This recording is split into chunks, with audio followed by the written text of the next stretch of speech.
Chapter 1, Starting Over. In the dead of night. At Green Bamboo Upper Class Area, Jinhai City. Shifeng held a folder of documents as he sat silently on the leather sofa. Gazing at the pool outside through the French window, Shifeng was filled with both frustration and unwillingness.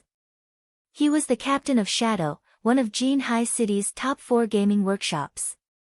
He had commanded a guild of tens of thousands of people. Even more, he was Jinhai City's famous expert. He was the sword magician. However, now the only thing he could do was drink away his sorrows inside his home. 10 years, he had spent in gaming. 10 years, he had fought in blood-soaked battles. He experienced countless trials and suffering. Under his leadership, Shadow had successfully established 10 city-states in. They were finally capable of rivaling the first-rate guilds. However, before he could enjoy any of that endless glory, a single document had turned everything into passing smoke. Once it was gone, it was never coming back. Shifeng never thought his 10 years of effort would just go to waste. He sacrificed so much just for the game, and yet, all he did was pave the way for others to the very end. All of this culminated because he had opposed the decision for Shadow to join the Super Guild, World Dominators.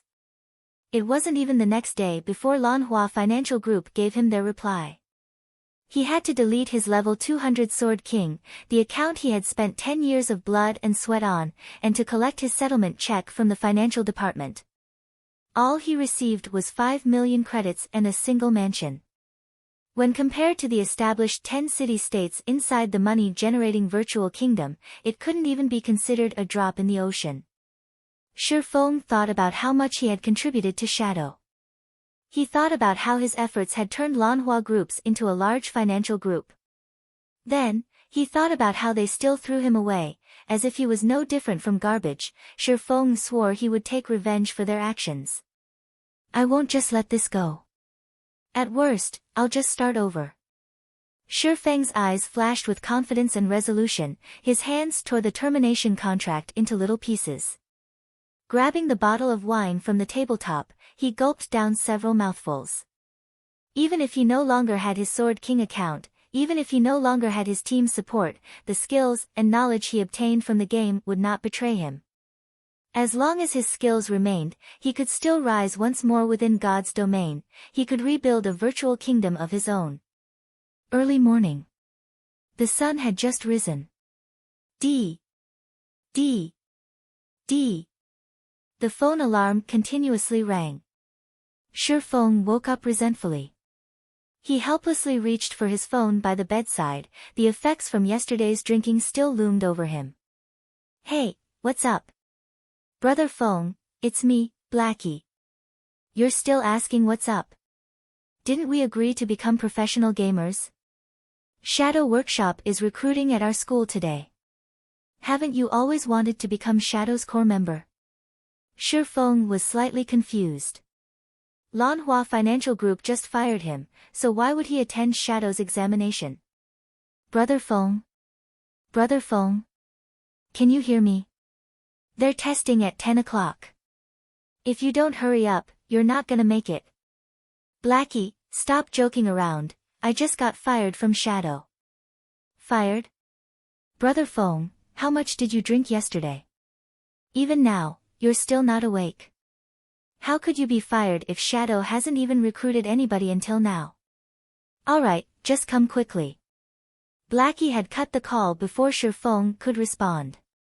When Shifeng looked at his phone in a daze, he discovered that this old and broken down iPhone 6 was not his phone. His phone was the latest iPhone 12. Immediately, Shifeng inspected his surroundings. What met his eyes was a messy room, no larger than 15 square meters. All around, there were books on gaming strategies. At a corner of the room, above the study table, there was an extremely outdated laptop. Within the wardrobe by the wall, there were clothes messily piled together. Inside the wardrobe, there was a mirror that currently showed a familiar face. Shifeng jumped up in shock when he saw this extremely familiar face. How have I become young again? Shifeng immediately walked towards the mirror. Only after looking at the mirror, at the reflection shown on it, over and over, did Shifeng confirm that he had indeed become young again. He slept in his luxurious and spacious bedroom yesterday, but now he was in this broken-down place after waking up. Not only that, he also had become young again. Shifeng could still recall some memories regarding this place. He had lived here 10 years ago. For over 6 months, Shifeng rented this place in reluctance, all so that he could play God's domain while also attending university. Only after he had earned some money in God's domain had he rented a large condominium. Shifeng thought back to those arduous years. His family circumstances at that time weren't in good shape. For Shifeng to attend university, his parents had racked up some debts. Even so, Shifeng's parents still made sure to send him sufficient living expenses every month, taking on the suffering, themselves, in return. Shifeng wholeheartedly wanted to change his family circumstances. However, finding a well-paying job while the streets were filled with university graduates was tremendously hard, so he thought of the highly profitable virtual reality games. Setting professional gamer as his goal, he even bought a virtual gaming helmet, training arduously within the game to improve his skills. During that time, bread and instant noodles became his daily meals. To save money, he had also avoided participating in social gatherings held by his classmates, causing him to become an invisible existence in his class. The boys would look at him with disdain, while the girls would distance themselves from him. Every time Shifeng went shopping for cup noodles, his wallet would have no more than 10 credits. He did not even dare buy a ham sausage that only cost a single credit. In pity, the female salesperson there had offered him the ham sausage at a discounted price. However, the feeling of his empty wallet made Shifeng refuse with great reluctance. Is someone playing a prank on me? Shifeng stared at his younger self through the mirror and at the familiar surroundings. Shifeng couldn't help but shake his head, denying such a conclusion. Even America, as the world's most developed country, didn't have such rejuvenating technology. Besides, who would play such a joke with a poor old uncle like him? Shifeng looked at the time on his phone. April 19, 2129. Don't tell me I have been reincarnated. Shifeng's face revealed a bitter smile. He remembered today was the 5th of August, in the year 2139. It couldn't possibly be April of 2129, the year he was still attending university. Shifeng shook his head, trying to wake himself up. Yet, deep down, he still held on to a thread of hope, wishing that he could be reincarnated, returning to the time 10 years ago. He walked towards the desk, powering up the laptop. Even if the time on his phone could be faked, the information on the internet definitely couldn't. After surfing the web for several minutes, Shifeng was utterly devastated. All the information he found on the internet showed that today was 19th of April 2129. Even the highly anticipated official release date of God's domain was clearly displayed on its official site, counting down to 6 days from now, the 25th of April. I really have been reincarnated. Did I really come back to 10 years ago? Shifeng firmly stared at the news report of God's domain, emotional tears leaking from the corners of his eyes. Shifeng's feelings were hard to describe at that moment. He felt both regret, sadness, and joy. It was as if everything before him was just a dream. Nonetheless, the chirping of insects and the cold wind blown from the air conditioner told him otherwise, that everything was real. Looking at his phone, at the family photo he took when he entered university, Shifeng never realized that his parents had white hair. The corners of his mother's eyes even had wrinkles. They were no longer as lively as before, they were truly old now. A year and a half had already passed since God's domain's release when Shifeng noticed how aged his parents were. The large amounts of debt, excessive laboring, and stress had caused both his parents to fall ill, gravely ill. Curing them required millions of credits but, during that time, Shifeng was merely a squad captain in shadow. The money he earned was far from enough to foot such expensive costs. Shifeng tried everything to collect enough money, yet it was still not enough. Even with trying his all, Shifeng's parents still left him a few months later. In his previous life, he failed to care for his parents properly. How could he have known of the pain and suffering? After Shifeng earned millions of credits, this pain remained within Shifeng's heart for forevermore. Never would he have thought fate would play such a joke on him. He unexpectedly returned to the starting point, starting back up from zero. Great! This is just too great. Ha ha ha. Since I have been reincarnated, I have to change everything. I will earn enough money to cure mom and dad and I will let them live a life without worries. Shifeng silently swore to himself as he wiped away the tears. Just when Shifeng was planning for his future, Blackie's call came ringing again, continuously urging Shifeng to go quickly to the university for the test. Yet, Shifeng did not rush. He dressed at a relaxed pace, tidying himself up before heading to Jinhai University. He could not be more familiar with Shadow. Shifeng still remembered. It was while he was still attending university, Lanhua Group's prized son, Lan Hailong, started up Shadow Workshop to enter God's domain. Lan Hailong also invested considerable funding into the recruitment of the student experts of Jinhai University. Shifeng participated in Shadow's examination at the time, successfully becoming a core member of the workshop, whereas Blackie became an outer member. Shifeng had been happy for quite some time after that incident. After 3 years of being under the leadership of Shifeng, Shadow Workshop allowed Lanhua Group to greatly profit from God's domain, quickly becoming a large financial group. However, Shifeng would never have thought that Lan Hailong would be the one to fire him, personally. Since he had been reincarnated, he had an absolute advantage within God's domain that others did not. Naturally, he would not be joining Shadow to become a tool that profited others. He wanted to walk a different path, a path where he fought not for others, but for himself. He wanted to remove the need for his parents to send him living expenses. He wanted to pay back all the debt they had collected.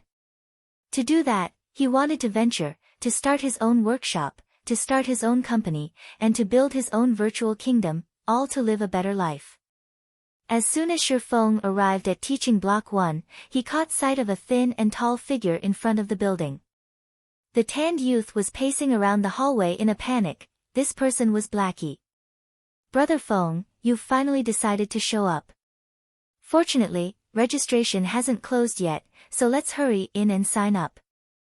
Blackie said anxiously after seeing Shifeng. Shifeng shook his head, seriously saying, Blackie, I'm not joining Shadow, I'll be opening my own workshop. Will you join me?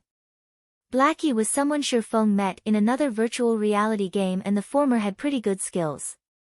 The two of them had faced many challenges together and they were no different than true brothers at this point. During their time together working in Shadow, Blackie showed great talent in administration, even though he lacked the talent for gaming. He managed the 100,000 guild members clearly and orderly. If Shifeng had Blackie's help this time, his plans would be one step further. Yet, he would respect Blackie's decision regardless. It was because Shifeng had nothing right now, and Blackie's family circumstances were not that well either. Blackie had only chosen to become a professional gamer and join Shadow to earn some credits for living expenses. Blackie blanked at Shifeng's words, lowering his head in silence. It was just too sudden. Not only that, the Shifeng that he saw today felt different. Unlike his usual impatient attitude, Shifeng currently gave off an unshakable and confident aura. After a full minute, Blackie raised his head to look at Shifeng. Brother Feng, stop speaking nonsense. Do you know how much a virtual gaming helmet costs? That's 8,000 credits. You also need at least 6 people to start up a workshop. What about the workplace, salary, and everything else? Just the initial startup funds would require 70 to 80,000.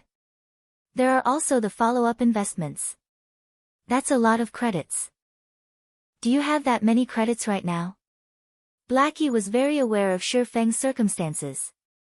He knew Shifeng's household wasn't well off, so he wanted to persuade Shifeng away from this sort of crazy thinking.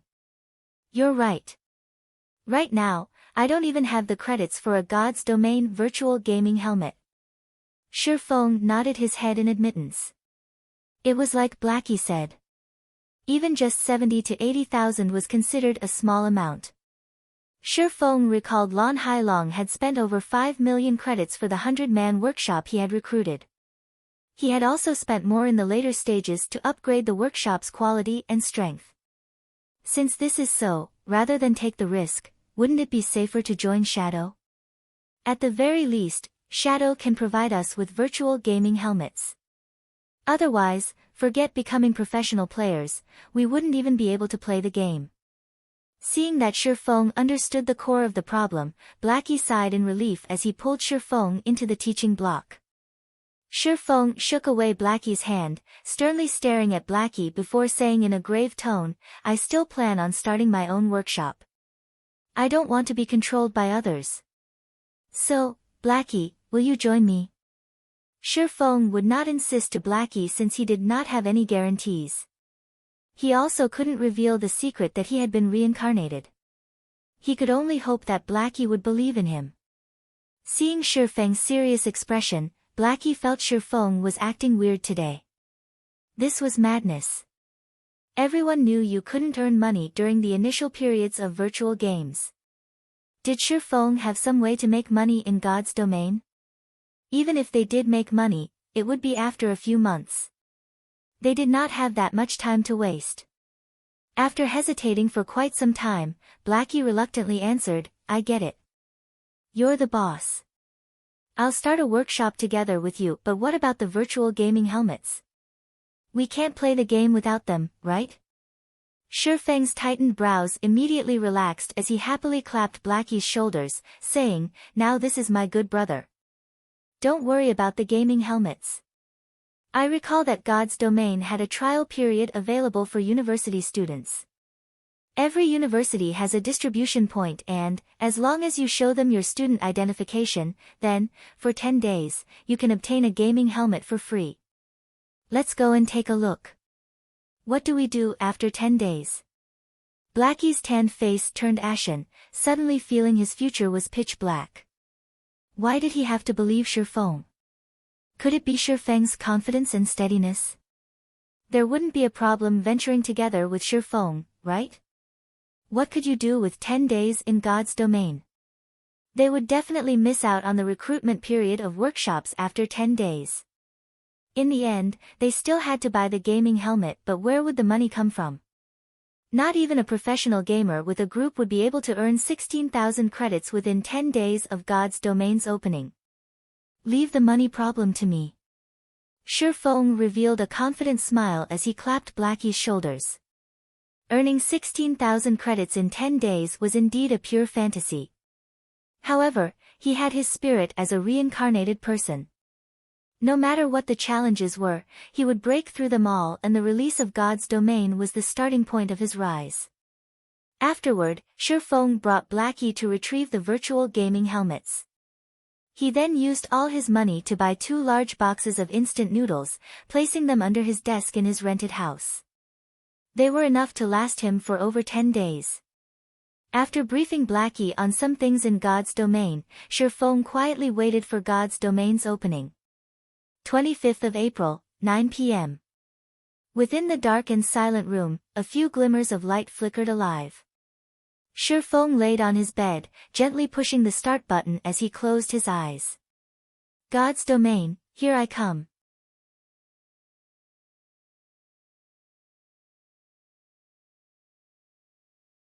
Chapter 2, Sherlock's Request.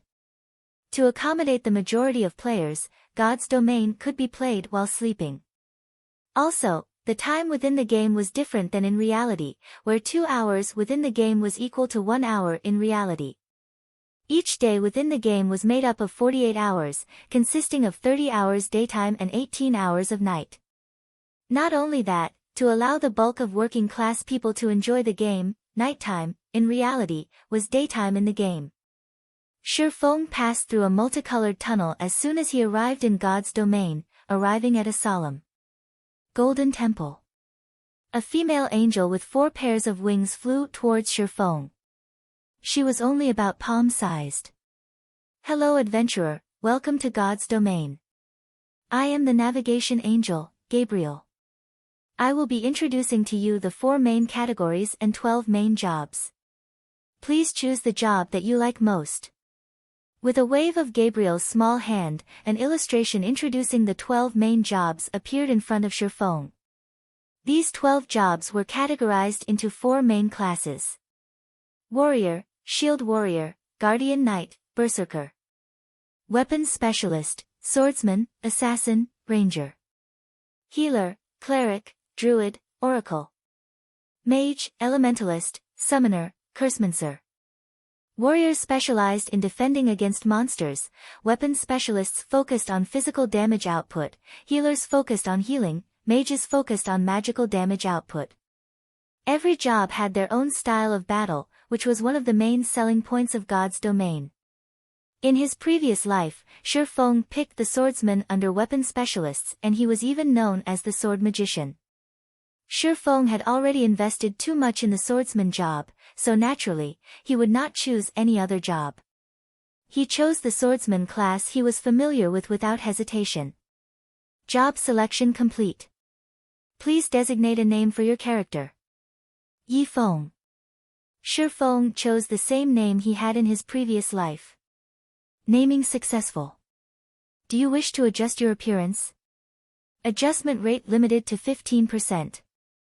Thinking about it for a while, Shurfeng chose to adjust his character's appearance by 15% as to not stand out.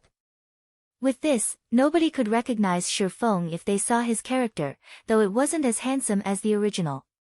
Please select a birthplace in the Star Moon Kingdom. A map that displayed tens of cities belonging to the Star Moon Kingdom appeared in front of Shurfeng.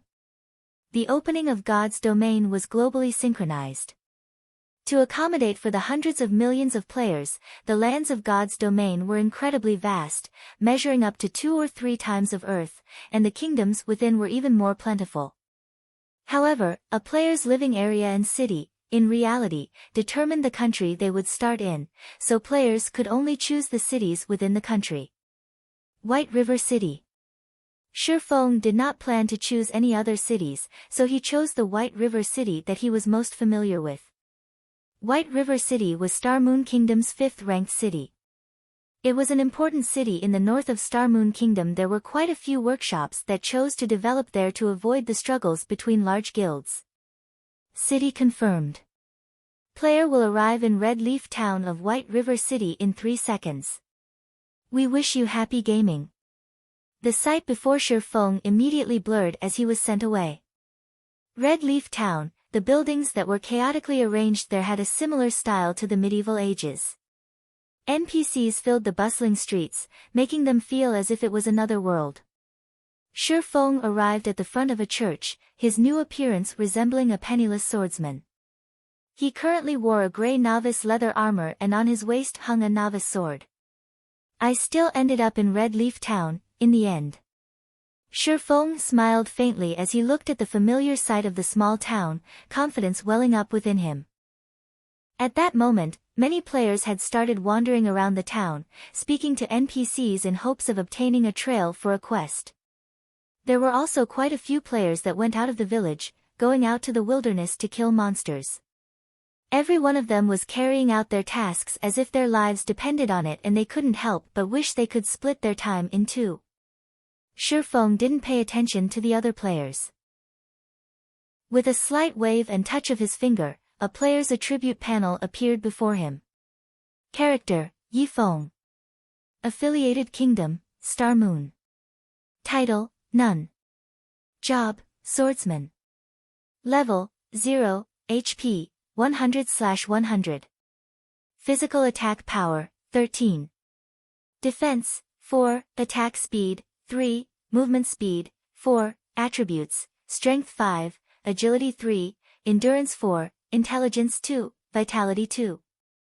Free attribute points, 4, weapon mastery. One-handed sword mastery plus 5, apprentice rank, increases one-handed sword damage by 5%. Two-handed sword mastery plus 5, apprentice rank, increases two-handed sword damage by 5%. Free mastery points, 0, job talent. Swordsman talent 1, sword-related mastery plus 5. Swordsman talent 2, obtain 8 free mastery points every 5 levels. Swordsman talent 3, sword-related skills proficiency increased by 50%. Skills. Chop. Active skill.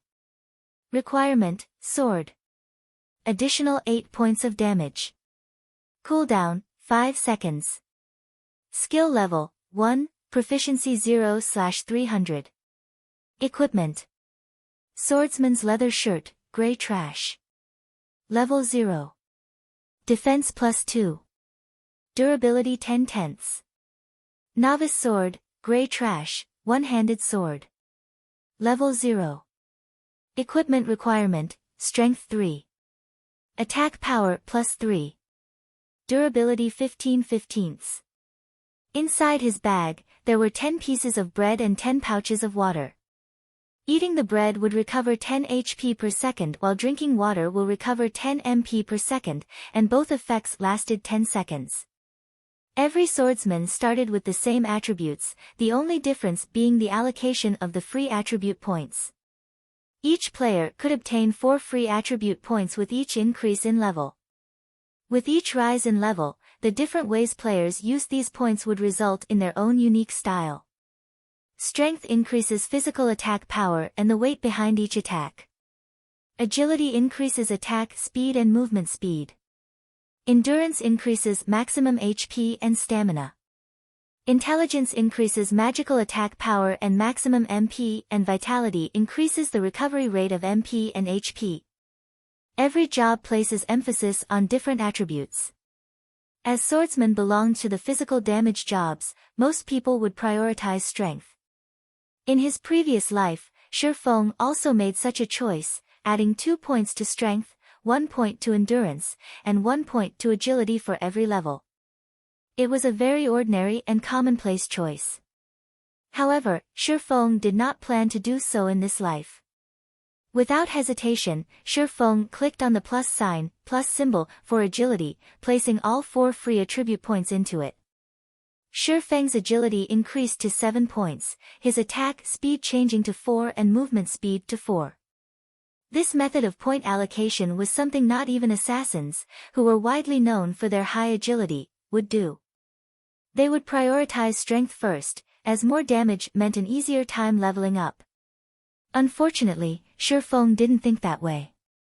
For melee jobs, agility was the best choice at the early stages of God's domain. This was kept a secret, only being discovered several weeks after God's domain's opening. When it was finally made known, countless melee players couldn't help but hammer their chests in regret. After adding the attribute points, Shi Feng took a look at his surroundings. Only a while had passed before another large group of players were sent here. Green rhombus-like symbols belonging to players filled the air of the central plaza, blocking out the yellow symbols belonging to NPCs. Such a situation made looking for an NPC an even greater challenge. D.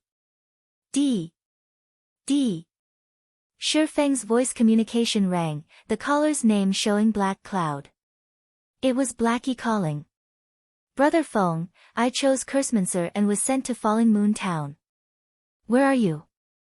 Now that he had entered God's domain, Blackie was extremely excited, itching to start his journey quickly. I'm in Red Leaf Town, not that far from Falling Moon Town. I'll help you level up, so come to Red Leaf Town. Shi Feng said. Brother Feng, you must be crazy. Do you know how far Falling Moon Town is from Red Leaf Village? The map says that it'll take me 7 hours to get there. I'll fall behind all the other players by a lot if I go there. We should just level up on our own and meet up at White River City after reaching level 10. Blackie nearly coughed out blood in anger. Earning 16,000 credits in 10 days was already madness. Instead of frantically leveling up after entering God's domain, he was asked to waste 7 hours. He wasn't going to do that, even if he was beaten to death. Don't worry. You should just come over. You'll get back the time you waste very quickly. Shi Feng said dully. When Blackie heard Shifeng's confident tone, he asked excitedly, "Brother Feng, could it be that you have a beta tester's information?" God's Domain had invited quite a few people to test the game before it opened, and these people were called beta testers. These beta testers could get a hold of first-hand information for God's Domain and, although changes would be made to the game, the beta testers would most definitely know more than regular players. "What do you think?" "Just hurry over here." Shifeng answered in a mysterious tone, laughing. Hearing Shifeng's words, Blackie knew Shifeng had reliable information, and he couldn't help but get excited, saying, "Okay, wait for me Brother Feng, I'll go there right this instant." Ending Blackie's call, Shifeng walked towards a small dark alley of the town. There were hundreds of NPCs in Red Leaf Town. However, NPCs that gave quests only numbered in the tens, while hidden quests numbered 5, and unique quests numbered only 1. A unique quest would no longer be available once completed by a player. The unique quest in Red Leaf Town was only discovered 2 months after God's Domain's opening, and it had caused a sensation throughout the entire White River City the last time. As the quest was unique, the lucky player revealed the method to obtain it, earning the envy of many players. Unfortunately for them, the quest was no longer available, even if they wanted to do it. Of course, Shifeng wouldn't let this unique quest go in this life. Shifeng arrived at the dark alley filled with beggars in tattered clothing. The beggars were like wolves discovering fresh meat when they saw Shifeng walking over, quickly surrounding him as they begged for food. There was once a player who had given these beggars a lot of food. These beggars would ask for items after having their fill, and they would ask for more expensive items after each time. The player had agreed to all their requests, consecutively fulfilling more than 10 of their wishes. Unfortunately, the beggars gave absolutely nothing in return, causing the player to nearly pop a vein, becoming a joke for others. "Get lost!"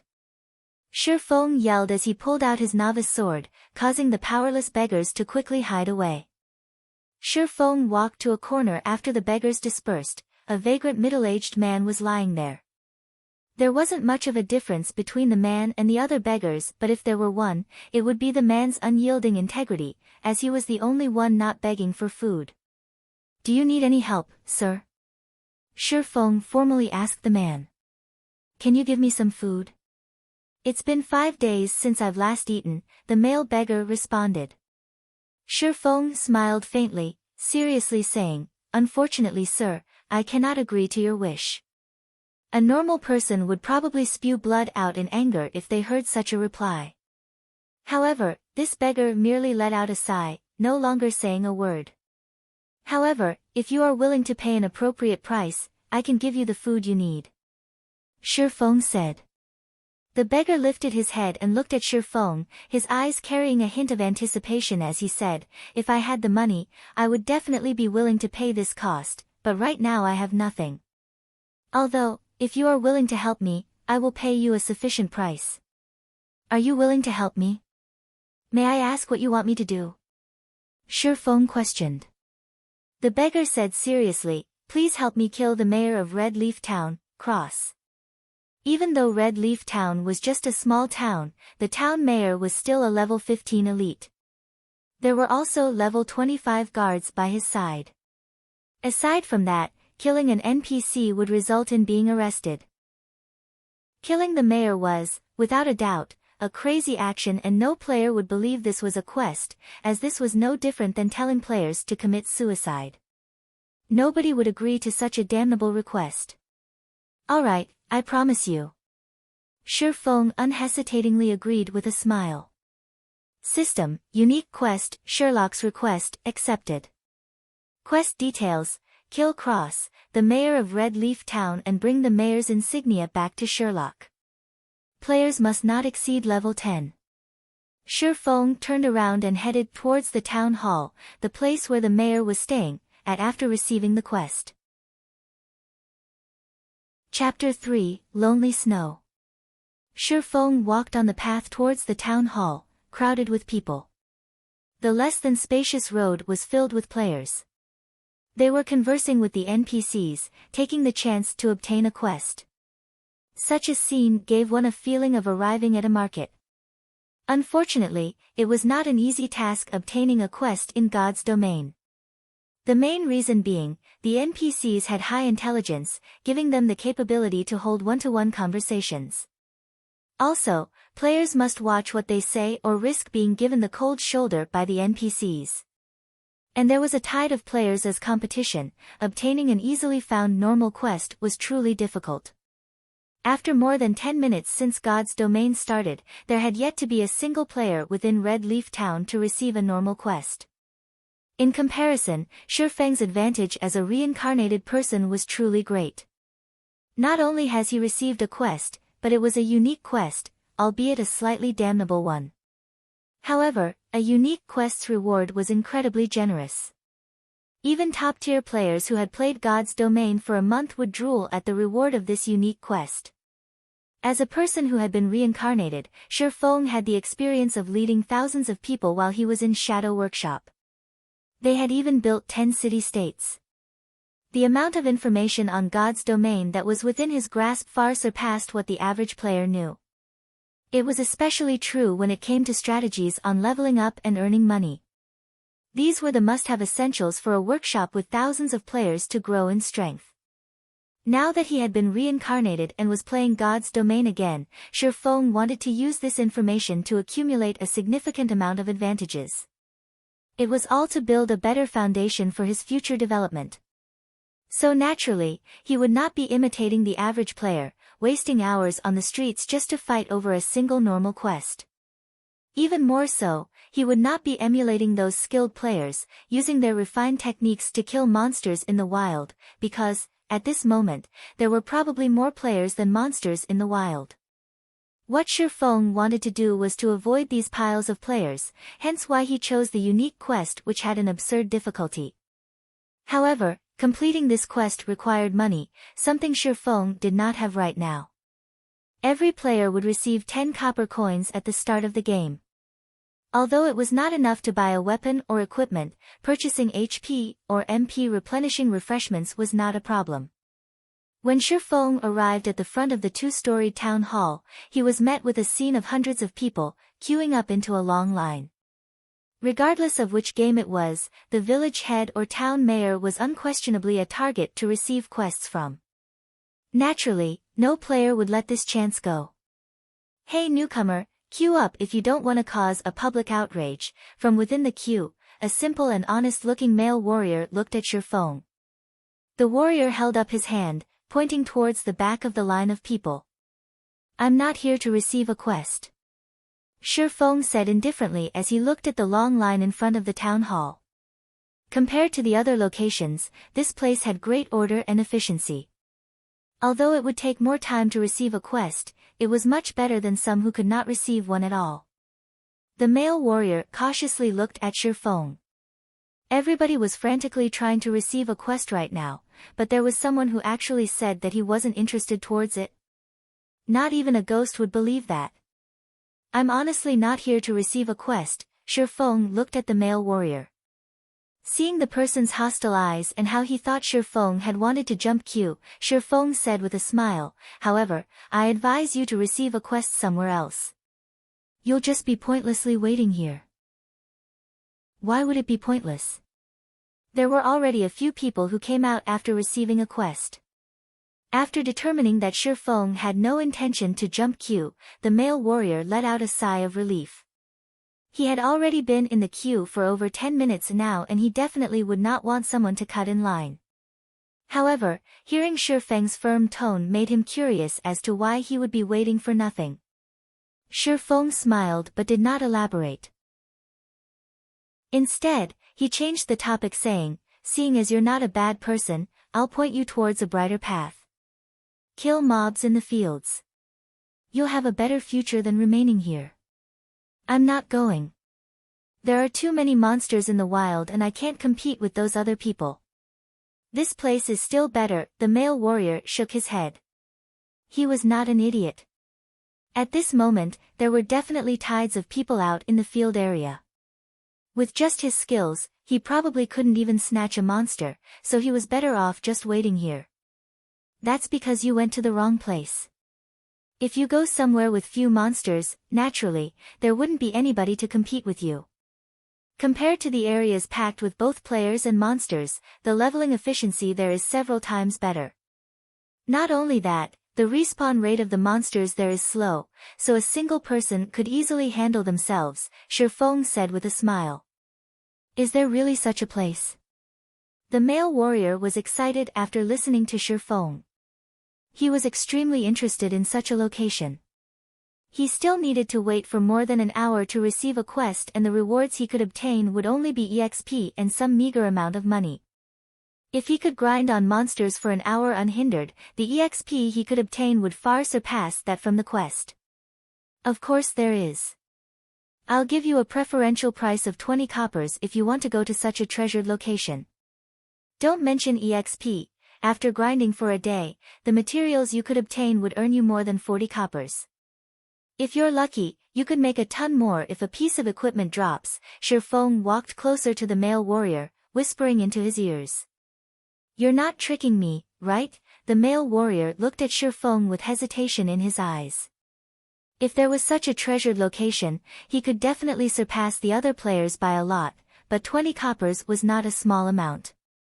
The monsters in God's domain rarely drop money or equipment, so copper coins were incredibly precious. If you don't believe me, you can pay 10 coppers up front first. You'll know just from trying after you arrive at the spot. If it's true, you can then pay me the other 10 coppers. I'm only telling you this because I see that you're a good person. Just forget it, if you don't believe me. Shifeng turned and left after saying his piece. Shifeng wouldn't be doing this if he didn't lack money. At worst, he'll just use some other method to earn money. Just after walking a few steps away, Shifeng was stopped by the male warrior. Expert, hold on a moment. Let's talk about it, alright? Isn't it just a deposit of 10 coppers? Here, take it. I trust that an expert like you won't trick me. The male warrior revealed an honest smile, resolutely trading 10 coppers to Shifeng. Seeing your performance, I'll give you a good location. Although this place is slightly far off, there is only a single mage-type level 0 green gnome. It has low defense and a quick respawn rate. Chances are also greater of money dropping. A berserker would be great at killing there. Shifeng gave the warrior a good grinding location after happily receiving the 10 coppers. The male warrior was relieved when he noticed how familiar Shifeng was with the wild monsters, even to the degree of knowing the amount of money dropped. He never imagined he would be so fortunate as to meet an expert of God's domain, and not just any expert. Shifeng might even be a beta tester. The male warrior became even more excited as he thought of this possibility. Brother expert, do you know a location that drops skill books for berserkers? It's really hard to fight against mobs with only a single skill. The male warrior was more fond of Shifeng now, even treating Shifeng as his superior. It's fine if you want to know, but it'll cost you 2 silvers, Shifeng smiled. Who would give out such valuable information after only a short conversation? Shifeng would not unless there was money involved, of course. The male warrior paled when he heard the price. 2 silvers equaled 200 coppers. Not even the average guild would have that much money. Expert, let's add each other as friends. I'm Lonely Snow. I'll contact you again once I've saved up enough money. The male warrior sent Shifeng a friend request. Alright. Shifeng accepted Lonely Snow's request. Then I'm off to fight mobs, brother expert. I'll mail you the 10 copper immediately after I've saved up enough.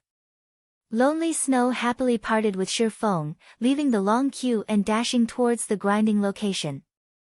Now that Shifeng had money, he walked towards the fruit stall by the town hall. Boss, how much for this tomato? Shifeng asked as he held up a ripe, red tomato. Both fruits and vegetables could aid in recovering a player's HP and MP. Their tastes were also quite delicious. The only downside was the bad recovery rate. In normal circumstances, players wouldn't buy them at all, especially during such a period where money was a big problem. Spending money on fruits and vegetables was just wasteful behavior. 2 coppers each. Give me 10 of them. Shi Feng paid the 20 coppers. He walked into the town hall after receiving the 10 tomatoes. Hey newcomer, queue up. Can't you see others are queuing up as well? Swordsman over there, what do you think you're trying to do? Do you know how many people are queuing up behind? The players in the queue became enraged and started criticizing when they saw Shi Feng cutting the line, walking directly towards the town mayor. They would have long since murdered Shi Feng, were it not for the fact that they could be jailed for attacking another player inside the town. Sorry, but I'm really not here to receive a quest. I'm just here to take a look. Shi Feng smiled at the players. He turned to look at the fat town mayor, Cross. Cross, elite, friendly. Level 15. HP 2400/2400. MP 1500/1500. There was not a single player who could beat him at this stage. It was not possible, even with a team. Subsequently, Shi Feng took out a ripe and red tomato, taking a bite out of it. What is this person doing? Hell! He's actually eating a tomato. Each of those costs 2 coppers. Such luxury. The other players could not understand what Shi Feng was trying to do. By coming to the town hall to eat tomatoes, was he trying to show off how rich he was? Halfway through his tomato, Shi Feng suddenly threw it towards town mayor Crossface. The tomato accurately landed on Crossface, spreading bright red liquid all over. System, Cross favorability towards you has been decreased by 100 points. Unsatisfied, Shi Feng took out another tomato from his bag, throwing it at Cross.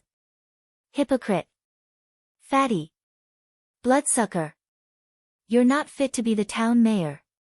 Shi Feng kept cursing as he threw tomatoes, whereas Cross favorability kept decreasing. Cross body turned bright red as tomato juice kept flowing down his body. Adding to his enraged expression, it created an incomparably funny sight. However, nobody within the town hall was laughing, it was exceptionally quiet. All of the players became slack-jawed and dumbfounded at Shi Feng's actions. Just after 20 minutes since God's Domain's opening, there was a player that dared to actually attack an NPC, and not just any NPC, he was attacking the leader of a town, the boss of the beginner's area. This person was insane. Wasn't he afraid of being jailed until his death? Did he no longer want to stay in Red Leaf Town? Even taking your revenge on society shouldn't be done in such a way. Just when the other players were expecting the guards to detain Shi Feng or for the town mayor to kill off Shi Feng in a rage, none of these things actually occurred. None of the players knew that insulting an NPC was not considered an attack. Hence why neither the guards nor Cross attacked Shi Feng.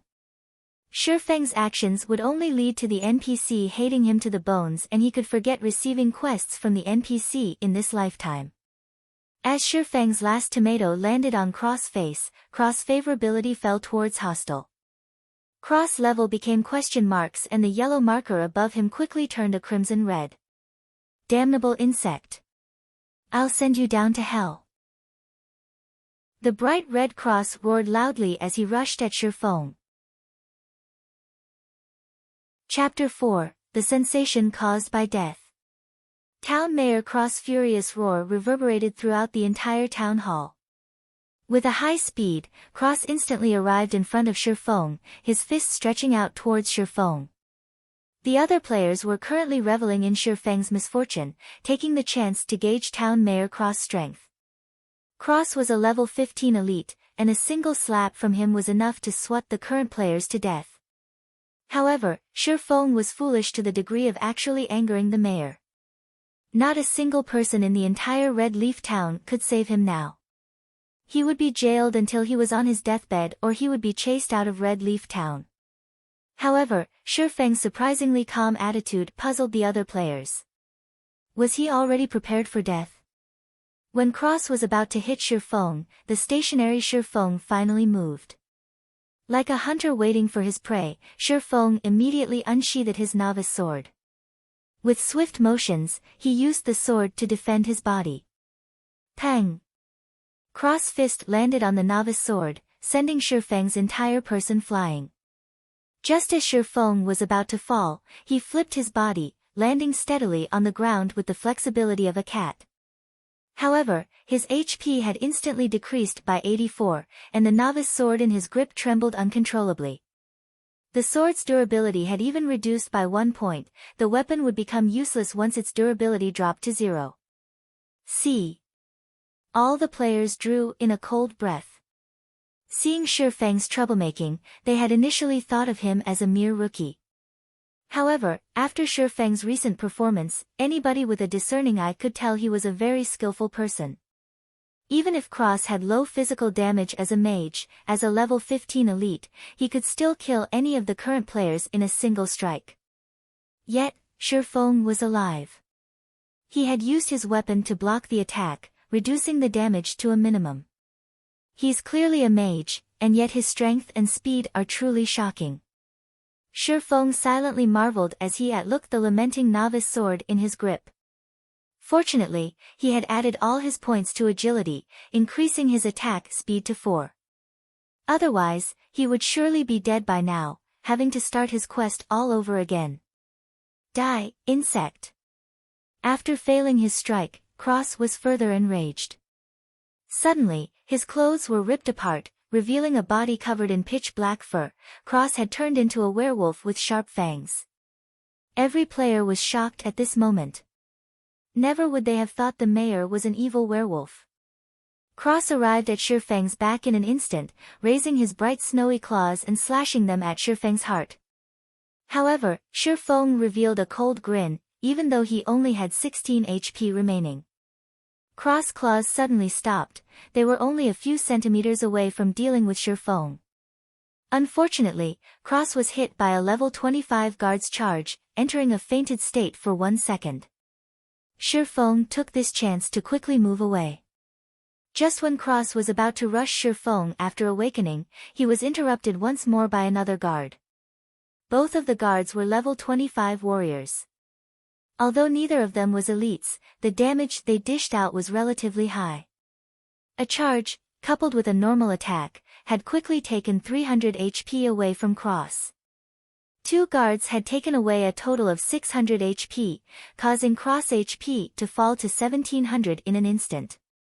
As expected of the guards, their attack power sure is high. Shifeng chuckled as he looked at Cross' sorry state.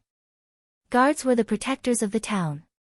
They were specialized in protecting the town's civilians and resisting against the invasion of evil beings.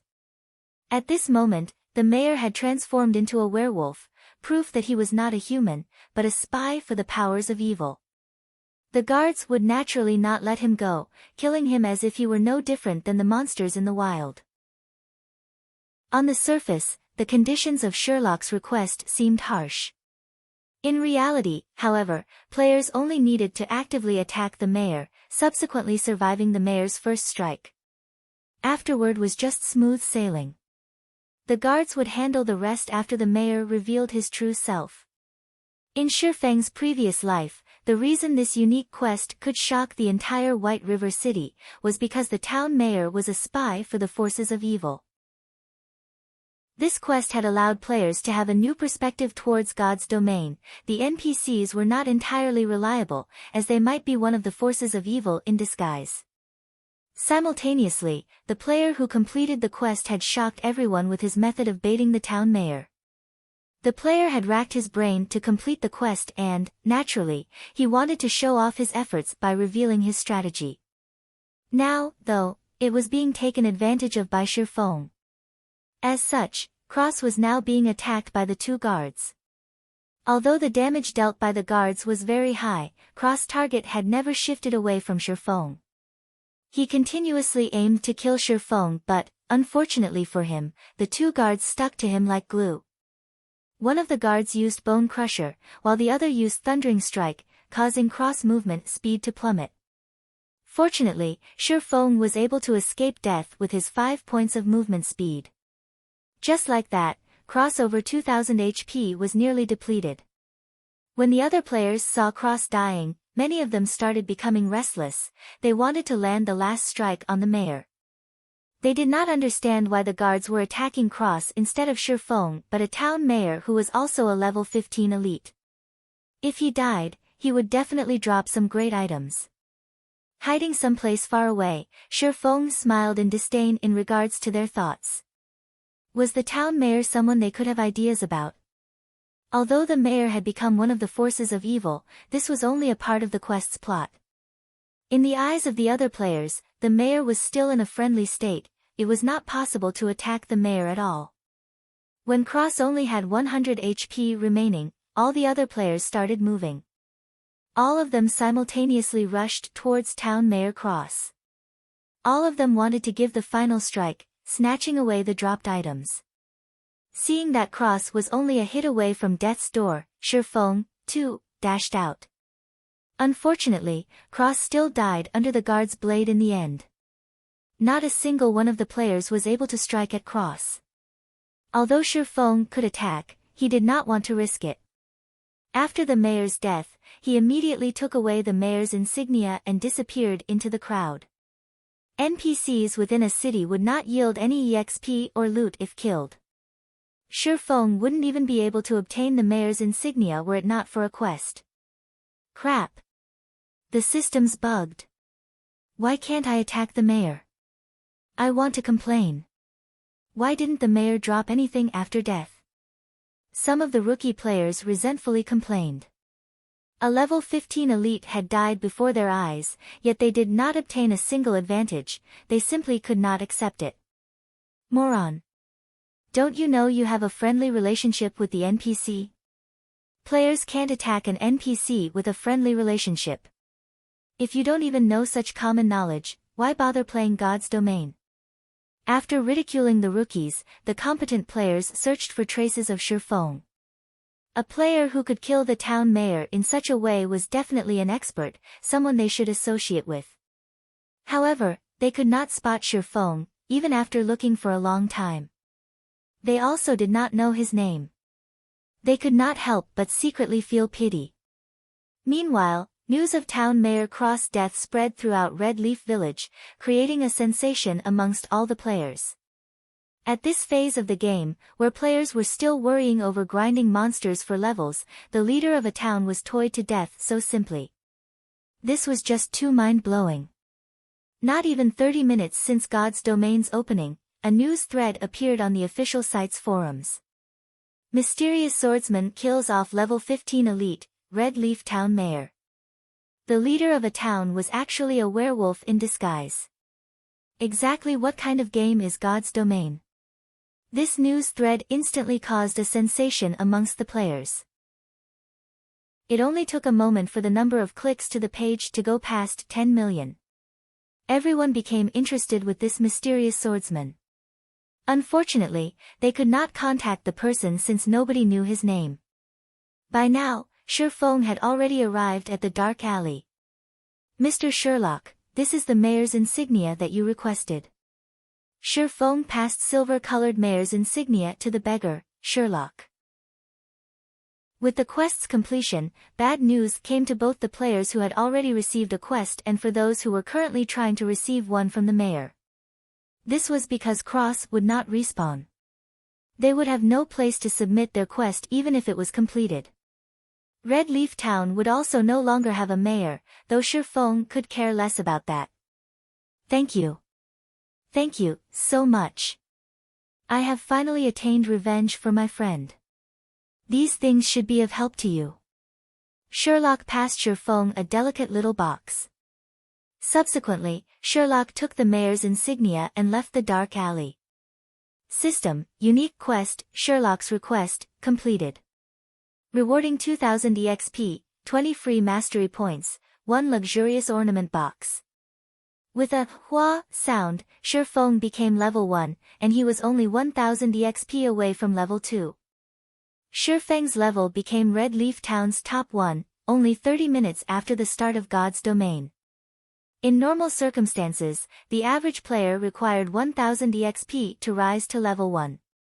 Such an amount required at least 6 or 7 hours of grinding monsters, as each level 0 monster only gave 3 EXP, time was also needed to look for monsters, to recover, and so on.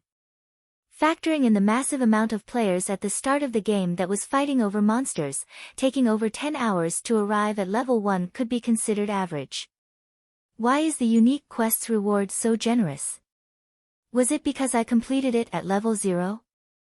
Shifeng became slightly uncertain, but he was still delighted with such rewards. In his previous life, the rewards posted were not as luxurious. Although the amount of EXP was the same, the number of free mastery points was not. The other person only received 10 points for it, as well as a delicate ornament box, while Shifeng received 20 points and a luxurious ornament box. Free mastery points were extremely precious in God's domain. Rarely would a quest award 3 to 5 points. This unique quest had awarded 20 points. Hopefully, it won't let me down. Although it isn't a delicate ornament box, it is still the better luxurious ornament box. It should come out.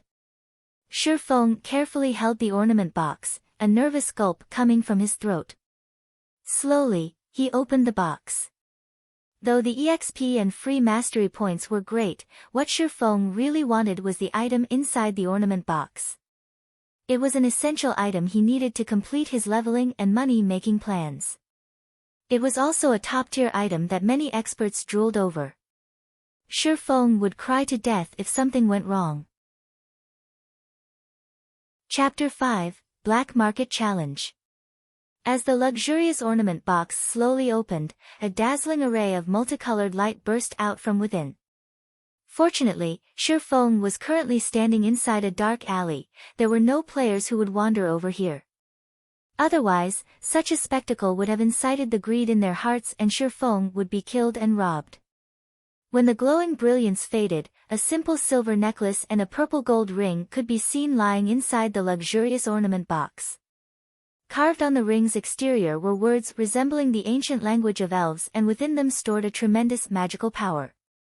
Fortunately, it is still the ring of gravity. Shifeng let loose his breath when he saw the appearance of the ring. Carefully, he took the ring out of the box and inspected it. Ring of Gravity, Mysterious Iron Rank. Equipment Level, 0, Strength +2, Agility +1, Endurance +1. Additional Skill, Gravity Liberation. Greatly reduces the gravity acting upon the user. Duration 30 seconds. Cooldown 5 minutes. Great! It's not just bronze rank. After reading the item's introduction, Shifeng became extremely excited. The situation was far better than he had expected. The equipment in God's domain was categorized into trash, common, bronze, mysterious iron, secret silver, fine gold, dark gold, and epic. At the start of the game, players only received trash equipment from the system. This equipment was utterly worthless. At this stage of the game, however, there were no players who possessed common equipment. While you could buy common equipment in large cities, the prices were costly. As for bronze ranked, those were extremely rare and they also came with additional attributes. Mysterious iron equipment, however, only dropped from bosses and, needless to say, they were even more precious. In Shifeng's previous life, the Ring of Gravity obtained by the player was only bronze ranked. It gave only an additional 1 point to strength. The skill, Gravity Liberation, as well, only lasted for 15 seconds. It was a surprise to Shifeng that completing the quest at level 0 would earn him a mysterious iron ring of gravity. As for the necklace, it was just a gray item. NPC merchants coveted these items and they were willing to buy them at high prices.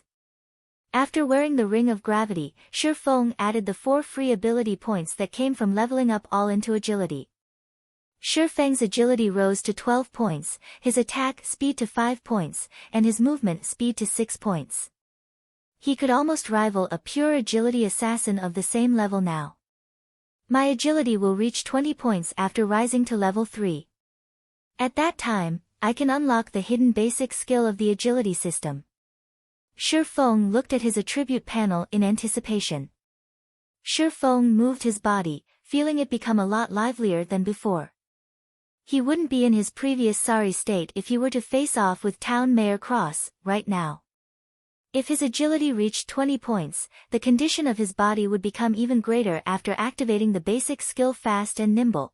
He could even rival against those wuling experts depicted in wuxia novels. Afterward, Shi Feng added 15 of the free mastery points towards his one-handed sword mastery, keeping the remaining 5 points for future use. With his one-handed sword mastery now at a total of 20 points, Shi Feng advanced from apprentice to basic swordsman, and the additional damage dealt by using a one-handed sword increased to 10%. He was still 30 mastery points away from advancing to an intermediate swordsman. Regular attacks were only the basics for a swordsman. If one wanted to become an expert with the sword, skills were a must-have. The more, the better, as this would create more flexibility when in battle, thereby allowing the swordsman to dish out greater damage. Shi Feng was both an expert of the sword and a person who had been reincarnated. Now that he had a special tool such as the Ring of Gravity, he needed a large amount of swordsman skills to display the true potential of a swordsman. He could then level up at a fast pace. Otherwise, it was impossible to increase the efficiency of killing monsters by relying on normal attacks. I recall there being a black market challenge in Red Leaf Town's trade area. Players who cleared the challenge for the first time would be able to obtain a skill book for swordsmen. Most skill books dropped from monsters around levels 3 to 5 and their drop rates were pitifully low. At this stage of the game, there were still no players capable of grinding those monsters. It would be a big waste of time if Shi Feng wanted to obtain the other skill books for swordsmen. He also did not have the time for it. So, the Black Market Challenge was the only way for Shi Feng to quickly obtain a skill book in Red Leaf Town. Trade area of Red Leaf Town. Shops filled both sides of the street. There were pharmacies, smithies, bars and more. It was extremely flourishing, just like a small market. However, the current trade area wasn't as lively as it should be. It hasn't been long since God's Domain started its operation, so most players were busy leveling up instead of enjoying what God's Domain had to offer. As a result, there was only the minority of lifestyle players staying here. They were here to learn auxiliary jobs such as enchanter, forger, pharmacist, chef, engineer, alchemist, etc. Buying herbs at a high price. Contact me directly if you have any. Buying ores, rip-offs can stay away. Sincerely buying high-ranking equipment. Price is negotiable. Willing to pay with credits. Many logistics staffers of workshops and guilds had set up a small stall by the roadside of the trade area. They were mainly here to buy items and equipment. Shi Feng quickly headed towards a two-storied building without halting. High-ranking gnomes guarded the building, and above the building read, Black Market. This place was the dark side of Red Leaf Town and it was a place of entertainment built by the greedy gnomes. The gnomes' auction house could be seen just after entering the Black Market. Going down along the basement staircase led to two empty fields. One was the battle arena, while the other was the field for the challenge race. At the moment, several players were standing in front of the field. They were receiving the gnomes' challenge. Good luck. You have to succeed this time. Good luck. Stomp those gnomes. A few players were currently cheering with all their might for an assassin player that stood on the field. Their reddened eyes made them look no different than crazed gamblers. The challenge race could be considered a testing grounds for a player's capabilities. Once a player entered the trial grounds, all their attributes would be fixed at 10 points, their skills disabled, and their equipment rendered useless. Within the 30 yards long and 10 yards wide field, players were only allowed to block or dodge the incoming shots from the gnomes' muskets. A victory would ensue once players arrived at the finishing point. The gnomes gave out 3 ranks of challenges: copper prize, silver prize, and gold prize. After a challenge was completed, there would be a 3-day cooldown. There was a fee of 5 coppers for the copper prize, 5 silvers for the silver prize, and 5 gold for the gold prize. Naturally, the higher ranked the challenge, the greater the prize. There was even the chance of obtaining a dark gold equipment. However, if a player obtained the first clear for the challenge in Red Leaf Town, the reward of copper prize may be comparable even to the silver prize. In Shifeng's previous life, this first clear was obtained by a swordsman named Fierce Gale, and the person had received a rare skill book for swordsman. After a short while, the assassin on the field was struck. His body lay at the 20 yards mark, still 10 yards away from the final point. Despicable. Just a little bit more. Do you guys still have money? I'll definitely clear it the next time, the male assassin said after reviving from the field. A male cleric shook his head saying, "Boss Stabbing Heart, the 5 of us have already given you all our money. We don't have any more." By the side, Shifeng shifted his sight towards the assassin. He was shocked after hearing the 2 words, stabbing heart. The person's body was covered in black clothing. He had a short and skinny stature, just like a monkey. Shifeng could hardly believe that the monkey in front of him was Stabbing Heart, the assassin who ranked at number 10 on Star Moon Kingdom's assassin leaderboard. The assassin named Stabbing Heart shifted his gaze onto Shifeng. After sizing Shifeng up, his eyes revealed a gaze as if they had just found prey. With a smile, he walked up to Shifeng and said, "Nice to meet you, friend. I'm Stabbing Heart, assassin squad leader of the Assassins Alliance. Lend 5 coppers to me and I'll return 20 coppers to you tomorrow. How about it?" Stabbing Heart was just 10 yards away from the final point this time, so he was unwilling to accept defeat. He had already figured out some of the challenge's patterns, he would be able to clear it if given another chance. Hence, he thought of using his guild's name to shock and awe Shifeng into lending him 5 coppers. The Assassins Alliance was a large guild that was well known in the world of virtual gaming. Any veteran gamer would know this name. Someone capable of becoming the squad leader for assassins was definitely a great expert, a figure that was respected by many players. Instead of lending, the average player would definitely just give the 5 coppers to gain some favors. 5 coppers is it? After some thinking, Shifeng answered, "I can lend you the 5 coppers, but you have to pay back 50 coppers tomorrow." Stabbing Heart was surprised. He was Stabbing Heart, the Assassins Alliance's famous assassin squad leader. However, Shifeng's uncourteous reaction was completely different than what he had imagined it would be. Could Shifeng be a rookie gamer? Seeing Stabbing Heart staying silent, Shifeng asked, "Still borrowing?" "I'll borrow." Stabbing Heart wanted to weep. Other players would be going expert when they met him, yet Shifeng showed no such reaction. However, when he thought about the bountiful reward awaiting him, even 50 coppers was worth it. "Here's 5 coppers. Let's add each other as friends. Don't forget to return 50 coppers to me tomorrow." Shifeng took 5 coppers out of the 60 he obtained from selling the necklace, not forgetting to remind Stabbing Heart to return the 50 coppers. With tears flowing down his face, Stabbing Heart received the 5 coppers and said, "Fine. I won't forget." Not knowing what Stabbing Heart was thinking, Shifeng walked away after the trade was completed. He headed towards the green-skinned gnome who was the challenge race's administrator. "Sir, time is money. What business do you have?" The gnome administrator said so in a lofty tone. "I want to enter the copper prize challenge," Shifeng said as he handed over 5 coppers.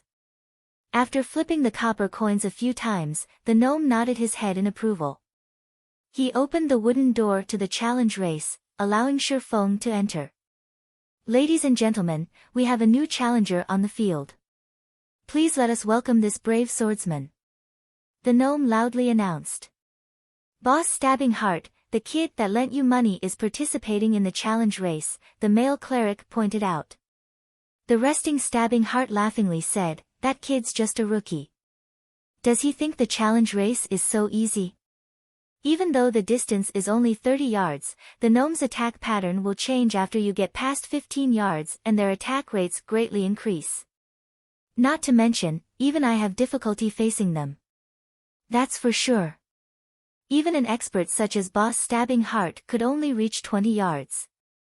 I'm guessing that kid will, at most, reach 5 yards before being done in. The male cleric nodded with a smile.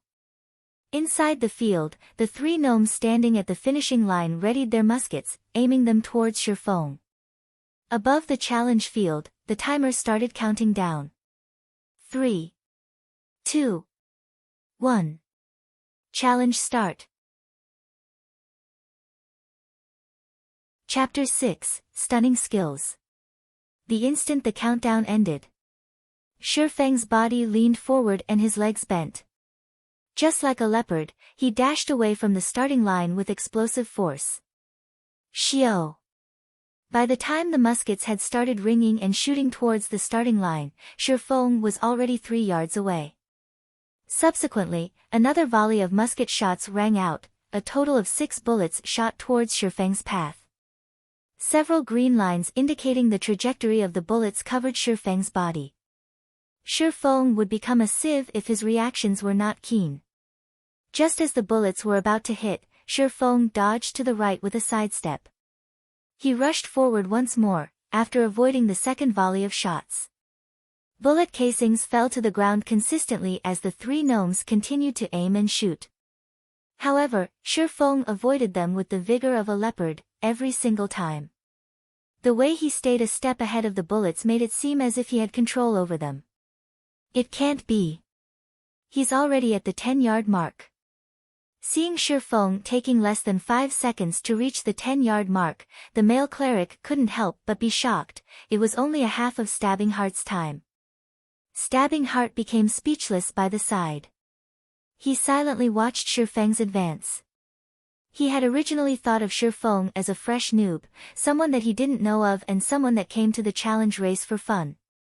Yet, the speed and accuracy Shifeng just displayed were like a veteran who had tempered himself for countless years on the challenge race. Every move of his was straightforward and efficient, something a rookie definitely couldn't pull off. Even Stabbing Heart himself, after going through the challenge several times, felt he couldn't do any better. Stabbing Heart had the pride of an expert. He did not think that Shifeng could be stronger than he was. He explained, with such nimbleness, maybe this rookie is an athlete or someone who trained in martial arts. However, the gnomes will change their attack patterns after he goes past 15 yards. He won't be able to hold it by that time. You're right, boss. If it's someone that isn't known to our Assassin's Alliance, he definitely isn't an expert. He'll surely be shocked once he reaches 15 yards. Then, he'll turn into a beehive. Right. After 15 yards, the number of bullets fired will be 12. The target would also no longer be focused on the player, himself. Instead, it'll cover a wide area. Dodging to either side won't be an option. The other members of Assassin's Alliance voiced their agreements. They, too, had already witnessed such a scene before, 7 to 8 times, at that. Stabbing Heart passed 15 yards on his first challenge. In the subsequent challenges, however, his furthest distance was 20 yards. The difficulty after 15 yards was clear to behold. He went past 15 yards, an Assassin's Alliance member commented. Stabbing Heart and the others quickly focused their sights on Shifeng, wanting to see Shifeng's performance. On the field, the 3 gnomes became enraged once Shifeng stepped past the 15-yard line. They no longer aimed as they fired their muskets with wild abandon. Suddenly, the bullet trajectory indicators within Shifeng's sight covered a large area. There were only 3 bullets that would hit Shifeng. However, it was game over if even a single bullet hit its mark. Finally, showing your shameless behavior, eh? Shifeng revealed an indifferent smile. Unsheathing his novice sword, Shifeng used it to greet the bullets. In his previous life, Shifeng was always busy with work and leveling up as the captain of Shadow. He had no time to play the challenge race. However, he had seen it quite a few times, so he still had a clear understanding of the challenge race. He knew the gnomes would change their attack patterns after the 15-yard line. The 15-yard distance of the Black Market's challenge race was a bar that tested a player's operating skills. Only those who passed it could be considered to have entry-level operating skills. However, a majority of the players required 2 or 3 months before being able to reach this level, a minority took a month. There were only a scant few experts capable of passing it in one try. Stabbing Heart was one of those few experts. 3 bullets were about to hit Shifeng's head, chest, and arm, 3 locations. As expected, this kid's no good. The bullets are too numerous and too spread out. He's already forgotten to dodge them. He's even dashing ahead like an idiot. Stabbing Heart knew it was foolishness when he saw Shifeng rushing towards the bullets. Did he think the challenge would continue if he were just shot by 1 or 2 bullets? Right this moment, Shifeng's head shifted. He waved his novice sword, creating a white streak of light. Pang! A spark was created. Shifeng had waved the novice sword just at the right spot, effortlessly hitting the bullet that aimed at his chest. The threat of the 3 bullets was simply resolved by Shifeng. He had, once more, advanced another section of the distance. Yet, the 3 gnomes did not stop firing. The muskets in their hands were like machine guns, firing volley after volley of bullets. Within an instant, Shifeng faced off with another 5 bullets. There were also bullets all around that prevented him from dodging. Dang! Dang! Dang! Shifeng swiftly moved his body while waving his sword to deflect the unavoidable bullets. As the bullets passed by his body, his ears could even hear the air being split. Only 3 seconds went by and Shifeng had passed through the 20-yard mark. He was only 10 yards away from the finishing point. Crap. Boss, who is this kid? He actually used his sword to block the bullets. The male cleric widened his eyes in surprise. Shifeng had given him an indescribable sense of shock. Although the bullet trajectories were indicated, accurately blocking them was easier said than done. Such an action required extreme precision and skill to carry out. Not to mention, the margin of error allowed was a damnable one. Stabbing Heart suddenly became speechless. Deflecting bullets with a weapon was like walking on a thread of wire high up in the sky, a single misstep would send you plunging into the abyss. As if he was enjoying it, Shifeng blocked the oncoming bullets over and over.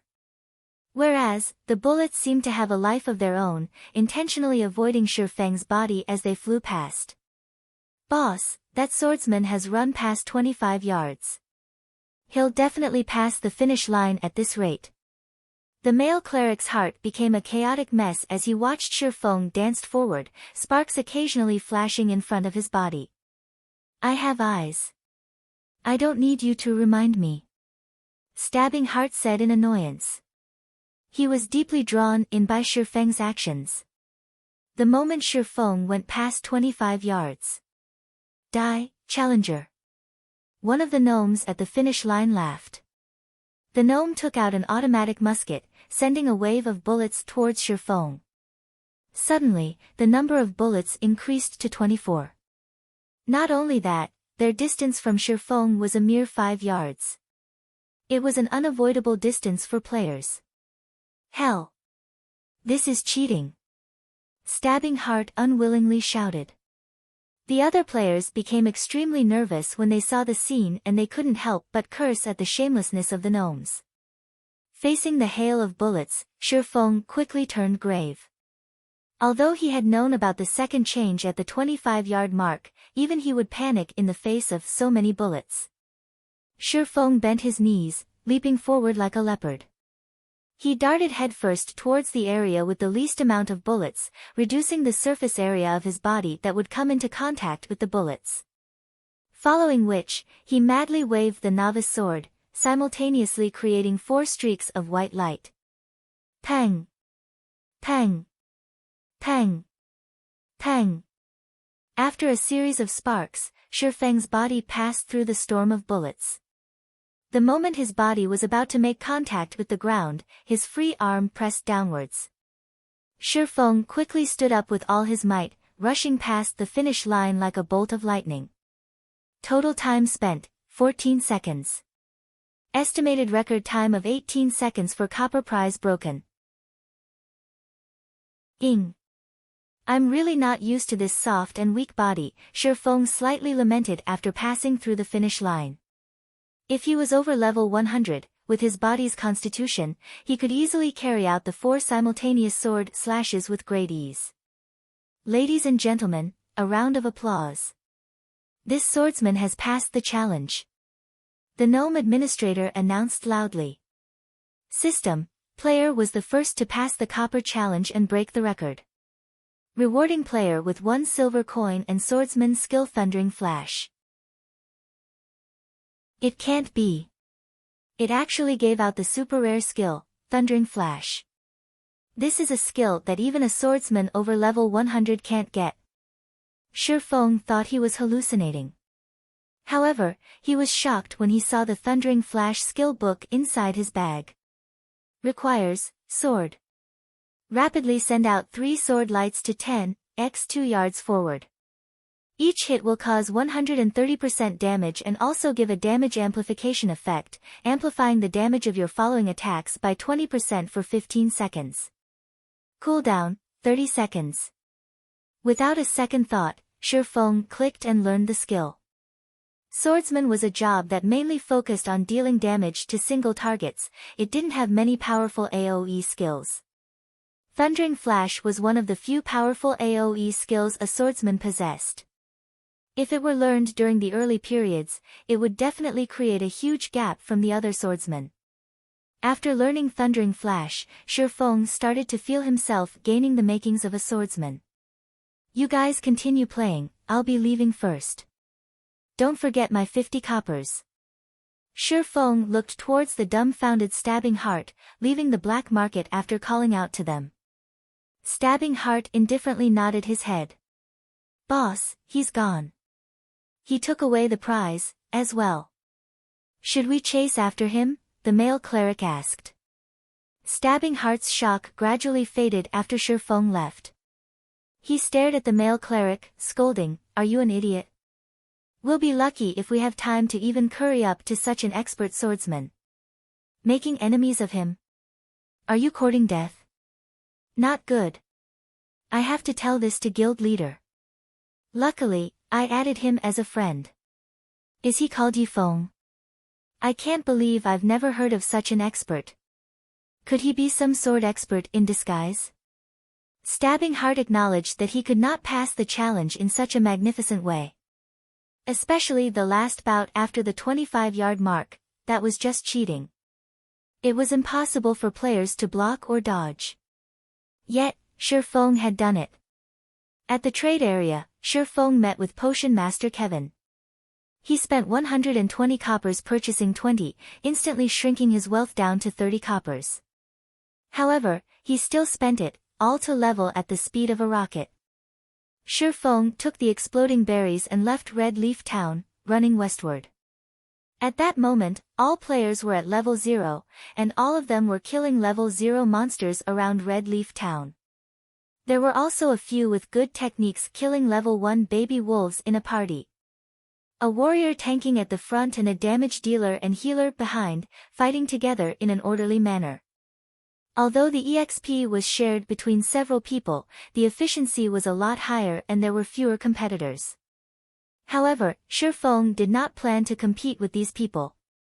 Passing through the level 1 monster area, followed by the level 3 monster area, Shifeng headed straight towards Red Leaf Forest, a level 5 monster area. There were no players who would go there. There were still no players who dared to challenge level 5 monsters at this stage of the game.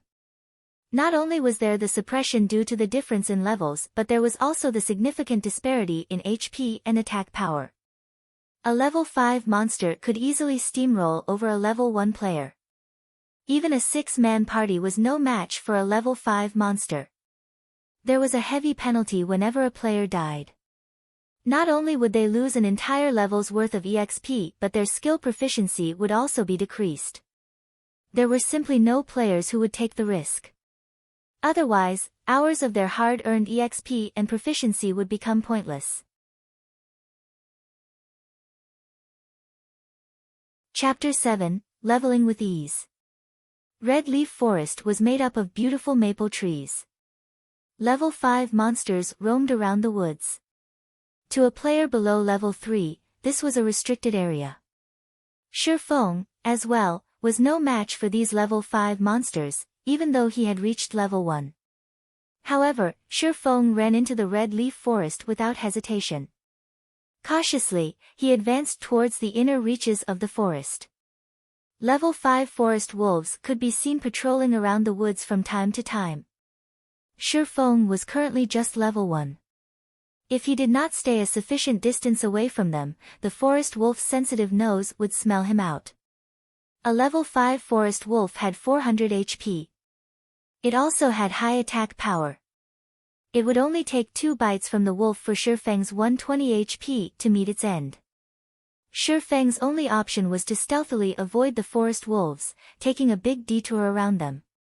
Aside from the forest wolves, Shifeng also met with adorable bear cubs.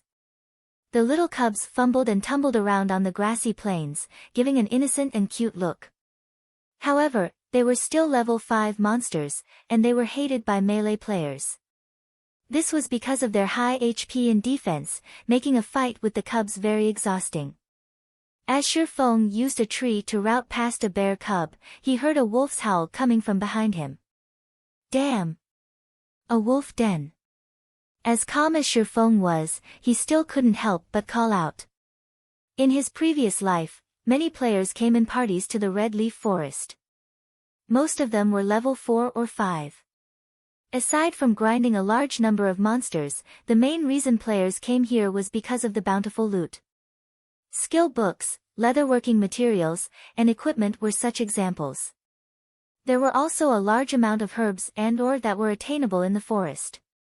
However, a single mishap could still cause a party wipe in the Red Leaf Forest. One of the dangers that caused such situations were wolf dens. A wolf den was hidden and hard to notice. If players did not pay close attention, a pack of forest wolves would pounce forth once the players entered the wolf den's area of alertness. If less, there would be 3 to 5 wolves, if more, 6 to 8. It was a party wipe trap. Shifeng's luck was bad. All at once, 7 forest wolves rushed out of the den. The meat on Shifeng's body wasn't enough for them to share. The speed of the forest wolves was fast, but Shifeng wasn't slow either. With his attribute points all going into agility, his movement speed was at 6 points. He was still a level 1 swordsman, in the end. Even if he was a pure agility 1, his speed was still a notch slower than the forest wolves. Seeing the wolves catching up, Shifeng stopped caring as he activated the life-saving skill, Gravity Liberation. Shifeng suddenly felt his body becoming as light as a feather. His speed increased by a massive leap, easily shaking off the forest wolves behind him. In the end, a common monster was still a common one. They gave up after chasing past a set area, allowing Shifeng to keep his life. After running for over 10 minutes, Shifeng arrived at a range of mountains and hills. Several mountains stood over 100 meters, located in the central region of Red Leaf Forest. The top of the mountains was surrounded by clouds and mist, creating a scene of immortal lands. Finally arrived. Shifeng looked towards the towering mountain and its surroundings. Discovering a waterfall, he walked towards it. In his previous life, players were mostly over level 20, so their attributes were naturally high. They could do much more than they could while they were low-leveled. Many loved exploring the myriad of places in God's domain. The central region of Red Leaf Forest was one of the famous places, so Shadow Workshop had sent a small party of assassins to investigate. Never would they have thought to find a treasure mountain there. On one of the mountains, they discovered many items, rare ore, herbs, and even treasure chests. At the peak of the mountain, there was a secret silver treasure chest. There were many secretive places in the wild of God's domain. Most of these places housed treasure chests, awaiting to be discovered by players. The items within treasure chests varied considerably, ranging from copper coins to dark gold equipment. The quality of treasure chests could be categorized into common, bronze, mysterious iron, secret silver, fine gold, and dark gold. However, even the loot from a common treasure chest could rival the drops of elite monsters. Not to even mention how good the loot from a secret silver treasure chest could be. This secret silver treasure box quickly allowed Shadow to become a well-known workshop in White River City. This allowed Shadow to amass quite a fortune during the initial periods of the game. More than just equipment, the secret silver treasure chest had a secret recipe for pharmaceutics and a forging design. In God's domain, the drop rate of pharmaceutical recipes was not even 10,000 to 1, it was even lower for a forging design. You could create bronze-ranked equipment using forging designs, something sorely needed by players.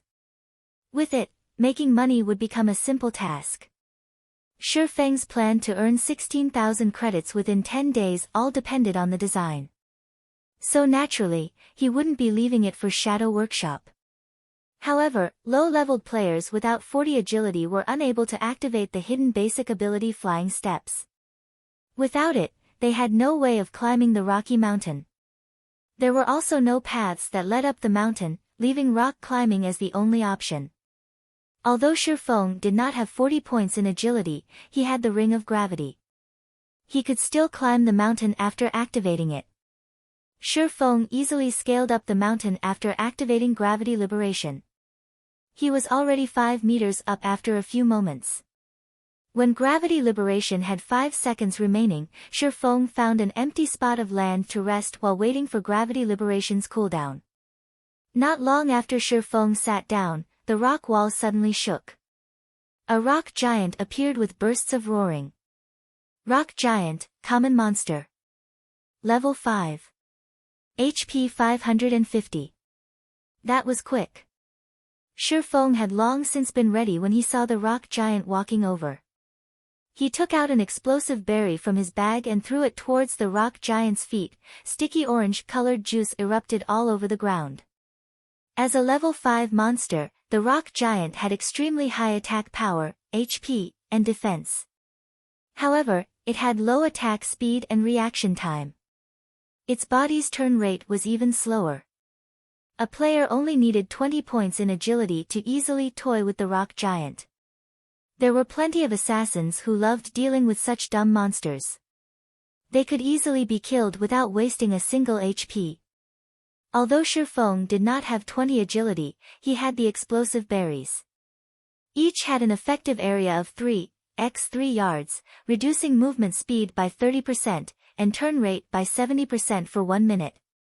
It was a godly tool used to counter dumb monsters. 2 months after God's Domain started, a lot of players would use such a method to kill high-leveled monsters that were slow-moving. However, such slow-moving monsters existed in limited numbers in God's Domain, so grinding on them for quick levels was not possible. The rock giant's speed sharply reduced after being hit by the explosive berry. Shi Feng pulled out his novice sword and rushed towards the rock giant's back, chopping down at it. Above the rock giant's head, 3 points of damage appeared. It was a hardly mentionable damage when compared to its 550 HP. The rock giant also regenerated 1% of its HP every 5 seconds, that was 5 HP every 5 seconds. It was very challenging to kill it within a minute. The rock giant tried to turn around when Shi Feng attacked it. However, its body's turn rate was slow, to begin with. Now that there was an extra 70% speed reduction, it was just abominably slow. Shi Feng attacked it twice more, following up with another chop, causing a series of -3, -3, -6 to appear. The effect of chop was not that great due to the level suppression. However, because the rock giant was 4 levels higher, there was an additional bonus towards skill proficiency. Coupled with one of the swordsman's natural talents, a single usage had increased Chop's SP by 3 points. This was an absolute location for raising skill proficiency. After much trouble, the rock giant turned around to face off against Shi Feng. However, Shi Feng did not give it any chance, quickly circling to its back where he continued attacking. Thundering Flash. Suddenly, a single sword light caused 4 damage, followed by another that dealt 5 damage, and the last one that dealt 7 damage. After all 3 streaks of thunder hit its mark, Thundering Flash's SP increased by 3 points. Another few slashes followed. A series of -4, -4, -4 damage was dealt. Though each strike only had an increase of 1 damage, the totaled up damage would still be great. Although the effect of Thundering Flash lasted only for 15 seconds, it had greatly increased the speed of killing the rock giant. The battle could be ended within a single minute now, saving up a precious explosive berry. Even if the rock giant had high HP and attack, it was no different than a practice dummy if it couldn't land a hit on Shifeng. It was just giving Shifeng EXP and SP. Skill proficiency could not be increased just by using the skill. When using it on a monster of the same level, there was a 20% chance to increase it by 1 point. For monsters of a higher level, there was a 40% chance if it was 1 level higher, 70% for 2 levels, 100% for 3 levels, 150% for 4 levels, and 200% for 5 levels. The maximum limit was 200%. Now that Shifeng was killing a level 5 rock giant, his SP increased several times the rate of others. Not even a full minute had gone by before the rock giant finally fell. System, level 5 rock giant killed. Level difference of 4. EXP obtained increased by 400%. Obtained 120 EXP. Shifeng's EXP bar increased by a chunk. He was now 880 EXP away from level 2. That meant he needed to kill another 8 rock giants to reach level 2. These mountains in the central region were a great place for leveling up and looking for treasure. Unfortunately, 2 months had passed before people discovered them. Shifeng searched the rock giant's body after killing it, obtaining a bronze organ. It was a material used to make bronze equipment. He also acquired a piece of hard stone. Subsequently, Shifeng searched around the empty land. A few moments later he found a rare herb called 100 Souls Flower. It was one of the core materials used to make. Just as he got close to it, another rock giant spawned. Shifeng threw out another explosive berry. Thundering Flash. Chop. In just a short moment, Shifeng obtained another hard stone, 120 EXP, and a large amount of SP. Shifeng continued climbing up when the cooldown finished on the Ring of Gravity. On his way up, he searched for rare herbs while killing rock giants. Following the fall of the 8th rock giant, Shifeng became level 2. He added all his points into agility, letting it reach 16 points. He was just 4 points away from unlocking fast and nimble. The SP for Chop has also reached 300 points, raising the skill to level 2. The next level required 600 SP. The skill now increased damage by 12 points, and its cooldown was reduced by 1 second. The other players would go crazy if they found out about Shifeng's leveling speed. Just going from level 0 to level 1 required more than a handful of hours. As for going from level 1 to 2, at the very least, doing so would require 7 or 8 hours. Shifeng spent less than 20 minutes to reach level 2. His leveling speed was like a rocket launching. Shifeng walked towards a dead rock giant and searched it. Seems like my luck isn't bad at all. It even dropped equipment. Shifeng discovered a piece of cloth armor, though he was somewhat disappointed. Level 4. Defense plus 3. Mana plus 10. Durability 20/20. God's domain had just started operating. The drop rate of equipment was extremely low. Common equipment was extremely rare, especially a level 4 common equipment.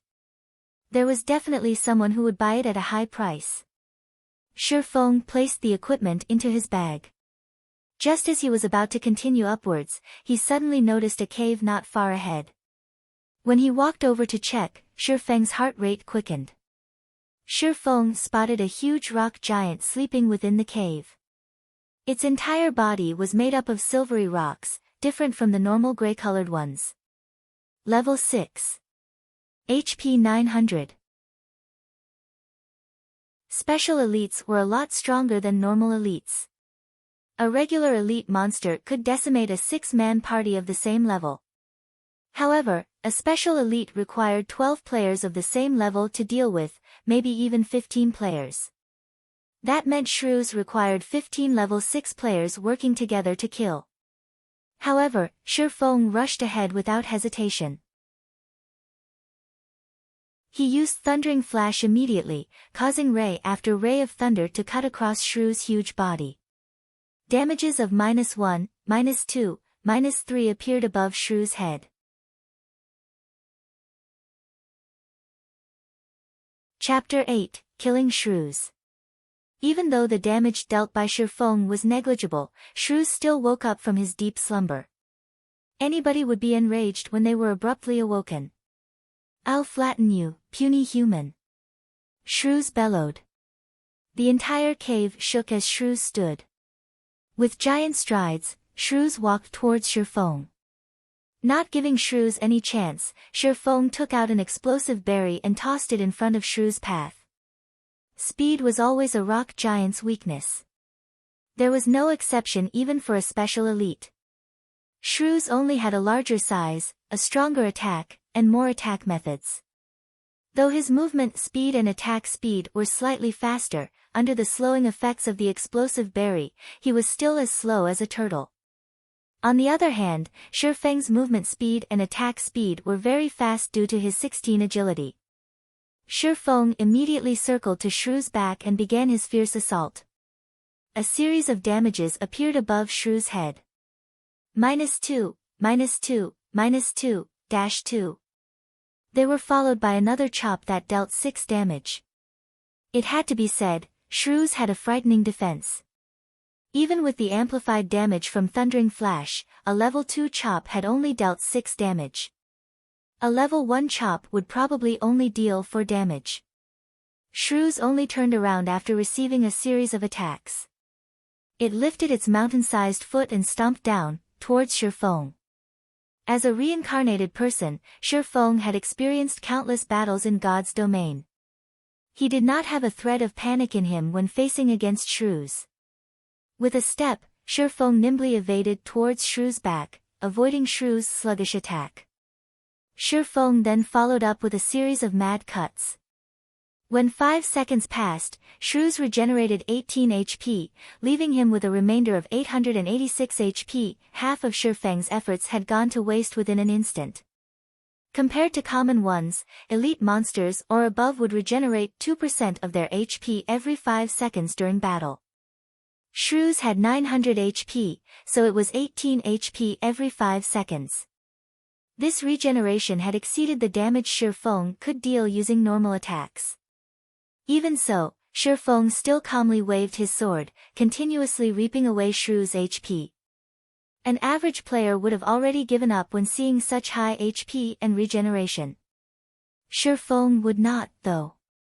16 points of agility allowed Shifeng to avoid and attack with ease.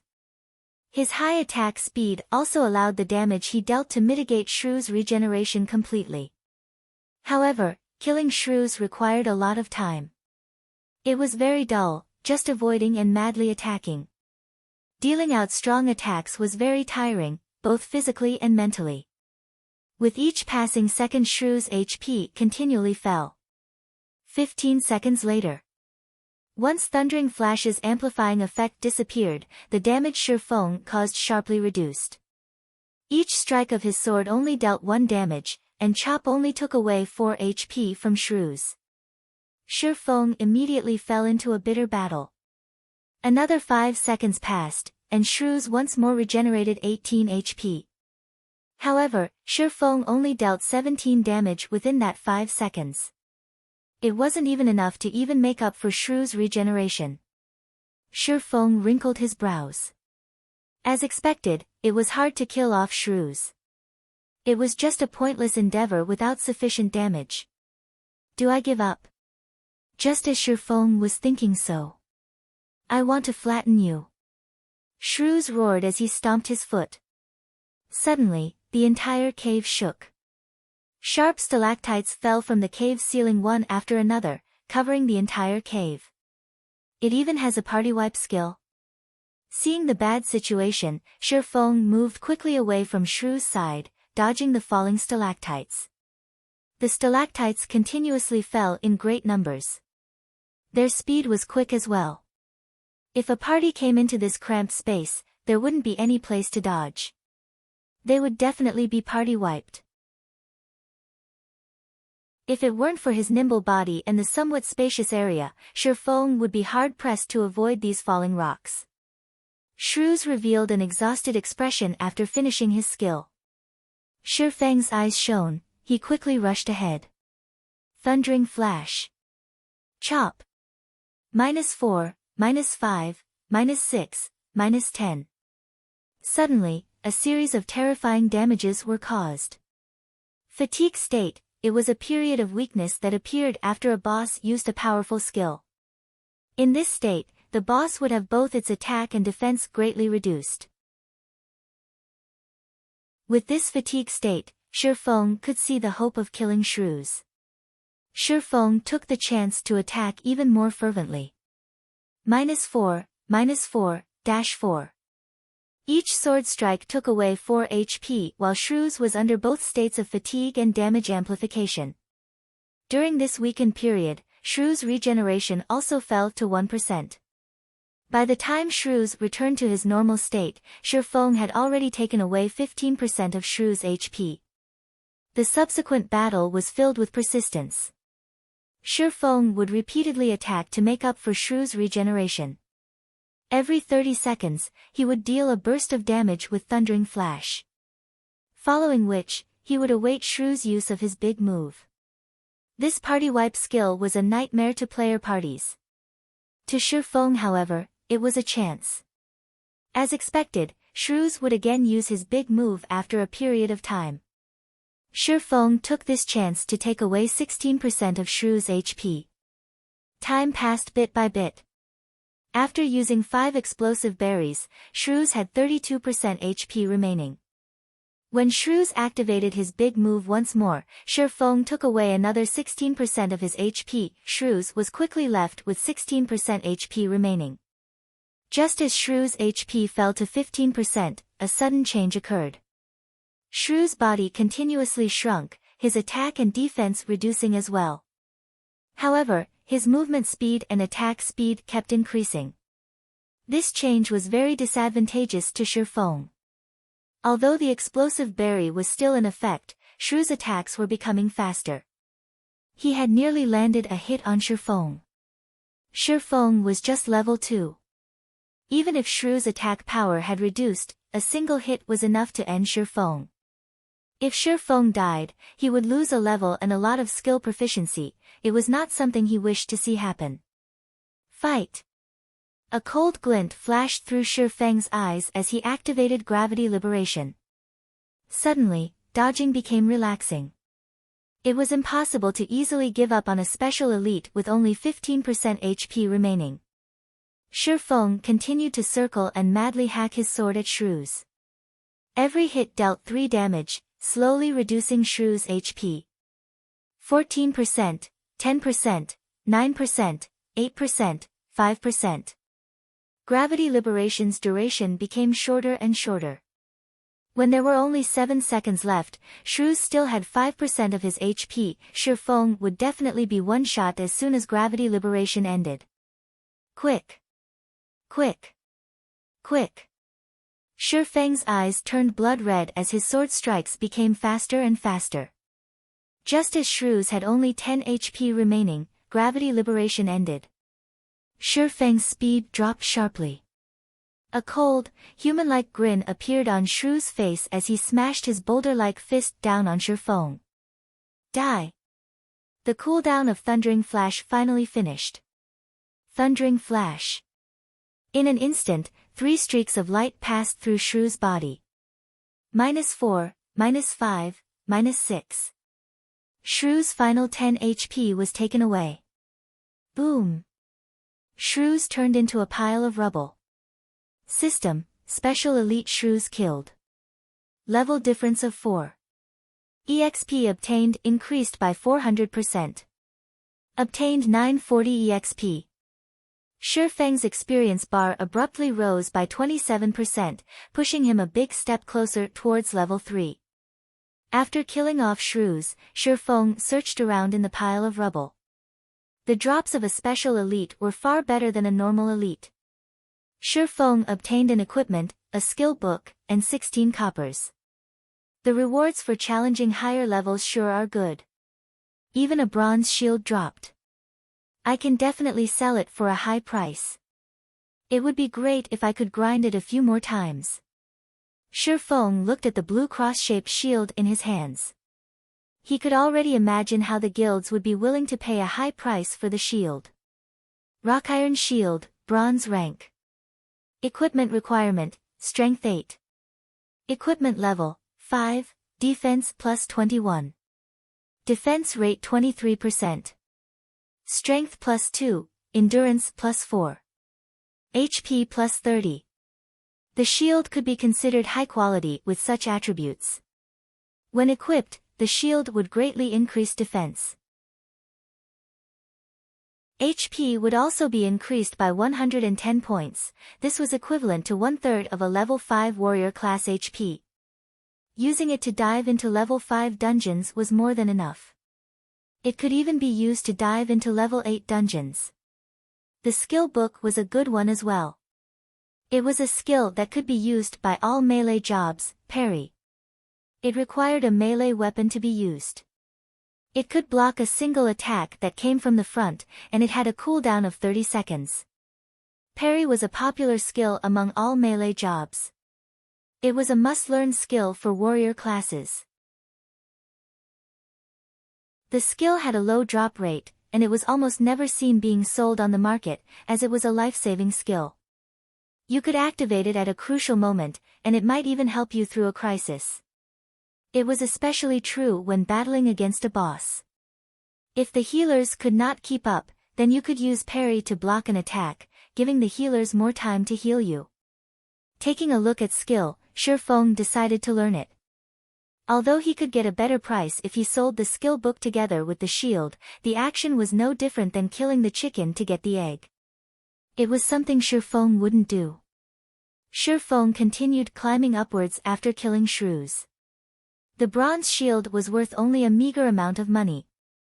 The real fortune was the secret silver treasure chest. Shi Feng only had 4 explosive berries remaining. However, he was not even 1/3 of the distance to the peak.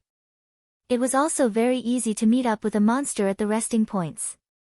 This caused Shi Feng to choose his path more carefully. Half an hour later. After cautiously advancing the entire way up, Shi Feng was finally at the peak of the mountain. The visibility at the top was very poor with all the white clouds and mist. Shi Feng could only see 20 yards in front of him. On his way up, Shi Feng had used all 4 of the remaining explosive berries on rock giants. If another monster appeared, Shi Feng could only give up and start all over again. Just as Shi Feng walked ahead a few steps, a few blurry shadows could be seen up ahead. At this moment, an emergency notification came from the system. System, player has discovered the lost lands. Activated hidden quest, past glory. Temporarily disabled players' communications to the outside world. Unable to leave the map until quest is completed. Crap, those assassins lied. Shi Feng silently cursed. Those assassins had undoubtedly kept hidden some information. The situation at the mountain peak was entirely different from what the assassins reported.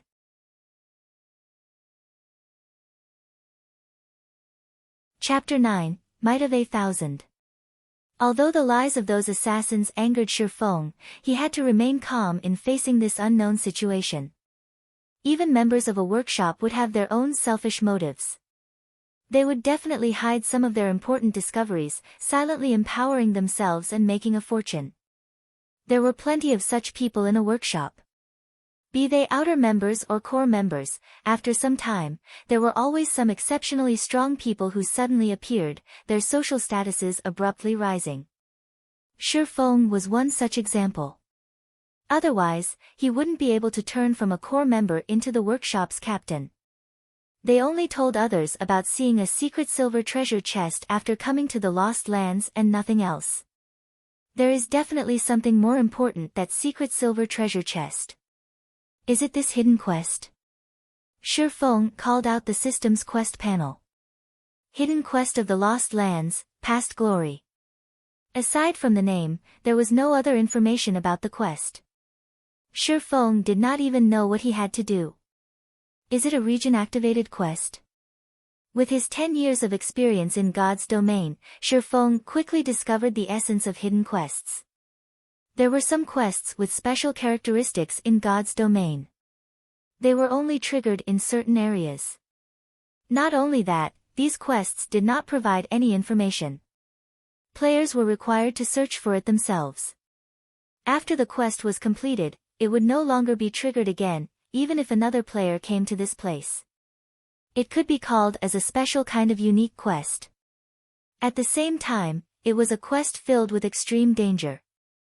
Searching for the method to complete the quest in an unknown region also meant dealing with the unknown monsters of the region. For such special quests, the region's monsters were usually several levels higher compared to the surrounding areas. An average player had no chance in completing the quest. There were 6 assassins over level 20 that came to this place last time. The quest was also triggered in this region with level 5 monsters, so the assassins could complete the quest. There's no point in bothering. Since I can't get out, I might as well look around. At worst I'll just die and be sent back to the town. Shifeng advanced in large strides after thinking it through. A few moments after walking through the mists, Shifeng spotted a few blurry figures up ahead. It was a city. A city which had been abandoned ages ago. All around, there were ruined houses. Judging from the size of the city and the magnificence of the buildings, it seemed this city once flourished. It was even more prosperous and brilliant than White River City. However, this flourishing city did not have even a shadow of a person now. Shifeng silently entered the city. He observed the surroundings while looking for clues about his quest. Looking through a city that could fit millions was like looking for a needle in a haystack. Hours quickly went by. After searching through tens of streets and hundreds of houses, Shifeng had yet to find a single clue for his quest. God's domain had just started. It was the best time to widen the gap with others, yet Shifeng had wasted hours exploring this place. There were plenty of players who had already reached level 1, but Shifeng was still paused at 34% of level 2. Shifeng hesitated. Should he continue looking for clues to the quest, or should he just end himself here and revive back at the town? I'll look for another hour.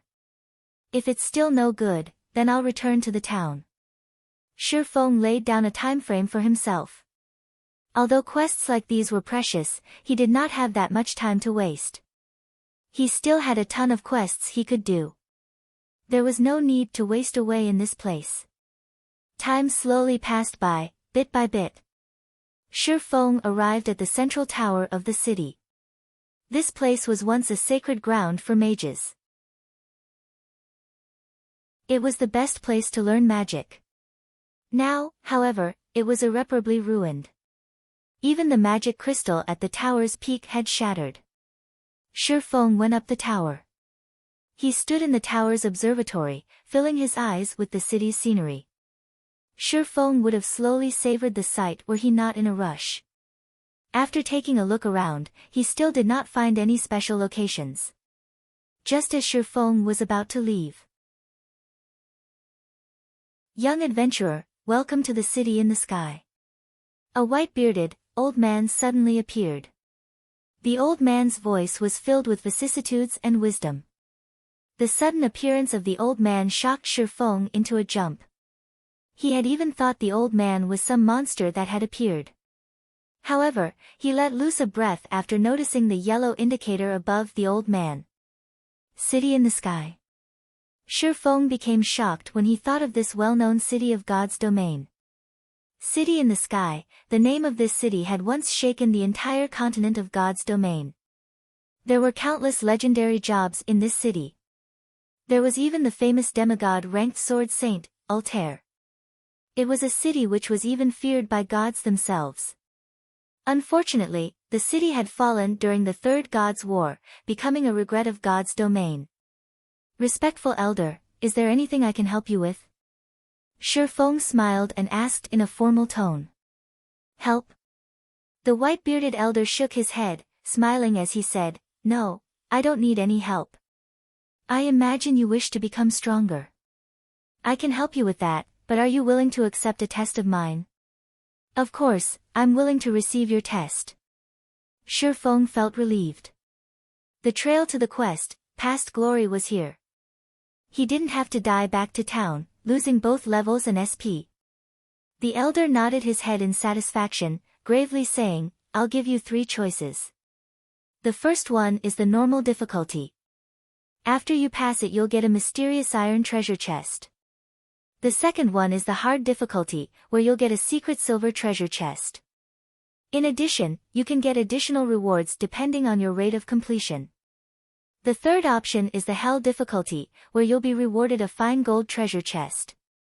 You'll also receive additional rewards depending on your rate of completion. Young adventurer, which do you choose? 3 choices. Each harder than the other, and each more attractive than the other. The 6 assassins who were over level 20 had chosen the hard difficulty. They returned with the secret silver treasure chest but chose to hide the additional reward. This meant that the additional reward was even better than the secret silver treasure chest. After some thought about it, Shifeng decided to bravely challenge it. A person who had been reincarnated should have courage. Respected elder, I choose the hell difficulty. Shifeng was confident he could manage this difficulty. If he could complete it, then it would have a great effect on his future developments. Ha ha ha. Young people sure are full of energy. I truly admire you, but be sure not to regret your choice. The elder disappeared after his hearty laughter. System, quest, past glory, accepted. Face off against 1,000 monsters of the same level. Considered passed after killing 500 monsters. Time limit of 4 hours. Quest failure penalty, all attributes permanently reduced by 10 points. Attributes are the essence of a job. If Shifeng's attributes were all reduced by 10 points, then he was as good as crippled. This penalty sure is ruthless. Shifeng's scalp started itching as he looked at the countless specter warriors appearing below the tower. The countdown started. There were 5 seconds remaining before the monsters attacked. Specter warrior, common monster. Level 2. HP 230. Fighting against one of them would be easy. Against an ocean of them, however, even Shifeng would start to panic. Rushing in was just plain suicide. Shifeng would quickly become surrounded and killed. The only choice was to fight the monsters one by one. Shifeng had a wealth of experience in battling. He quickly ran down the tower and stood at the staircase. The stairs only allowed 2 monsters to pass through at a time, so it was the best place to attack from. Shifeng would be able to clear this quest so long as he guarded the staircase. Once the 5 seconds were up, every single specter warrior rushed the tower with wild abandon. However, the staircase was too narrow. As a result, they were blocking each other. Shifeng only had to face 2 specter warriors at a time. With regards to the warriors' attacks, Shifeng could dodge them with relative ease. Thundering flash. Chop. 3 streaks of light flashed across, instantly causing a high damage of 60 to all specter warriors within a 2 by 10 yard area. The chop that followed dealt 33 damage. Within an instant, the first specter warrior had only half of its HP remaining, whereas the tens of others behind had lost a quarter of their HP. Previously, Shifeng faced off against high-leveled monsters with very high defense. The effects of Thundering Flash and Chop were both greatly reduced. Now that Shifeng was facing monsters of the same level, Thundering Flash could vividly display its prowess as a powerful AoE damaging skill. With Thundering Flash's damage amplification effect, Shifeng only needed 5 strikes from his sword to finish off the first Spectre Warrior.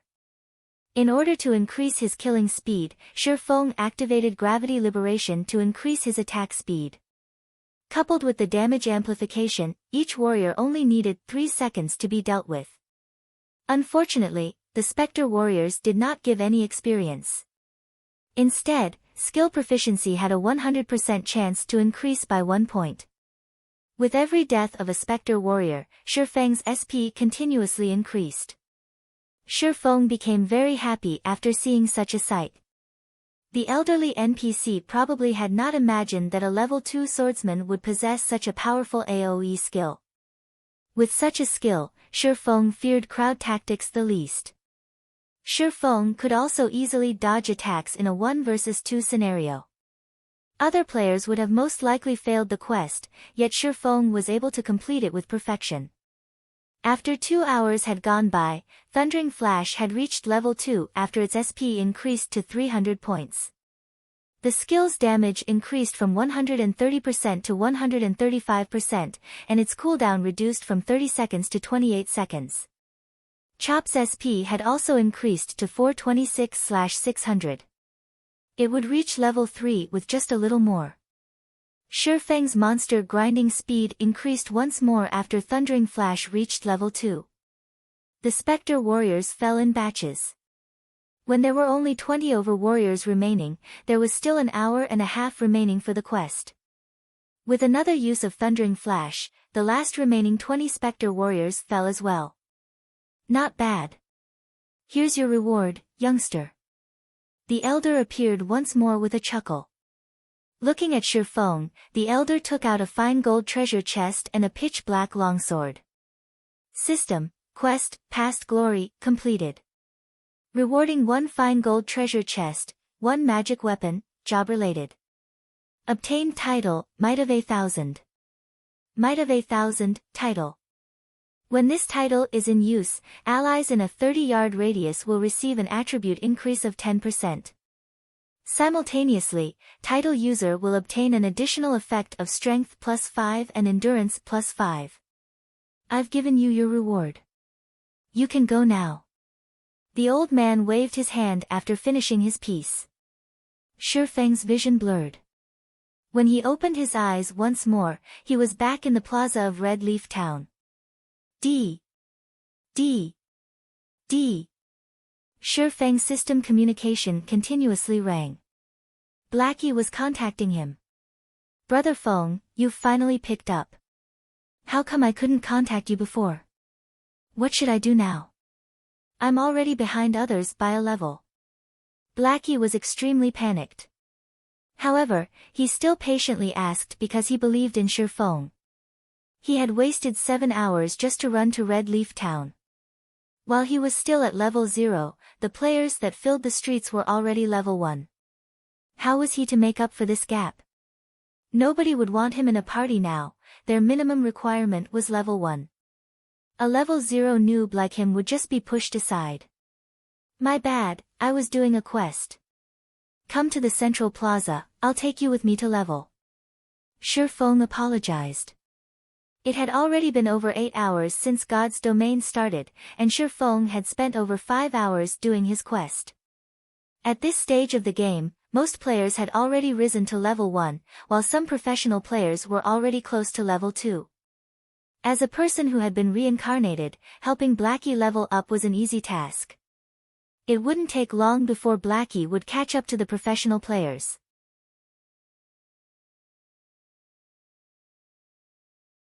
Chapter 10, Abyssal Blade. Shifeng observed his surroundings after hanging up on Blackie. Seeing that nobody paid attention to his sudden arrival, he quickly entered an empty alley. Opening a fine gold treasure chest would definitely cause a commotion. Opening and showing off a fine gold treasure chest at the crowded plaza was a bold action. It was something only noobs would do. Compared to the real world, there were no constraints within the game world. It went without saying, the great powers in the game hungered for great treasures. If a player did not have the capability, one of the best-case scenarios was one being killed back to level 0 for the treasure. However, if the treasure did not drop out, then congratulations, you can only live in the city for the rest of your life. While other players were out in the wild leveling up, the only thing you could do was to hang around in the city. After a few months, you could proudly be promoted to city guide. Shi Feng was not an assassin who was capable of stealth, hiding, and assassination. Currently, he did not have the sufficient strength to protect himself, so keeping a low profile was necessary. Shi Feng quietly observed the empty alley for some time. After he made sure nobody followed him, he took out the black longsword. Shi Feng's brows wrinkled when he looked at the black longsword. Abyssal blade, magic weapon. Job requirement, swordsman. Do you wish to bind the equipment? Should I equip it or not? Shi Feng became frustrated when he looked at the abyssal blade.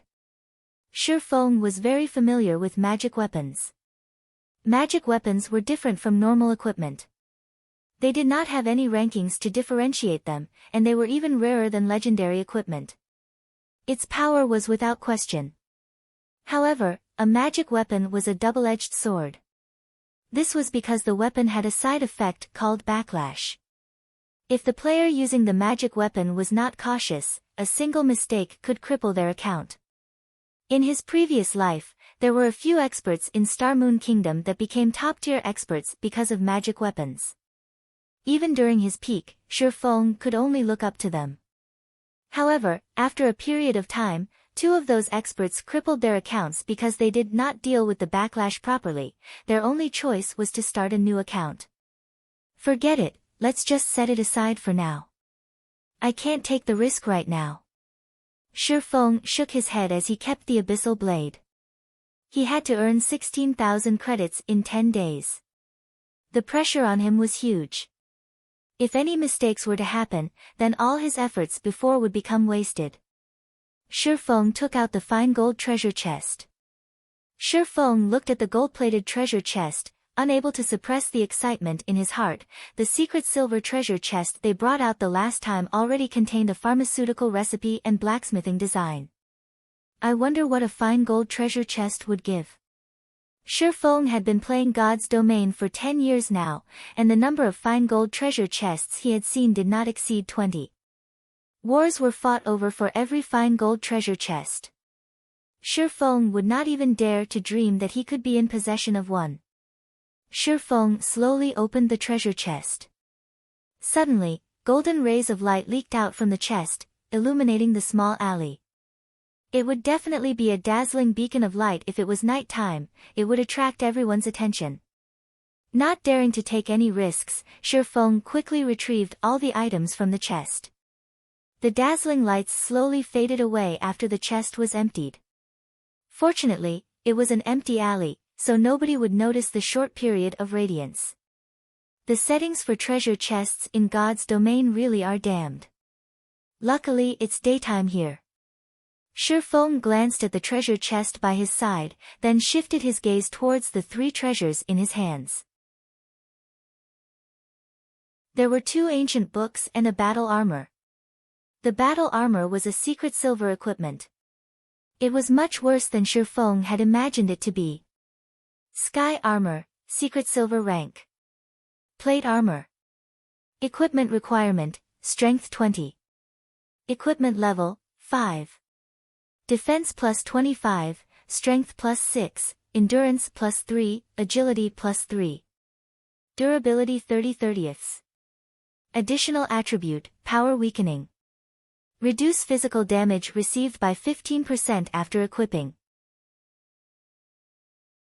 Shi Feng became shocked after looking at the battle armor's attributes. Although the level of the equipment was a lot lower than the one in his previous life, its attributes were top tier. If it was worn by a warrior class, the high defense coupled with power weakening would make tanking physical bosses no longer a problem. If this armor was sold now, its price would definitely be astronomical. This is too great.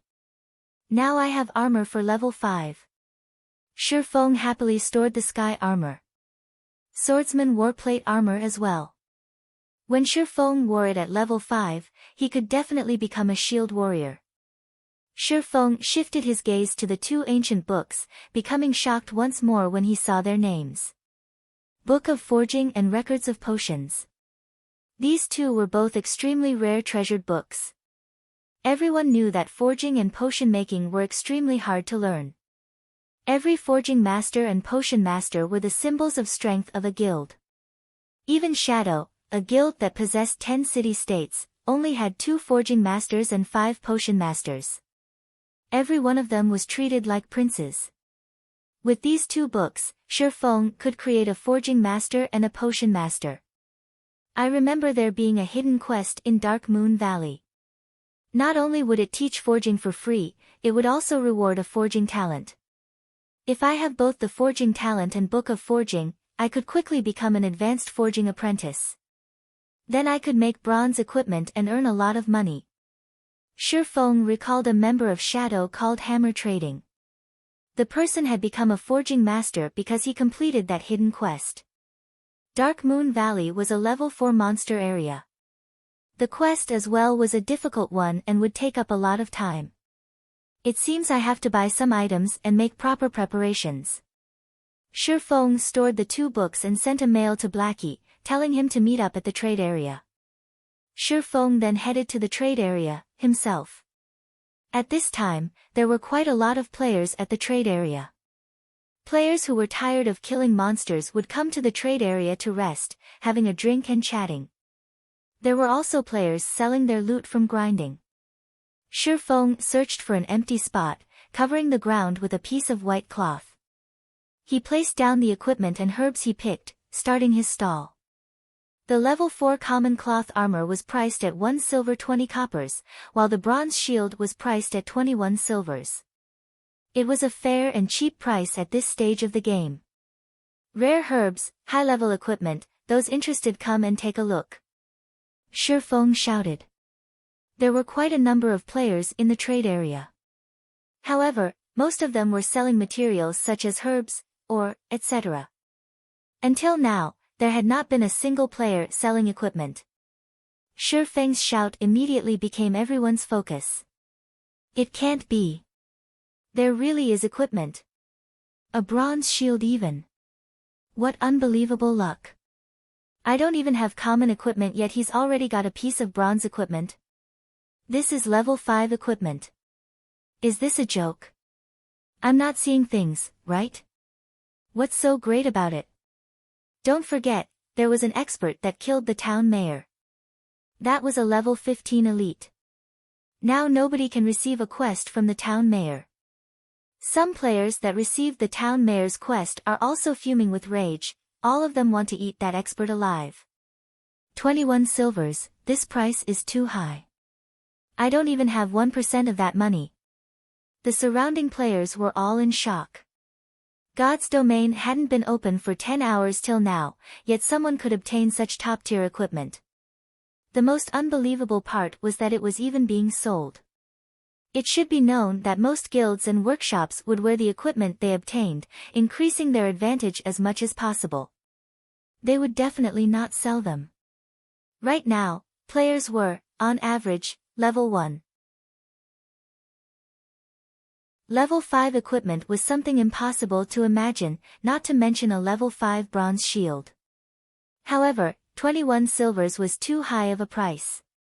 The income of the average player did not exceed 20 coppers, and 21 silvers equaled 2,100 coppers. It was an impossible price for them to shoulder. Shifeng silently smiled as he looked at the increasing number of spectating players. He never hoped for these average players to buy it. What he wanted was the advertising effect. It was only a moment before a party of players rushed over. Leading them was a shield warrior. Give way, give way. Now that we, Shadow, are here, we are buying everything on the stall. Everybody else can just leave. The party members of Shadow created a path for the shield warrior to walk through. Shifeng sent them a glance, discovering that the shield warrior was someone he knew. The man was called Flaming Tiger, he was the team leader for Shadow in Red Leaf Town. In his previous life, Shi Feng was constantly used as cannon fodder, preventing him from rapidly rising. Flaming Tiger was responsible for 3/10 of that effort. Shi Feng never thought he would meet up with this man so quickly. You the stall owner? Flaming Tiger became excited as he looked at the blue cross-shaped shield. He then looked at Shi Feng. He did not have the observing eyes skill, so he could not tell Shi Feng's level. However, Shi Feng was only clad in novice equipment, and he did not have any guild's insignia on him. He was definitely just an average player. Obtaining such equipment should be due to good luck. Shi Feng nodded his head saying, "That's right." "Good, I want everything here for 1 silver. Flaming Tiger proudly stated. He said it as if everything on the stall was just unworthy garbage, and that giving 1 silver for them was looking up to 1. I don't negotiate prices. Please don't hinder my business by acting like a lord. Shi Feng did not get angry, choosing to ignore Flaming Tiger. At this moment, Flaming Tiger's face became livid. He glared at Shi Feng, coldly saying, "Are you sure you want to oppose us, Shadow? I'll give you 1 more chance, think carefully before you speak."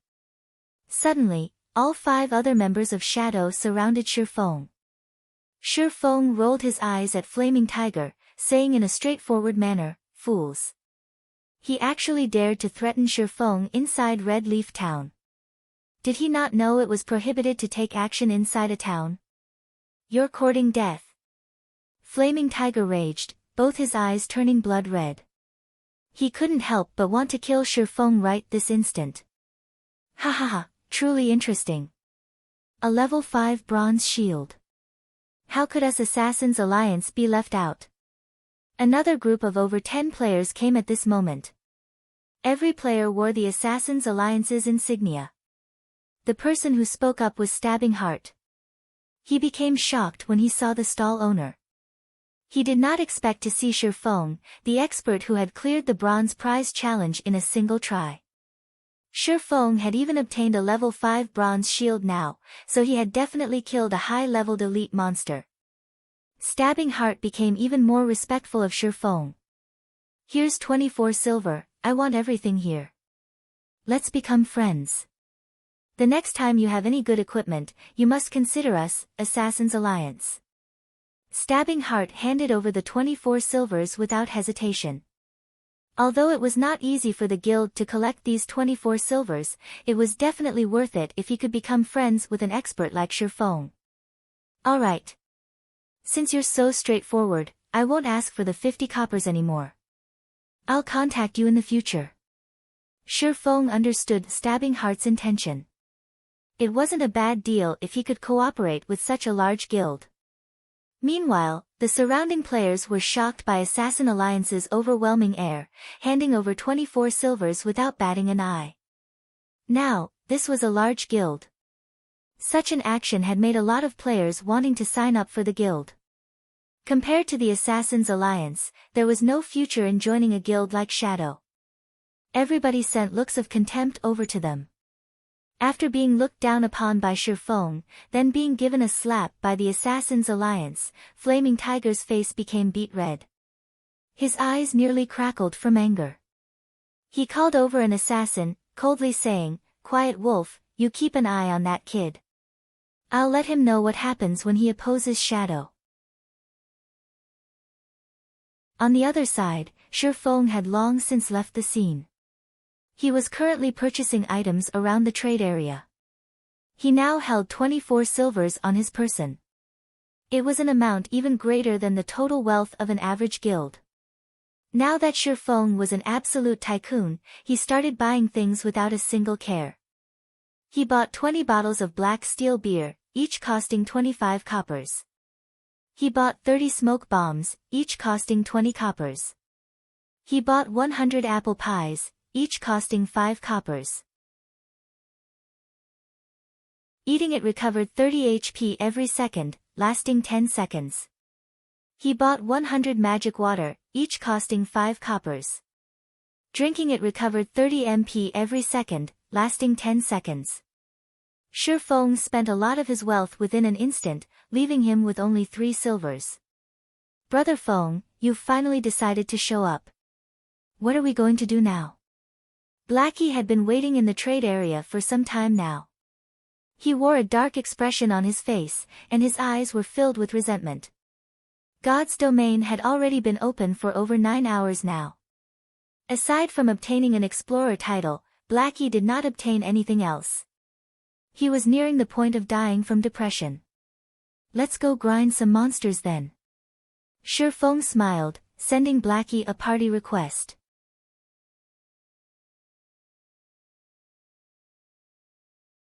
Chapter 11, Black Steel Beer. After leaving Red Leaf Town, Shifeng brought Blackie along as they headed straight towards Dark Moon Valley. Brother Feng, we're on the path towards Dark Moon Valley. That's a level 4 monster area. Can't we choose a safer place? Seeing that Shifeng's target was level 4 monsters, Blackie couldn't help but ask nervously. Challenging higher levels in God's domain was extremely difficult. Usually, players would just challenge monsters that are 1 level higher than themselves.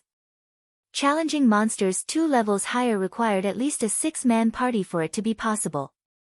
However, even 6-man parties wouldn't carry out such an action. Compared to exhausting themselves just to kill a single level 3 monster, it was much more efficient to just kill a level 2 monster. Shifeng and Blackie were only 2 people. Ignoring Shifeng, who was a level 2 swordsman, Blackie himself was still a level 0 cursemancer. He was just free food to a level 4 monster. Going against level 4 monsters just with the 2 of them was utterly suicide. Shifeng only smiled regarding Blackie's worries. He securely said, "Relax, can't you see that I'm already level 2? That friend of mine is an expert beta tester. If it weren't for our good relation, he wouldn't even tell me such a secret. You can just wait to get on the leveling rocket."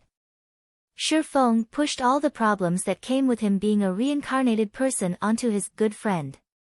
Now all his actions in God's domain could be easily answered, too. He also didn't have to explain much since Blackie would easily believe him. This was because a beta tester was the best explanation. As expected of Brother Feng, you're still the greatest. No wonder you didn't join Shadow Workshop to earn money. With an expert beta tester giving you pointers, you could definitely earn a lot of money in God's domain. The happiness of my body's lower half will depend on you now. Blackie laughingly said as he became relieved. When joined the party before, he was very surprised to see Shifeng already at level 2. Currently, there had yet to be any news of a level 2 player in Red Leaf Town. Even elites of a workshop were no exception. However, Shifeng had reached it. His leveling speed was absolutely terrifying. Blackie knew about Shifeng's standards. Although his skills weren't bad, he definitely wasn't that good. Before, Blackie still had some suspicions about the news of the beta tester. However, all his worries disappeared after seeing Shifeng's level, because only a beta tester could make something like this happen. Blackie had also started believing the possibility of Shifeng earning 16,000 credits in 10 days. Scram! This brother's straight. Shifeng rolled his eyes at Blackie, slightly widening the distance between them. However, Blackie's gaze still carried some impurities, causing Shifeng to panic slightly. What are you thinking, Brother Feng? My dream lover is the snow goddess, Gentle Snow. Blackie hurriedly explained. The snow goddess? Shifeng had a very deep impression of this woman. She had performed extremely outstanding in other virtual games. Not only did she possess an absolutely beautiful face and devilish body, but she also had a proud attitude which was backed up by her excellent battle techniques. Because of these traits, she became even better received by the public. After 3 years since God's domain's opening, she had become a top-tier expert within the whole country. She was also the top 10 berserker within the country. She was dubbed as the Battle Goddess. She had starred in plenty of commercials. Her personal net worth at that time had exceeded tens of billions of credits. Not only that, but she was also the vice guild leader of Ouroboros. Millions of players would move with her single command. During those times, Shifeng was only a minor character within God's domain. He could only look up to gentle Snow's shadow. Unfortunately, sometime later, gentle Snow suddenly vanished from God's domain. Her disappearance became a hot topic within God's domain for some time. Brother Feng, look. That's an elite monster. Blackie pointed towards a snow-white fox in the distant paddy field as he shouted. Shifeng looked over to the golden fields, discovering a white-colored fox. There was even a little rabbit in the fox's mouth right now. Cunning Snow Fox, Rare Elite. Level 2. HP 450. Blackie, your eyesight and luck are seriously too good. You even spotted a rare elite. We're going to earn a fortune this time. Shifeng stealthily walked closer to the fox as he directed Blackie, you just attack from a distance and leave the rest to me. Rare elites were a special type of elite. They had the same capabilities as a normal elite monster, but the rewards they give out were a lot greater. It would take a long time for it to respawn after being killed. Whether you could meet one depended on your luck. Brother Feng, you must be crazy. That's a level 2 elite. We can't go against it. Blackie wanted to stop Shifeng. Only a small party of the same level could deal with an elite. Fighting one alone, without any healing, would definitely lead to death. However, Blackie was too late. Shifeng had quickly circled to the snow fox's back, launching a sudden attack. Chop! A sword strike flew. The snow fox's actions were very nimble. It immediately avoided a vital hit to its abdomen, taking only 32 damage. Such nimble actions. Its defense isn't low either. Shifeng made a quick judgment after observing how the snow fox dodged and took damage. He had the Might of 1,000 title, so all his attributes were increased by 10%. There was also an additional 5 points to both strength and endurance, increasing his strength to 13 and endurance to 10. His agility was also increased to 17 points. Now his attack power was 29, and he had 260 HP. With great speeds, the enraged snow fox bit towards Shifeng's neck. It activated the skill Fatal Blow. However, with 17 agility, Shifeng's speed was not any slower than the snow fox. By the time the snow fox had rushed over, Shifeng's novice sword had already struck down towards the fox's head. Pang! Shifeng only had 13 points of strength, it was still not enough to block the snow fox's attack. 49 damage appeared above Shifeng's head, and his novice sword's durability decreased by 1 point, as well. On the other hand, the snow fox only received 5 damage. The gap between the two of them was as clear as day. We're dead. We're dead. We're so dead this time. Sweat started appearing on Blackie's forehead. He had seen damage from common monsters, but he never imagined that there was such a great difference from an elite monster. Shifeng was lucky he had blocked the attack with his sword, only taking close to 50 damage. If the attack landed on his body, wouldn't it be over 100? Shifeng had reached level 2 with great difficulty. If he died this time, he would return to level 1, his great advantage over others would be gone. Move, Blackie! Shifeng shouted. He really must have gone mad. Fine. Fine, at worst I'll just die once. I'm still level 0, anyway. Blackie clenched his teeth and started chanting a curse, his hands making gestures. A dark arrow shot out, dealing 5 damage to the snow fox. Blackie sucked in a deep breath when he saw the damage. He had added all his points into intelligence, yet 5 damage was all he could do. An elite monster's defense was just terrifying. Shifeng, who was facing the snow fox, was under even more pressure. The snow fox had very high agility. It was able to dodge whenever Shifeng wanted to use chop. In the end, Shifeng could only use normal slashes, dealing 18 damage each time. However, each successful bite from the snow fox would deal over 100 damage, it was greatly disproportionate. 10 seconds later, Shifeng's HP fell to 31, while the snow fox still had 244. I guess there's still no way to directly face off against an agility-type elite with such a small amount of skills.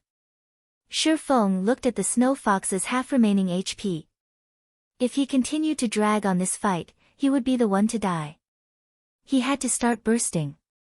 Shifeng took out a bottle of black steel beer from his bag. After taking 2 mouthfuls, he became slightly drunk, and his vision started becoming blurry. He then activated gravity liberation, his speed increasing by a huge leap. He arrived at the snow fox's side with lightning speed. When Shifeng looked at the snow fox's level again, it displayed level 0, whereas he was level 2. Suddenly, the suppression due to level difference was removed, letting Shifeng's damage rise. Similarly, however, his body became difficult to control. Die! Shifeng's eyes were icy cold, his grip around the novice sword tightened. Thundering flash. Hua! Hua! Hua! 3 lightning-quick slashes struck past the snow fox's waist, causing it to let out a tragic cry. Damages of -30, -36, -42 appeared on top of its head, instantly taking away a quarter of its HP. Afterward, another chop dealt 43 damage to it. The snow fox desperately resisted, but Shifeng's speed after activating gravity liberation was very fast. Even if he was in a drunken state, with his many years of battle experiences, Shifeng could still easily maneuver his body. This had placed the snow fox at an absolute disadvantage. Damn, what did you drink, Brother Feng? You're suddenly so fierce.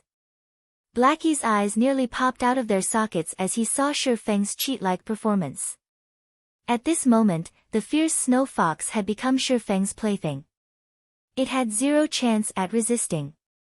When the snow fox had 42 HP remaining, Shifeng was about to give the last strike. Suddenly, Shifeng felt a shiver going down the back of his neck. It was as if he had a dagger pointed at his neck. It was a terrible feeling. Shifeng instinctively leaped forward. In the next moment, a bright snowy dagger had slashed across his original position. Shifeng had surprisingly avoided that strike. Behind Shifeng, a figure with an extremely surprised expression revealed himself. He had already kept his presence hidden incredibly well, he did not even let out a single sound. Not only that, after he had raised to level 1, his agility had reached 10 points. However, his sneak attack had actually been dodged. What sort of intuition did Shifeng have? Friend, we have no hatred or enmity between us. It isn't good doing something like this. Shifeng focused his gaze on the newly appeared assassin as he coldly said so. If you wish to place blame, then blame yourself for angering us, Shadow. It is too late even if you regret it now. Quiet Wolf said excitedly. He held his dagger in reverse grip, paying attention to Shifeng's every movement. Quiet Wolf had been following Shifeng while also reporting his location. He never imagined that they would meet an elite monster. The snow fox's current target was Shifeng. Although Shifeng had good skills, with the snow fox holding him back, Quiet Wolf could definitely find a chance to kill of Shifeng's remaining strand of life, then he could kill the snow fox. There were only benefits for him. As for the Cursemancer on the side, he was just garbage that was not even worth mentioning. Naturally, the snow fox wouldn't care about any of this.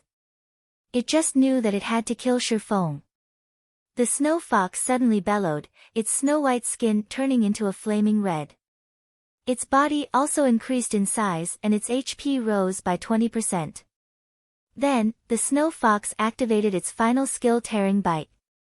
The skill amplified its damage by 50%, also causing a bleeding damage of 30, lasting for 5 seconds. You can go and regret, now. I'll take care of this snow fox in your stead. Quiet Wolf rushed at Shifeng. He was prepared to kill off Shifeng the moment he dodged the snow fox.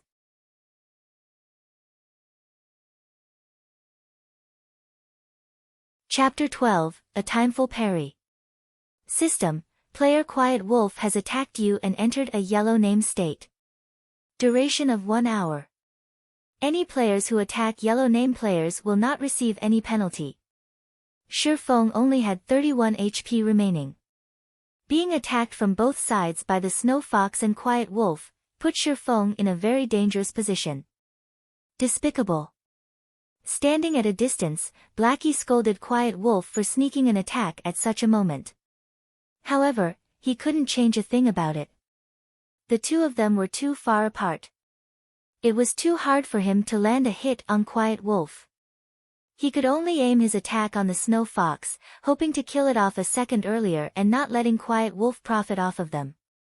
Although mages had high output, compared to hitting monsters, it was far harder to land a hit on players unless they stood still without moving. This was because the moment the dark arrow shot out, there would be a prediction line appearing. In a situation where the distance was great, players with good standards could usually dodge it.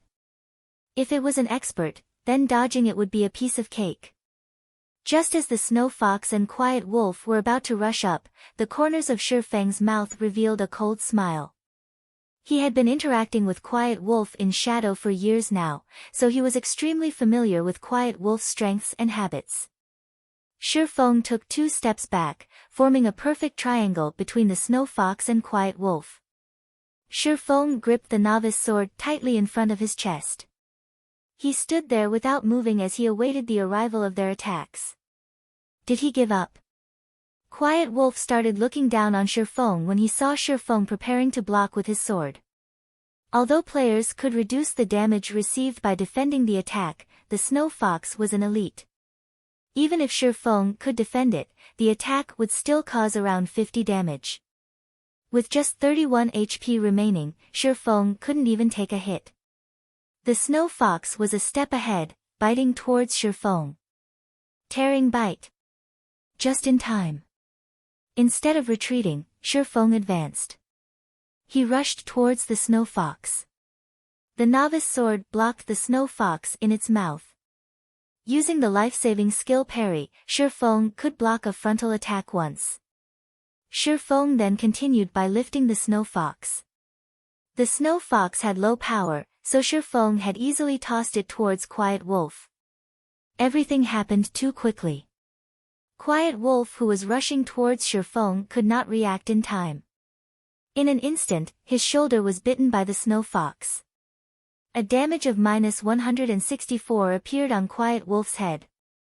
His HP was instantly cleared down to 0. How? Quiet Wolf was unbelievably shocked. His heart was filled with unwillingness as he stared at Shifeng's ridiculing smile. He never imagined that players could do such a thing. If he had known about it, he definitely wouldn't rush forward, just to get himself killed. At this point, regardless of how unwilling Quiet Wolf was, his HP had turned to 0. His body could only fall and turn into starlight. He had even dropped a piece of equipment. In the distance, Blackie became dumbfounded. He had even forgotten to attack the Snow Fox. Blackie, stop daydreaming. Hurry up and attack the Snow Fox. Shifeng yelled and rushed at the Snow Fox again. After Blackie started reacting again, he chanted a curse, madly attacking the Snow Fox. Without Quiet Wolf's disturbance, the near-death Snow Fox was just a decoration. Within 10 seconds, the Snow Fox released a wail before falling down.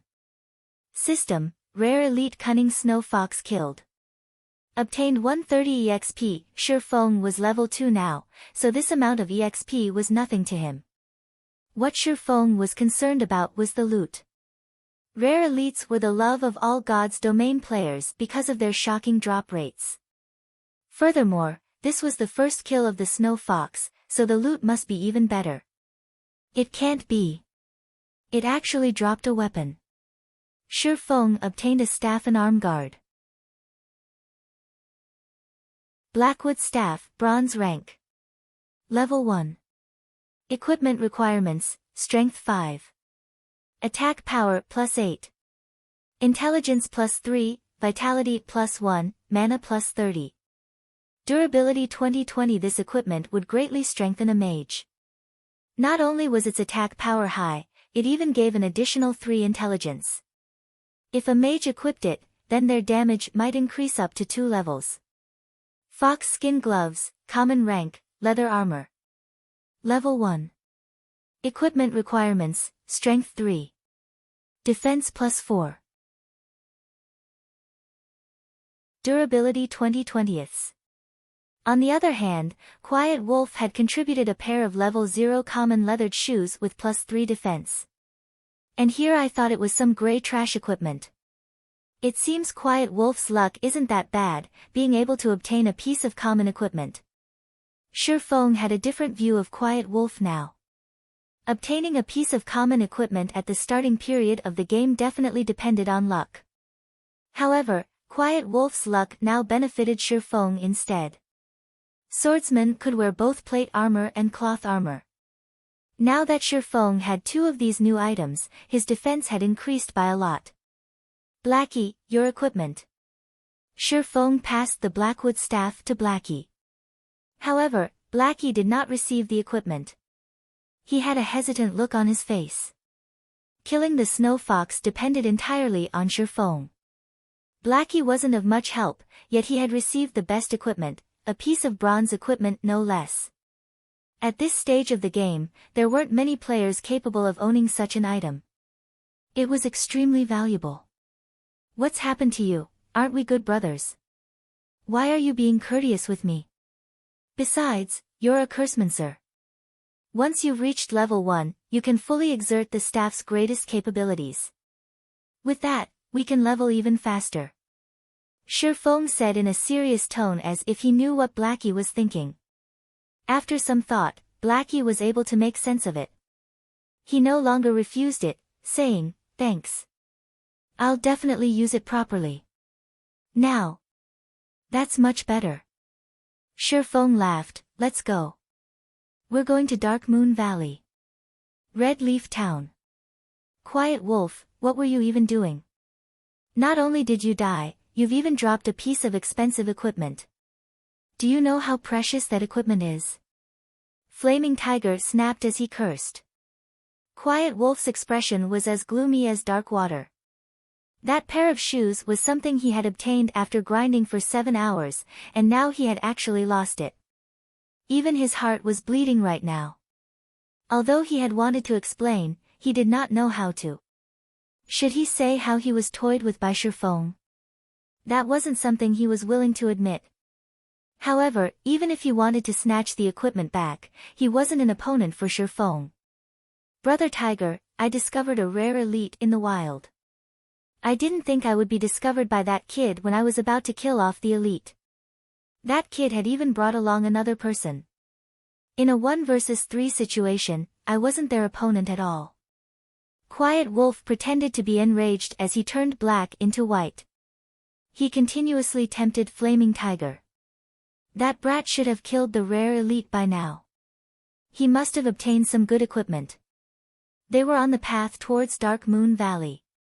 We could still catch up to them if we chase after them. We might even be able to get back the equipment. Rare elite. Flaming Tiger's eyes started to shine. He no longer questioned Quiet Wolf. Instead, he was extremely interested in the loot of the rare elite.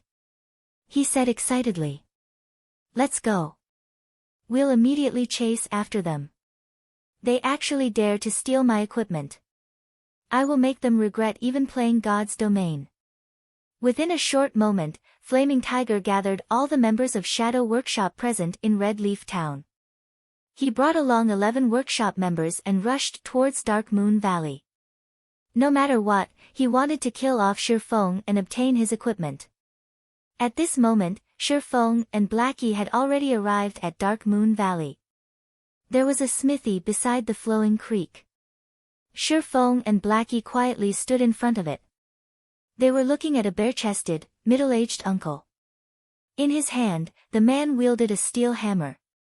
Ding! Dang! He kept hammering on the crimson-red ore. Time slowly flowed by, bit by bit. "Brother Feng, are we still going to wait? It's already been half an hour now," Blackie said. We have to wait. Without patience, he won't give us the quest. Shi Feng affirmed. In his previous life, hammer trading had passed by this place on accident. He had discovered a smithy here. However, the blacksmith here didn't pay any attention to him regardless of how hammer trading talked to him. This had enraged hammer trading, so he decided to drag it on with the blacksmith. He kept standing to the side, sending death glares to the blacksmith. He had never imagined that after some time, the blacksmith would actively speak up. Not only that, the blacksmith even gave out a hidden quest. This had allowed hammer trading to learn the forging talent, becoming the forging master of the era. When Shi Feng thought about obtaining the forging talent, coupling it with the book of forging, advancing into an advanced forging apprentice became a very easy task. When that time came, gold coins would rain into his pockets. After waiting for more than 10 minutes, do you too have an interest in forging? The middle-aged blacksmith suddenly asked. Yes, sir. We've loved forging since we were young. Shi Feng immediately said. The middle-aged blacksmith nodded his head, saying in a satisfied tone, then since you love forging, I can teach it to you. But first, could you help me retrieve 100 pieces of meteorite ore? They can be found on the west side of Crimson Star Mine. Of course. We would gladly be at your service. Shi Feng respectfully answered. System, Hidden Quest Road of Forging accepted. Player is requested by Forging Master Jack to obtain 100 pieces of meteorite ore from Crimson Star Mine. Crimson Star Mine was the nest of level 4 kobolds. These monsters loved ore the most. They would spend every day mining within the mines. As such, kobolds were born with great strength. However, they had short limbs. Because they stayed underground for long periods of time, their range of vision was short. They could only detect enemies within a 35-yard distance. This distance was also the maximum range of attack for a mage. At the mine's entrance, there were many kobolds walking around. An entire group of them would be attracted even if only one of them was attacked. Kobold. Level 4. HP 420. Here. First, some food and drink to fill ourselves. We'll start work after that. Shi Feng brought out a black steel beer and an apple pie. Blackie didn't understand what Shi Feng was trying to do, but since it was Shi Feng's request, he must have his own reasons. Blackie sat down and started eating. 10 seconds after eating the apple pie, all of Blackie's attributes were suddenly increased by +1 points, the effect lasting 30 minutes. After drinking the black steel beer, Blackie's vision started becoming hazy. When he looked at the distant level 4 kobolds, their levels were suddenly reduced by 2, becoming level 2. Alright, let's start then. A bottle of black steel beer's drunken effect only lasts 30 minutes. Shi Feng stood up. He took out a smoke bomb and walked closer to the mine's entrance. Then, he threw it at the group of level 4 kobolds. There were currently over 10 of them there. Smoke bomb. Able to reduce the visibility in a radius of 10 by 10 yards. Duration of 1 hour. The smoke bomb was able to reduce a monster's vision by 10 yards. It wasn't particularly useful against other monsters. However, it was great when facing kobolds. Their vision was now reduced to 25 yards. As long as a mage attacked from a 30-yard distance, the kobolds would not be able to spot them at all. They could only stand there and wait for their deaths. Attack. Shi Feng pointed to the kobolds within the smoke. Blackie was half doubting Shi Feng's actions, but he still chose to believe in Shi Feng. His mouth started chanting a curse. A moment later, a dark arrow shot out, landing directly on the foremost kobold.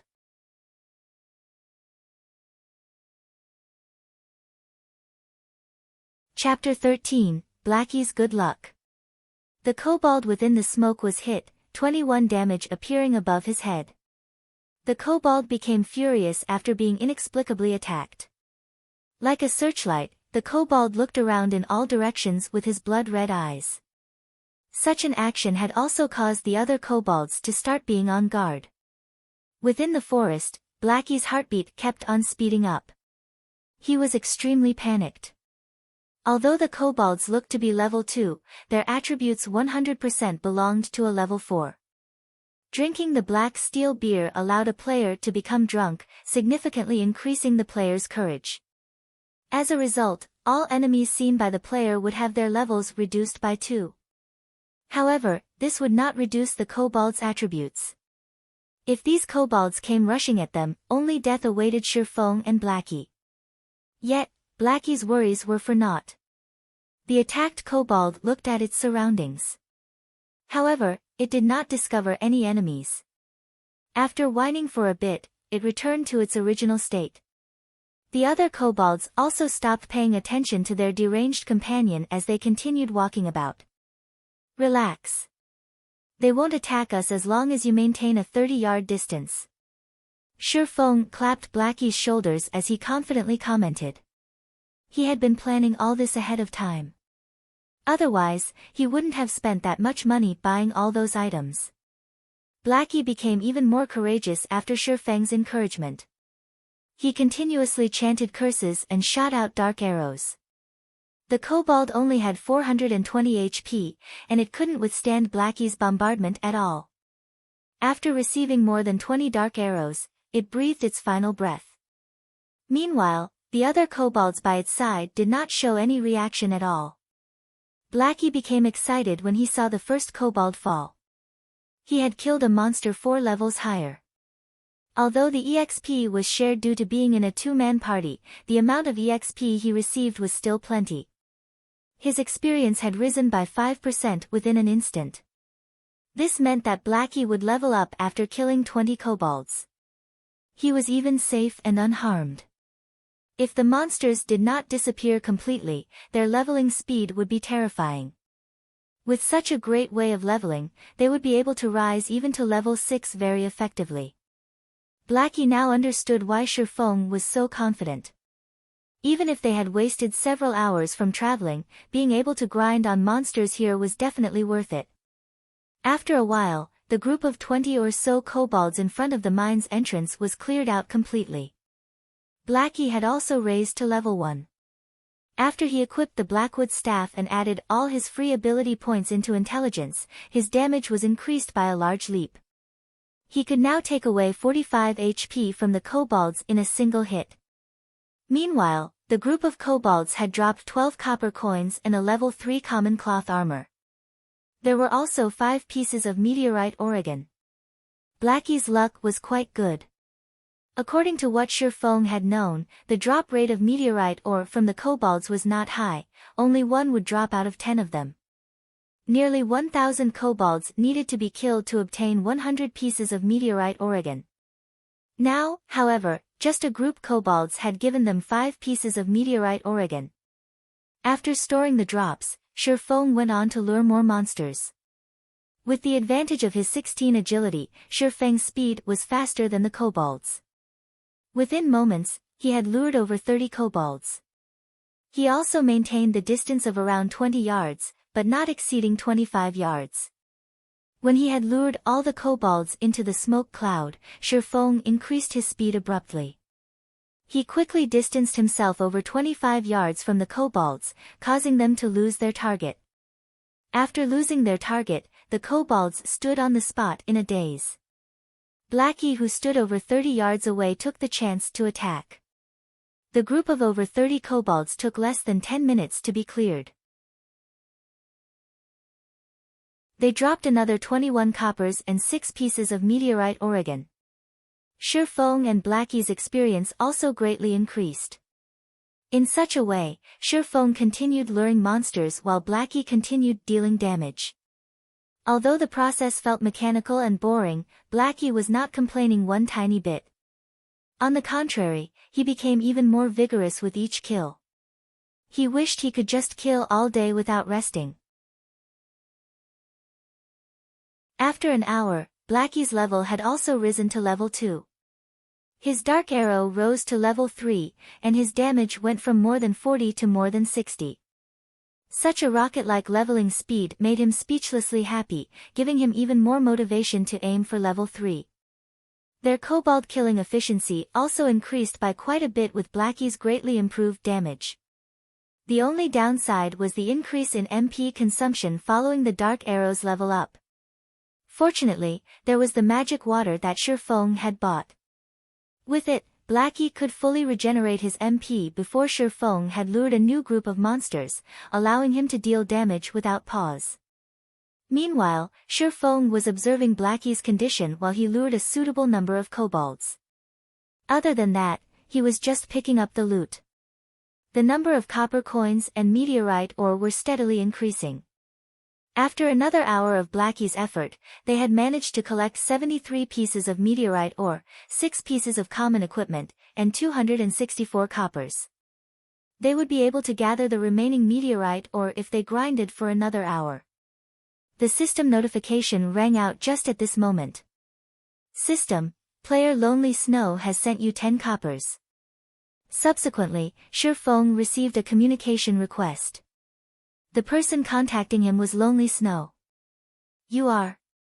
Shifeng had just finished luring a group of monsters. Since he had nothing to do, he accepted the call request. Hello, brother expert. I'm Lonely Snow. We met before at the town hall, and you've even pointed me to a grinding spot. That place was just too great. There wasn't anybody stealing mobs from me, and I could also easily handle them. I'm already level 2 now. I've also looted a lot of materials and copper coins. I've already mailed you the 10 coppers. I wonder if you've received it. Lonely Snow was extremely excited. Previously, he was worried that this expert would not bother with him any longer.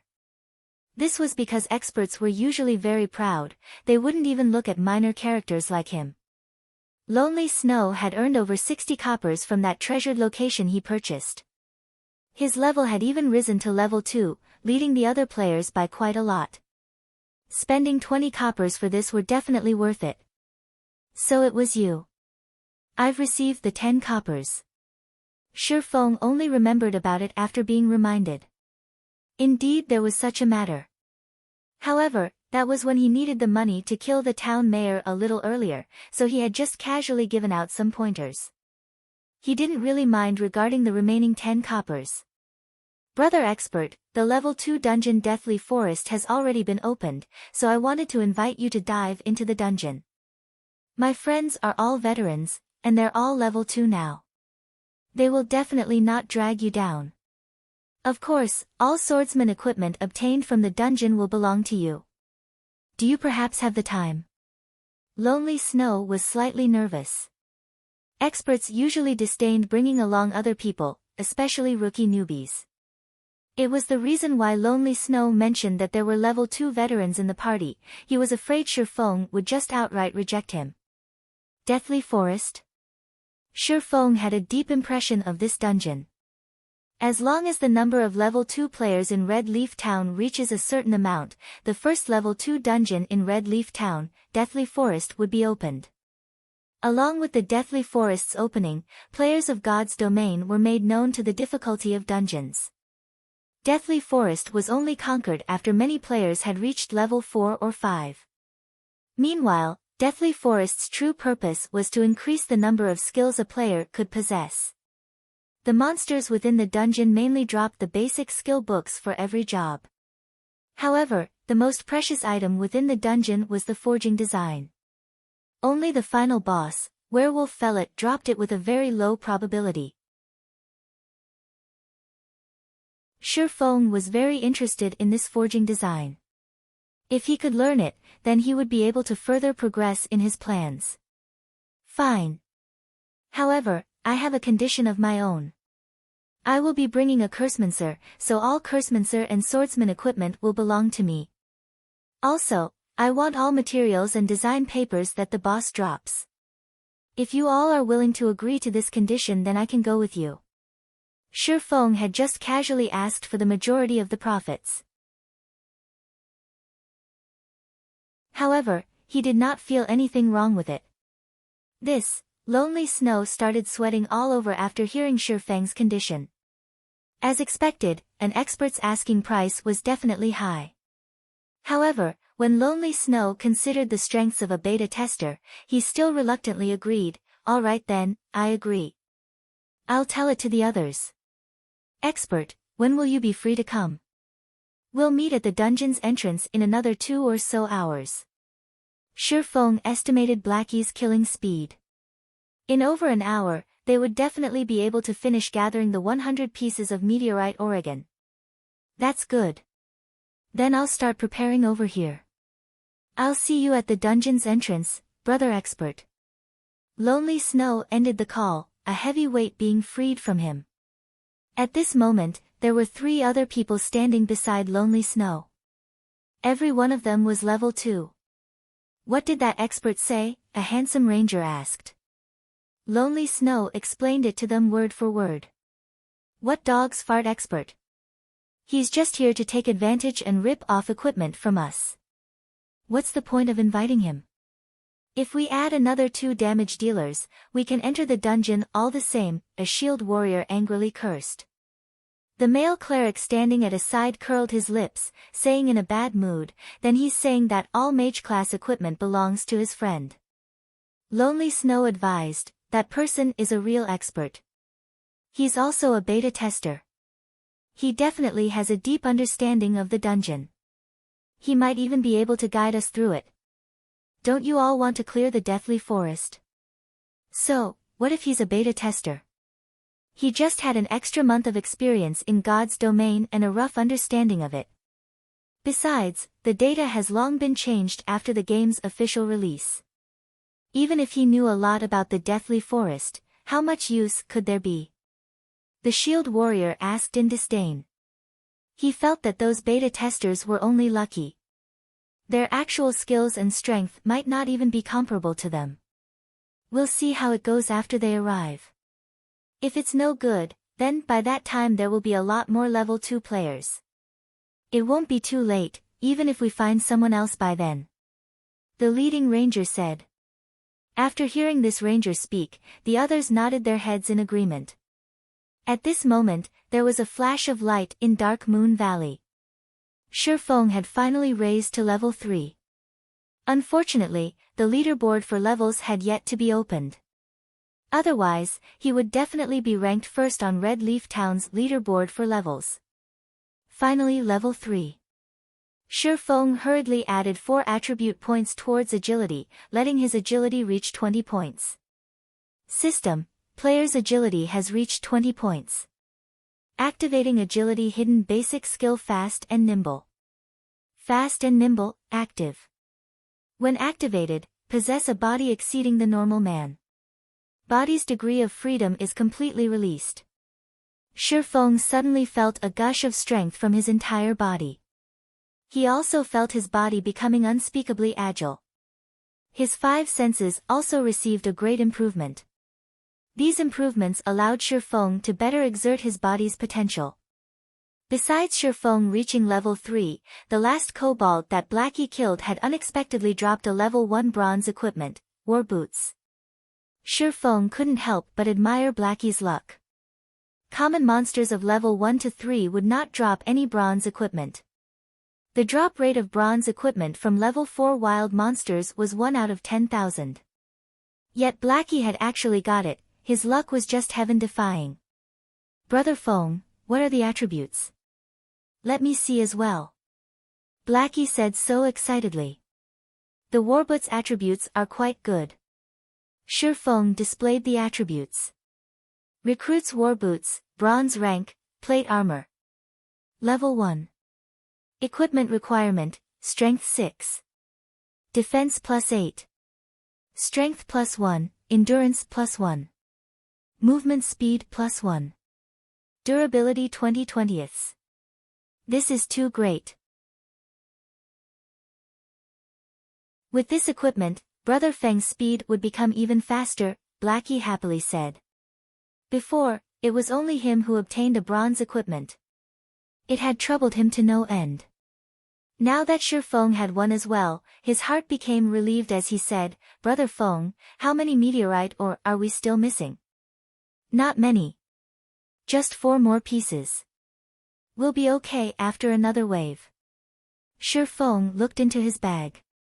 Unknowingly, there were already 96 pieces of meteorite ores in his bag. If someone else had come here to grind, they might have needed 5 to 6 hours to obtain this many. Luckily, there was Blackie. They had gathered most of it after just killing a few hundred kobolds. Just when Shi Feng was about to lure more monsters, his keen senses detected 3 blurry figures were closing in from behind Blackie. "Blackie, dodge quickly!" Shi Feng yelled as he pulled out his novice sword. With lightning speed, Shi Feng rushed over. Blackie remained ignorant of the situation. He was still stuck being happy, unaware of the things approaching him. Only finding out now. "You're too late. He'll be the first one." 3 figures suddenly appeared. They were 3 assassin players, and one of them was Quiet Wolf, the person who was killed before. A mage being simultaneously ambushed by 3 assassins would die, without question. There would be no suspense to it, even if Blackie was 1 level higher than them.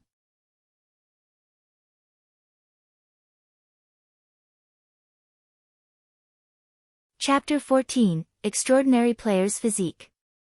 The simultaneous attacks from the 3 assassins caused a lot of damage to Blackie. Even though he wore several pieces of common cloth armor, he had still lost nearly half of his HP. System: Guild Shadow has attacked your party. All party members are allowed to attack members of Guild Shadow without penalty. Duration of 1 hour. I'll fight you guys. Blackie knew he was sure to die.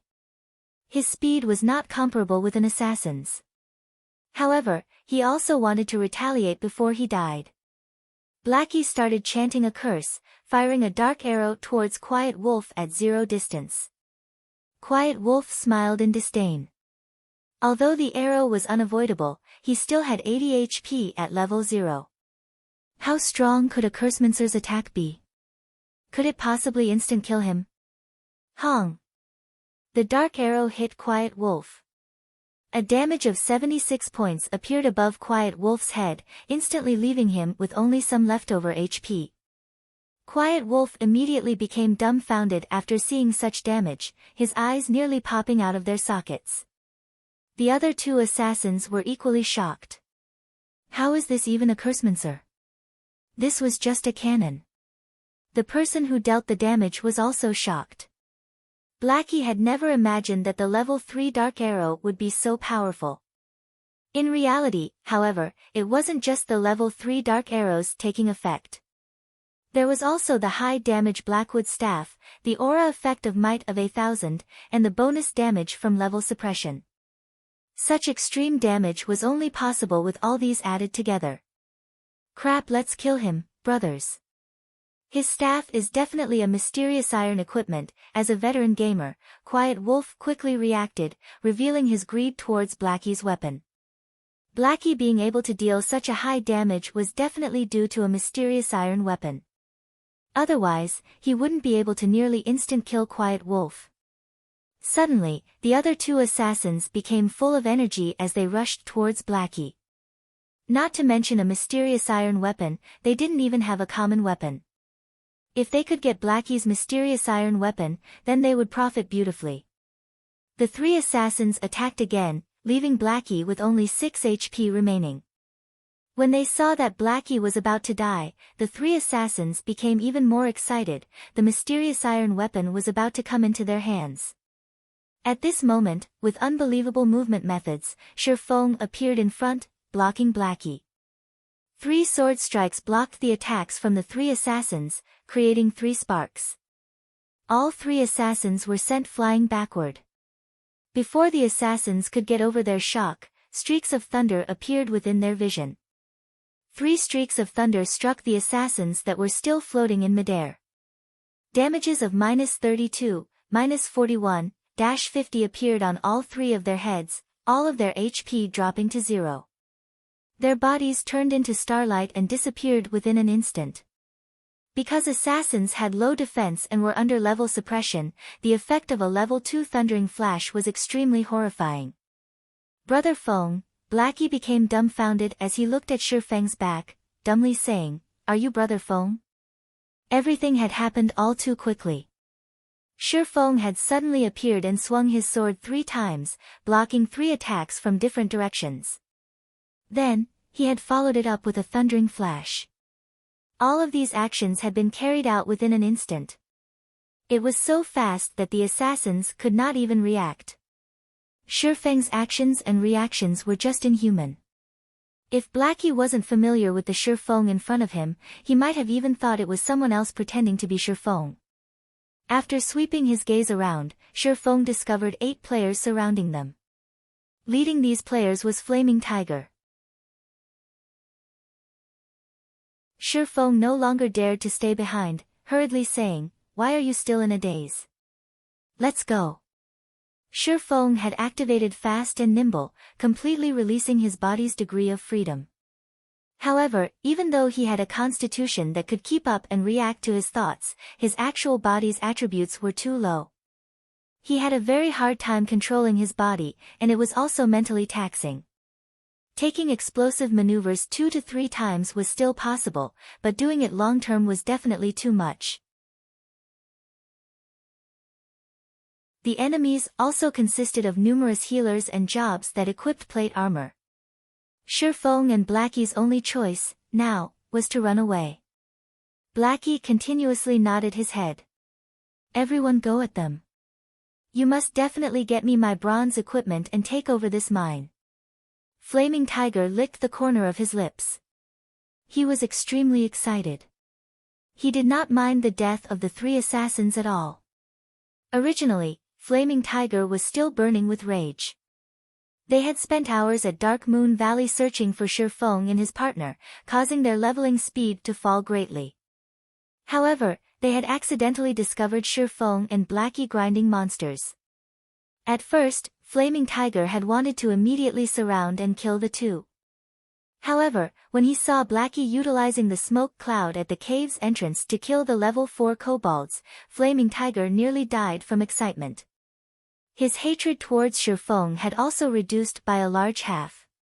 He had even wanted to thank Shifeng for giving him such a valuable location. The difficulty of killing monsters of a higher level was famously known. If he could kill level 4 monsters without any harm, then his leveling speed would be absolutely horrifying. It won't be more than 10 hours before he would be leading the other players. After he had gained a huge advantage over others, the task of uniting Red Leaf Town would be at his fingertips. When that time came, he might even become Shadow Workshop's captain. Countless virtual game companies had closed shop because of God's Domain's opening. There were billions of players joining God's Domain. To obtain their share in this, many enterprises and financial groups started investing in God's Domain, one after the other. God's Domain could be said to be the most profitable virtual game in the world. Flaming Tiger thought about how he would be able to stand out in Red Leaf Town. He thought about forcefully taking the large guilds down a peg. He also thought about becoming Shadow's captain. When that time came, obtaining expensive cars, beautiful ladies, and luxury mansions were only a matter of time. When Flaming Tiger thought of these things, he became unspeakably excited. He had to appreciate Shifeng for giving all of these things to him. However, appreciation remained just appreciation. He still couldn't let the bronze equipment on Shifeng and Blackie go. "Brother Tiger, those 2 are too fast. We can't catch up to them," a berserker said. "They're lucky that they run fast. However, this precious piece of land is enough." Flaming Tiger's eyes shone when he looked at the mine. He had already fantasized himself leading Red Leaf Town with flair. "Brother Tiger, what about Quiet Wolf and the other 2? The 3 of them fell back to level 0. They also lost quite a lot of skill proficiency," an elementalist asked. Flaming Tiger rolled his eyes at his subordinate, asking, "Is this even a problem? You saw as well just now. The kobolds within the smoke cloud won't attack players if they're attacked from a distance.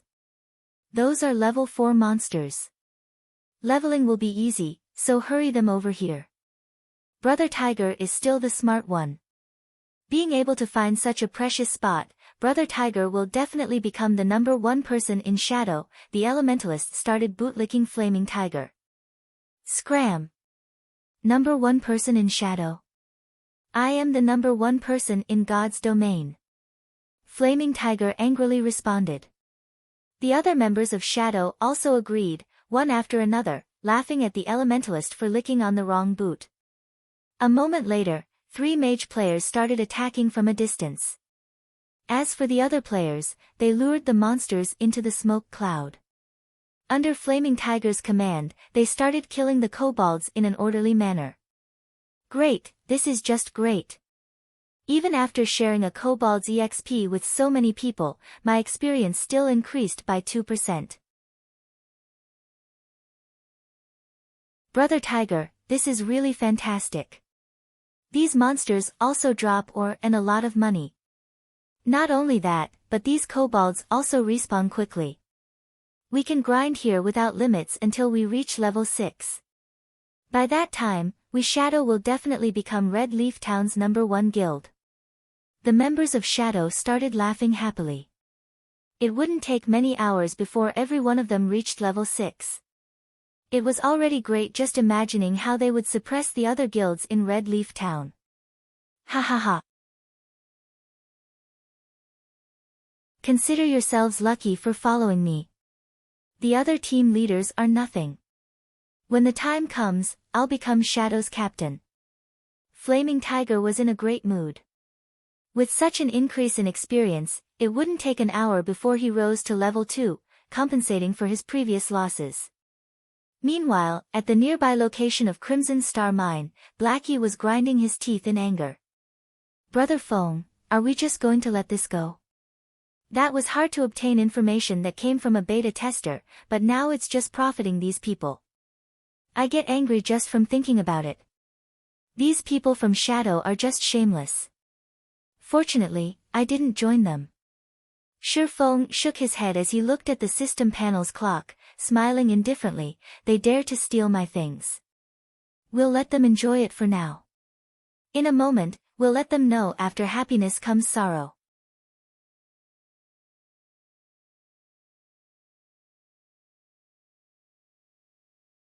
Chapter 15, After Happiness, Comes Sorrow. Time passed, bit by bit. Feng and Blackie did not just do nothing. They were killing level 4 roaming gnomes in a place not far from Crimson Star Mine. Roaming gnome, common. Level 4. HP 400. Compared to the kobolds, the roaming gnomes were much agiler. They were very good at dodging. However, their attack and defense weren't all that good. Moreover, Dark Moon Valley had yet to be developed. The monsters here were more numerous, and there was nobody here to compete with. There was no need to search for monsters to kill. Feng was already a level 3 swordsman, while Blackie was a level 2 cursemancer.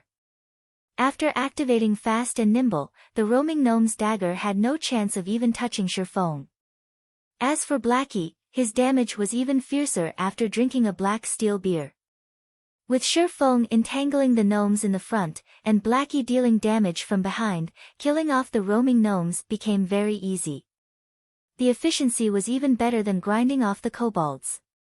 In the front of the Crimson Star Mine, groups of kobolds laid still before the mine's entrance. Copper coins and various kinds of ores were scattered all over the ground. Brother Tiger, this place is just too great. It's just been over half an hour, and everyone is already level 2. So much money dropped, as well. Ha ha ha, keep up the effort everyone. You 3, lure more monsters. As long as we continue grinding this way, it will only be 3 to 4 hours before we can rise to level 3. Flaming Tiger excitedly commanded the 3 assassins that just recently arrived to lure the kobolds. The mages were already level 2, so the speed of killing the kobolds had increased by a big leap. Luring a group of over 30 kobolds was not enough for them. Brother Tiger, Something dropped here. A berserker held on to a book as he shouted. Bring it here, let me have a look at it. Flaming Tiger said while smiling. He licked his dried lips when he saw something dropped. After Flaming Tiger received the book, he suddenly started laughing loudly. Great, really great. Not only has the spot that kid found after much effort been taken over by me, but if he knew a rare skill for swordsman was even in my hands. I really want to see that kid's look of regret. Brother Tiger, I saw that kid when I came here. They were still nearby killing roaming gnomes. I'm guessing that they're still unwilling to leave and still thinking of this place. Why don't we go over and kill them? Save us some trouble. A cold glint flashed through Quiet Wolf's eyes. They were filled with killing intent. He was overcome by a great resentment after being killed twice by Shifeng. Flaming Tiger waved his hand, with a disdainful smile on his face as he said, then let them look. Watch at how fast we level up and earn money, and at how we become the tyrants of Red Leaf Town. Meanwhile, they can only watch from a side with their hearts full of regret and unwillingness. Ha ha ha, I feel great just thinking about it. Although Quiet Wolf still held some resentment over it, when he imagined Shifeng's unwilling appearance and how he could only exhaust himself killing roaming gnomes, Quiet Wolf's heart felt a great gust of pleasure. Just you wait. The moment I reach level 6 will be your death. Quiet Wolf did not actually give up on killing Shifeng. Instead, when he thought about the pleasure he would feel after killing Shifeng when he was level 6, he couldn't help but look forward to it. Meanwhile, in the forest 60 yards south of the Crimson Star Mine, Shifeng was using a tree to hide while he observed Flaming Tiger and the others. Brother Feng, can the two of us handle it? Blackie asked in a worried tone. These 11 people were not just any average players. They were experts that had passed Shadow Workshop's examination. Moreover, there were 2 healers on their side. It was impossible to kill all of these people just by depending on the 2 of them. Relax. The time is almost up. We'll just watch the show. Shifeng looked at the time, indifferently saying, in a moment, you go stand at the back. Kill whoever has low HP, don't let even one of them get away. Time is almost up. Blackie didn't understand what it meant. Shifeng pointed towards the smoke cloud in front of the Crimson Star Mine's entrance, saying with a smile, that Flaming Tiger must think that killing monsters of a higher level is easy. The smoke bomb that we placed before we left has a time limit, and only 2 minutes are left before the hour is up. Did they think they could continuously enjoy my domain after stealing it from me? Now, I'll teach them how to be proper human beings. Blackie was struck with a realization. His worship towards Shifeng became even greater now. Brother Feng is still the smartest. Those brats from Shadow are definitely goners this time. Blackie said with a grin. The reason they could cross levels and harmlessly kill kobolds was that of the smoke bombs. They definitely couldn't do without them. If there were no smoke bomb, then the consequences would be horrifying. 2 minutes later, the smoke cloud in front of the Crimson Star Mine slowly dispersed. Brother Tiger, why is that smoke cloud disappearing? An elementalist asked Flaming Tiger after noticing the disappearing smoke cloud. The smoke cloud disappeared. It can't be. Flaming Tiger abruptly woke up from his nap. When he looked over at the mine's entrance, the smoke cloud really did disappear. If it's gone, then fine. The smoke cloud might be a periodic thing. Don't bother with it, keep on grinding. Just as Flaming Tiger finished speaking, the usually stupid-looking kobolds that did not retaliate suddenly looked towards the members of Shadow Workshop in unison. There were over 40 kobolds with blood-red eyes. The kobolds let out angry growls after finally discovering the people who had been attacking them. Suddenly, they all came rushing forth. The members of Shadow did not react at all. Within an instant, they were surrounded and given a beating by the kobolds. A level 2 player could hardly take 3 hits from a kobold, not to mention a group of kobolds. 7 players died within a blink of an eye. The backline players became a mess as they ran for their lives. However, the kobolds were very fast. It only took them moments to catch up to the escaping mages. For each mage, they were gifted a hammer to their heads. The mages quickly lie still on the floor, never to rise up again. Crap, what is going on here? Why did these kobolds suddenly become insane? Flaming Tiger cursed. He quickly turned tail and ran the moment he noticed the situation turned bad. They had risen to level 2 after much effort. However, this death sent them all back to level 1. There were even 3 assassins who were level 0. It was an absolute loss. With such an increase and decrease, the dream becoming the tyrants of Red Leaf Town also perished. Instead, the current members of Shadow weren't even up to par with the average player.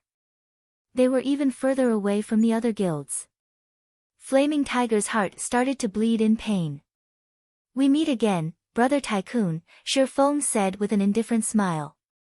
He currently blocked Flaming Tiger's escape path. After seeing Shifeng sneer, even an idiot would understand that the kobold's rebellion had something to do with him. "You're dead for sure, kid. You dare to actually scheme against me. If I don't kill you back to level 0, then my name will be read backward." All of Flaming Tiger's hair stood up in anger. He raised his shield and swung it at Shifeng. Compared to the other members of Shadow Workshop, Flaming Tiger's skills were clearly a tier higher. With one hand, he used his shield to block Shifeng's vision, while he used the other to stab his short sword towards Shifeng's vital point. It was simple, yet sinister, and it was very hard to stop. However, Flaming Tiger's confident strike struck air.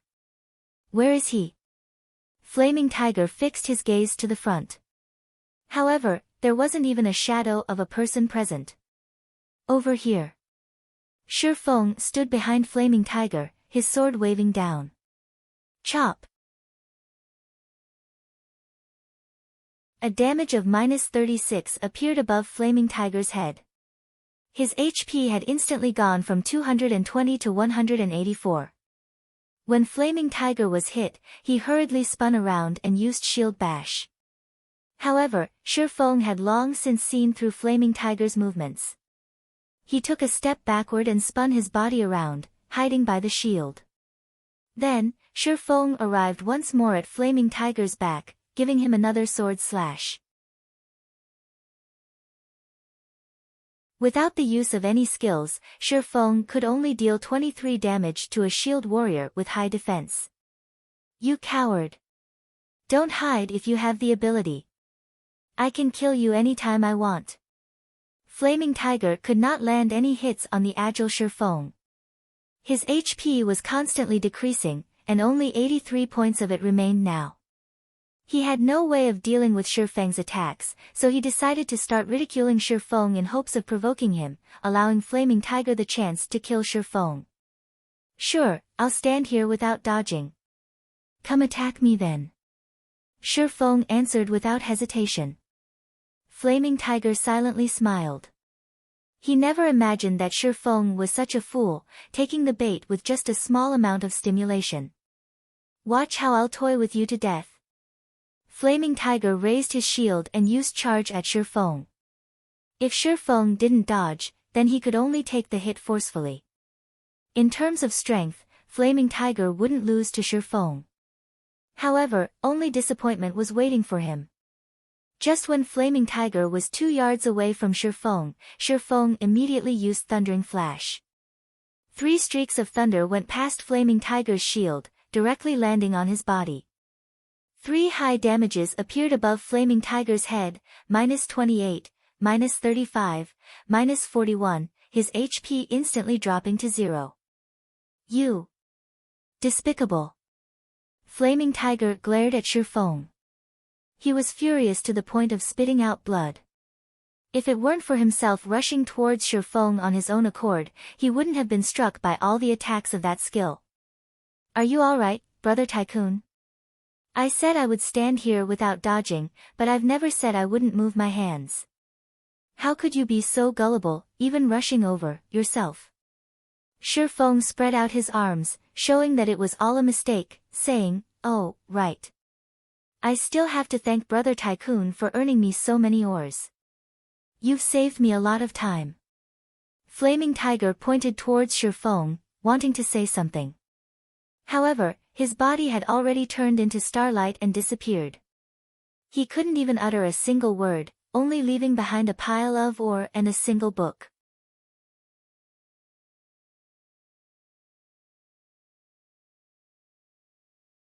Chapter 16, Everyone's a Liar. In Red Leaf Town's noisy plaza, flashes of white light appeared. Following which, figures of players appeared, one by one. These players were the revived members of Shadow. These people had down and extremely depressed expressions on their faces.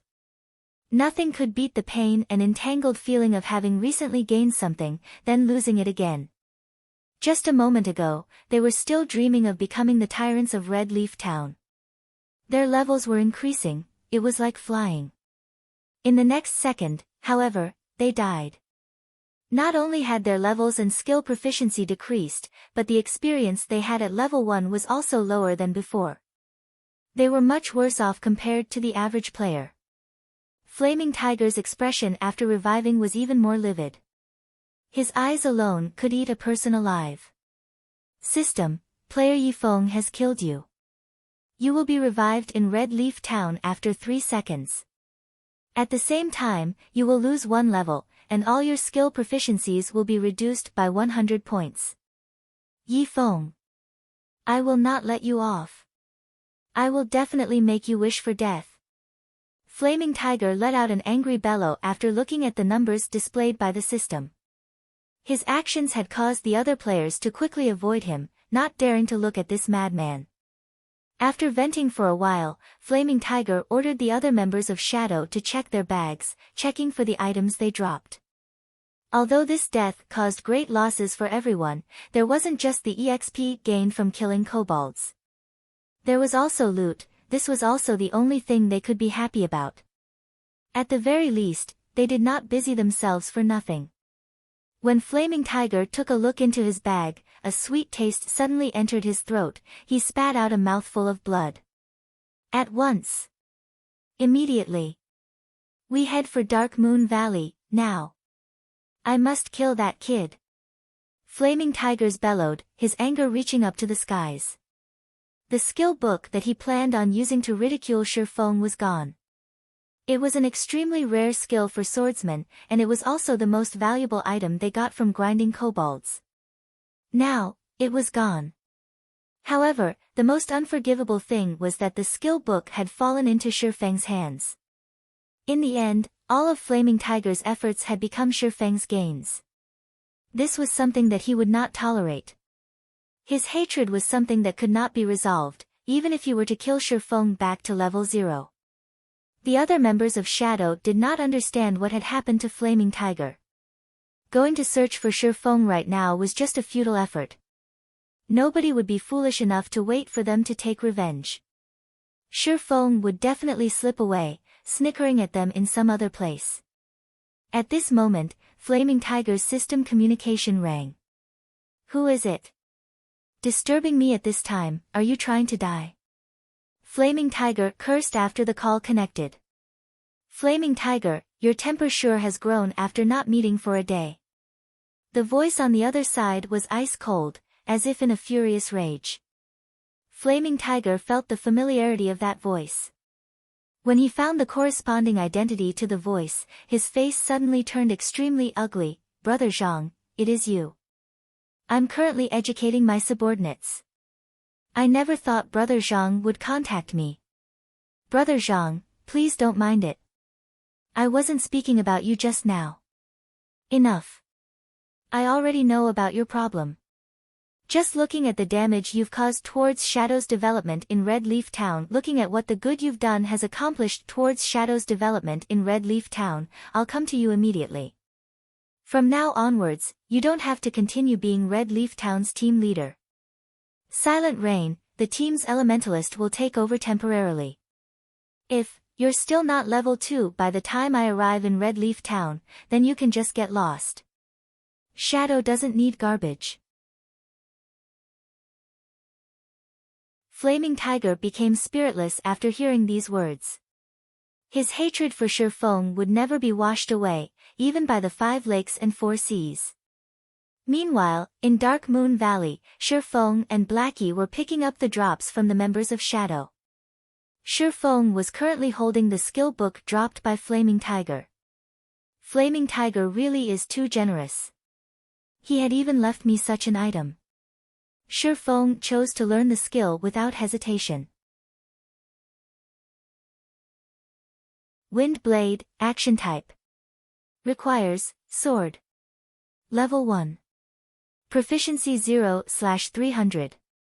Ambush an enemy outside 5 yards and within 30 yards. Movement speed will be increased by 40% when rushing towards the target and attack speed increased by 20% for 3 seconds. Cooldown, 25 seconds. A swordsman mobility would be greatly increased with this skill. It was a great counter to rangers and mages who love to kite. Brother Feng, the meteorite ore we need are all here. There are also quite a few bronze Oregon. Shadow really helped us big this time. Blackie laughed loudly. As he was collecting the ore from the ground, he noticed a piece of dark green Oregon. Picking it up, he asked, Brother Feng, what is this star crystal? When Shifeng heard about the star crystal, he ignored the meteorite ore below his feet, instantly turning around and running towards Blackie. Damn, it really is a star crystal. Blackie, your luck is really too good. You even picked up such a thing. Shifeng said excitedly as he carefully looked at the dark green ore after receiving it. Every monster in the world had a chance of dropping a star crystal. The chances were 1,000,000 to 1. Maybe it was trash to other people, but to Shifeng, it was a priceless treasure. It was also the thing he needed the most. Brother Feng, what is this star crystal for? Blackie curiously asked. Shifeng was usually calm and indifferent. Such an excited reaction from him displayed the preciousness of the star crystal.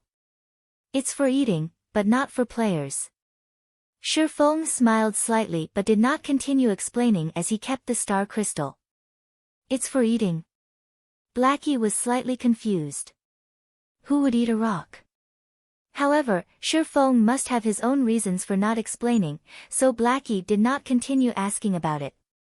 A moment later, all the drops were collected. They had received a total of 14 pieces of meteorite ore, and 32 pieces of bronze Oregon. Not only had they completed Shifeng's quest, they even had some leftovers. Subsequently, the 2 of them arrived at the smithy. Master Jack, I have collected the meteorite ore you asked for. Shifeng handed over all of the meteorite ore, not leaving even one behind. These were all quest items. A stack of them would only sell for 1 copper to an NPC. It was utterly worthless. Not bad, young man. However, if you wish to become an outstanding forger, you still need to have enough strength to obtain precious ore. There is a powerful kobold chieftain. Go kill it to prove your strength. Master Jack said eloquently as he stored away the meteorite Oregon. System, Hidden Quest Road of Forging. Kill the kobold chieftain inside Crimson Star Mine. Time limit of 1 hour. When Shifeng saw that there was still a second stage to the quest, Shifeng wished he could curse hammer trading. He had caused Shifeng big trouble this time. As expected, everybody would have kept something to themselves. Nobody could be trusted. Everyone's a liar. In Shifeng's previous life, hammer trading had not mentioned a second stage of the quest. Now a second stage, time-limited quest had appeared. It was even against a chieftain monster. That wasn't an elite monster you simply run across. A chieftain was even stronger than a special elite. It was the equivalent of a dungeon's boss. Shifeng was just level 3, and a leader monster was just too deadly to him. In Shifeng's previous life, hammer trading was level 16 when he accepted the quest. Completing the quest was extremely easy. Forget it, let's have a look at it first. He could do nothing about being tricked. However, Shifeng did not plan to give up. The forging talent had too great of a use, and Shifeng must learn it. Following which, Shifeng and Blackie cleared the way of kobolds as they headed towards the deeper parts of the Crimson Star Mine. Compared to the kobolds at the entrance, the kobolds inside were no longer level 4, they were level 5. They took more time and energy to kill. Often, another kobold would respawn before one was killed. If there weren't enough black steel beer to reduce the kobold's level by 2, then Shifeng and Blackie's killing speed would be completely unable to keep up with the respawn rate. Half an hour later, Shifeng and Blackie arrived at the deepest part of the Crimson Star Mine. It was a large piece of empty land. There were over 10 kobolds mining for ore in the surroundings. There was a huge figure standing in the center of the empty area. It was a kobold that wore armor, and it was constantly giving out commands to the other kobolds. Kobold Chieftain, Chieftain rank. Level 5. HP 2100/2100. Just its HP alone could cause a person despair, not to mention the heavy armor worn on the Kobold Chieftain. Its defense was definitely high. It was nearly impossible for physical type attacks to cause a lot of damage. Moreover, Chieftain rank monsters had a recovery speed of 2% HP every 5 seconds when in battle. That meant the Kobold Chieftain would recover 42 HP every 5 seconds. It was not a number to look down upon. An average level 5 player with physical type damage might not even be able to deal 42 damage within 5 seconds. As for using the smoke bombs to kill the Kobold Chieftain safely, that was completely impossible. A chieftain monster's range of vision was extremely wide. Even a kobold would have a vision range of 55 yards. Using the smoke bomb to reduce its vision by 10 yards would still leave it with 45 yards. Even for rangers, who had the furthest firing range of 40 yards, it was not enough. Shifeng thought through it again and again as he looked at the Kobold Chieftain before him, helplessly laughing. Do I really have to use that?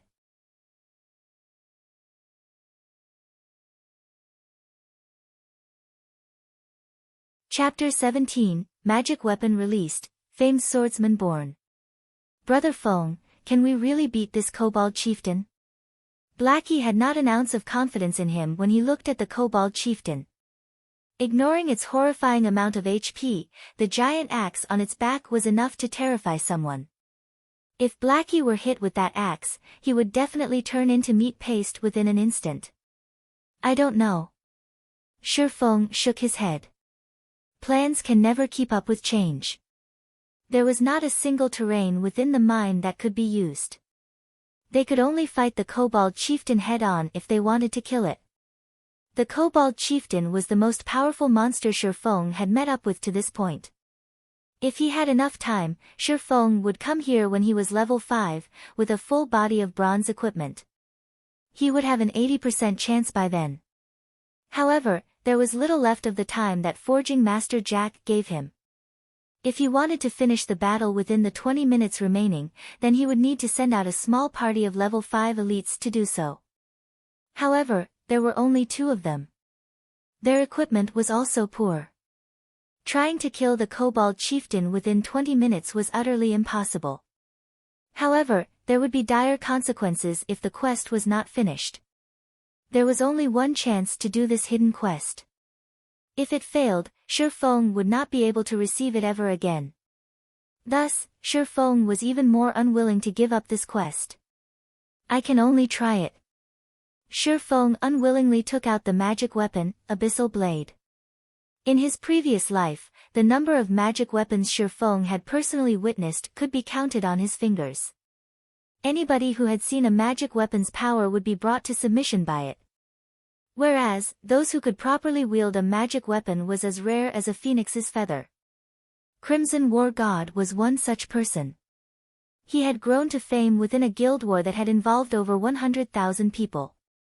During that war, Crimson War God held a bloodied magic weapon, the Crimson Ghost Axe. He rushed into groups of thousands of warriors with the axe and slaughtered. There was no one who could block his giant axe. In the end, the enemy guild was forced to retreat in embarrassment. Crimson War God had created the scene of one man defending against 10,000. After that war, he built up the glorious War God Empire. There was also the madman, Windchaser. He held the magic weapon, Evil Spirit's Roar. With only the bow in hand, Windchaser had single-handedly defended a city. Of the thousands of enemy players, not one of them could enter within 100 yards of the city. Using a single arrow, Windchaser had even sniped Outstandingly Extraordinary, the guild leader of Imposing Expert. Outstandingly Extraordinary had been standing further than 100 yards from the city at that time. As long as they were a magic weapon user, then they would be famous, top-tier experts in God's domain that were respected by all. System, do you wish to bind the Abyssal Blade? Shifeng sucked in a deep breath, choosing to bind. He did not care anymore about the backlash of the magic weapon. Since those people could control the magic weapons, then how could he, as a reincarnated person, lose to those newbies that had yet to grow up? The moment the binding was finished, Shifeng could clearly feel his entire body's strength being sapped away. His levels, as well, dropped one after the other, becoming level 0 within an instant. In another moment, however, a force of strength started flowing through his body. His body's current constitution was even stronger than when he was level 3. When he checked the Abyssal Blade attributes, Shifeng became even more shocked. Abyssal Blade, magic weapon, one-handed sword. Attack power 24. All attributes plus 10. Attack speed plus 3. Ignore monsters level by 5. Attacks have a 15% chance to cause 2x damage, 10% chance to induce Doom Curse, reducing all stats by 30%, lasting 20 seconds. If wielder belongs to any swordsman job, all skill levels plus 2. Increase free ability points received by 2 points for every increase in level. Equipment level 0. Can be leveled up. Devour 10 level 5 bronze equipment and 1 level 5 mysterious iron equipment to level up to level 5. Can be evolved, unknown. Additional skill 1, Phantom Kill. Instantly creates a doppelganger. You can control this doppelganger. Doppelganger will have 50% of original body's attributes and all skills. At the same time, doppelganger and the original body can be swapped. Duration of 30 seconds. Cooldown, 5 minutes. Additional skill 2, Abyssal Bind. Binds enemies and prevents movement, reducing defense by 100%.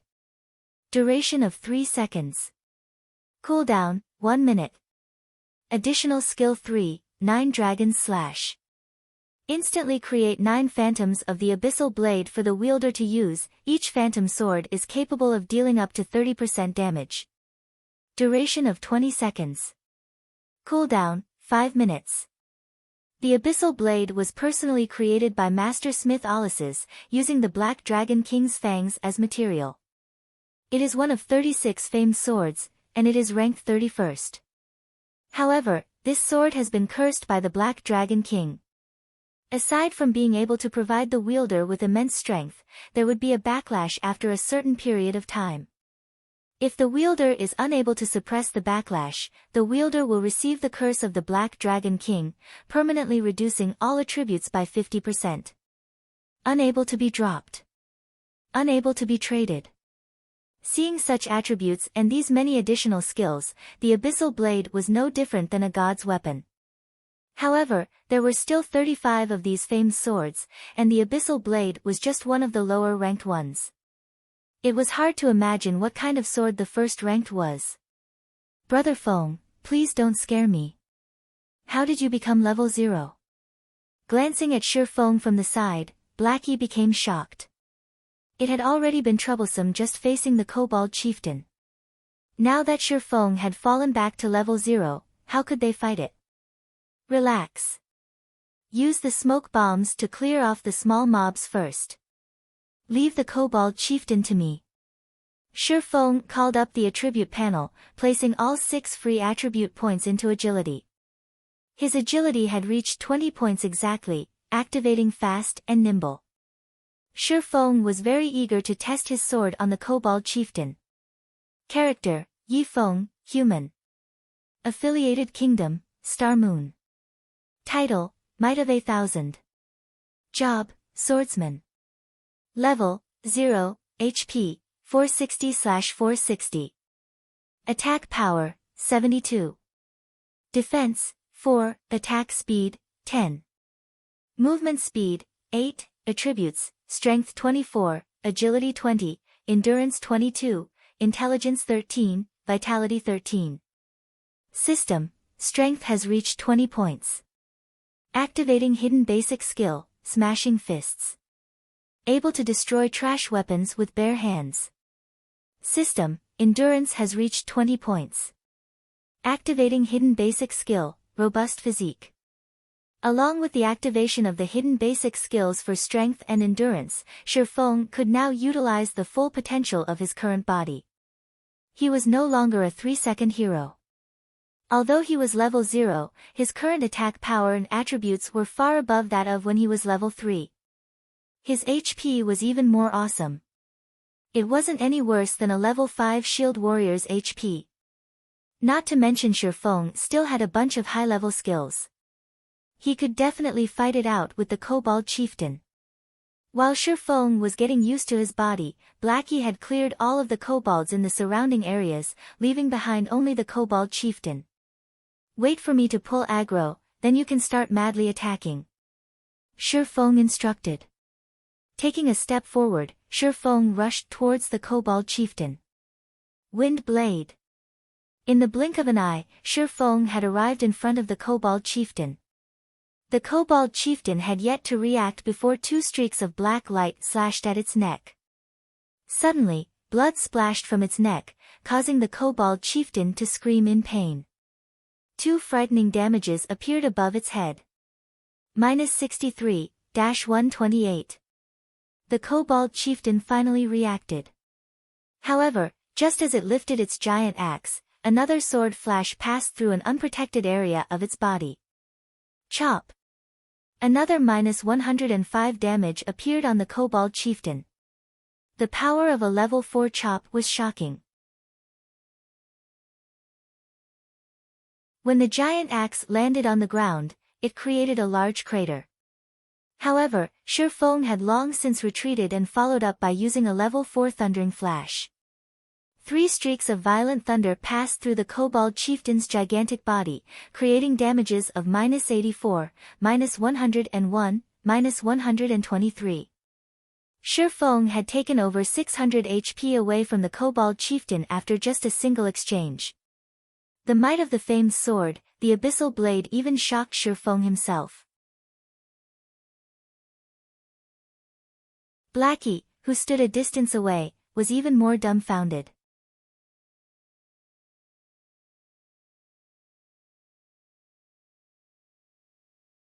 Chapter 18, 9 Dragons Slash. The Kobold Chieftain became enraged when he was dealt the heavy damage by Shifeng's surprise attack. The blood that leaked from its wound became its stimulant. The Kobold Chieftain raised its giant axe, bombarding Shifeng with one attack after another. The Kobold Chieftain could not react appropriately towards Shifeng's previous surprise attack. It could only instinctively attack, so its attacks were aggressive. Against the wild attacks of the Kobold Chieftain, even a level 5 shield warrior or guardian knight would die within an instant. Shifeng could only retreat under such intense attacks. He did not have any chance to retaliate. He also needed to dodge the incoming rubble the size of fists. If they hit him, it would cause quite an amount of damage. A man and a beast exchanged moves at high speeds. If it were an average man, he most likely would not be able to make a single move.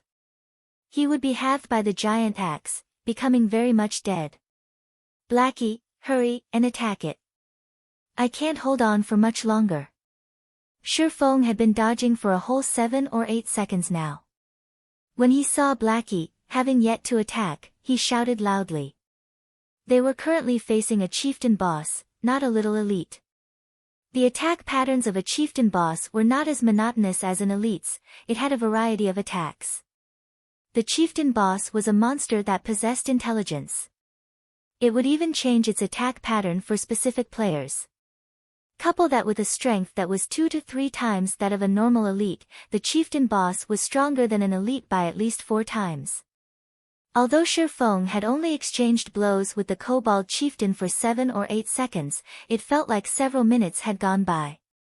Just from blocking attacks and the occasional counter-attack had already taken over 100 HP from Shifeng. If this situation continued, it wouldn't be long before his HP reached 0. With the famed sword, Abyssal Blade, Shifeng's attributes were greatly increased. It allowed 3 hidden basic skills that were most important to a melee player to be activated. With these skills, Shifeng was able to exhibit extraordinary attacks and dodges continuously. If he did not possess the Abyssal Blade, Shifeng would have died long ago. "Ah, I'll come help you, Brother Feng." Blackie realized his mistake as he finally reacted. He hurriedly waved his staff, his mouth chanting a curse. After aiming at the kobold chieftain, he shot a dark arrow. The dark arrow landed on the kobold chieftain's body, only dealing 17 points of damage. Blackie's mouth became wide open after seeing this damage.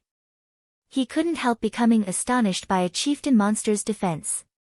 Blackie could cause over 50 damage if he attacked a level 5 monster, however, it was only a third of that amount now. It could be seen how shocking a chieftain monster's defense was. On the other hand, Shifeng could deal over 100 damage in a hit. What kind of attack power was that? Shifeng abruptly slashed the Abyssal Blade in mid-battle. Chop! A black light dug itself through a gap in the kobold chieftain's attack. Pang! Shifeng took 3 steps backward before stabilizing his body, over 30 damage appearing above his head.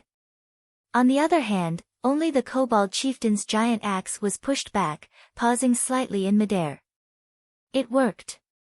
It seems like my strength is just barely enough. Shifeng was very satisfied with the attack this time. During battles within God's domain, not only could players defend and dodge, but they could also interrupt a monster's attack. This would cause the monster's attack to stop briefly, ending the monster's offensive. It was a high-leveled battle technique. Such techniques only started becoming popular half a year after God's domain's opening, especially in boss battles. If the MT, main tank, did not learn such techniques, the end result would be a party wipe. This was because there were no players capable of blocking a boss crazed and continuous attacks. The kobold chieftain's momentary pause had caused it to reveal a weak point.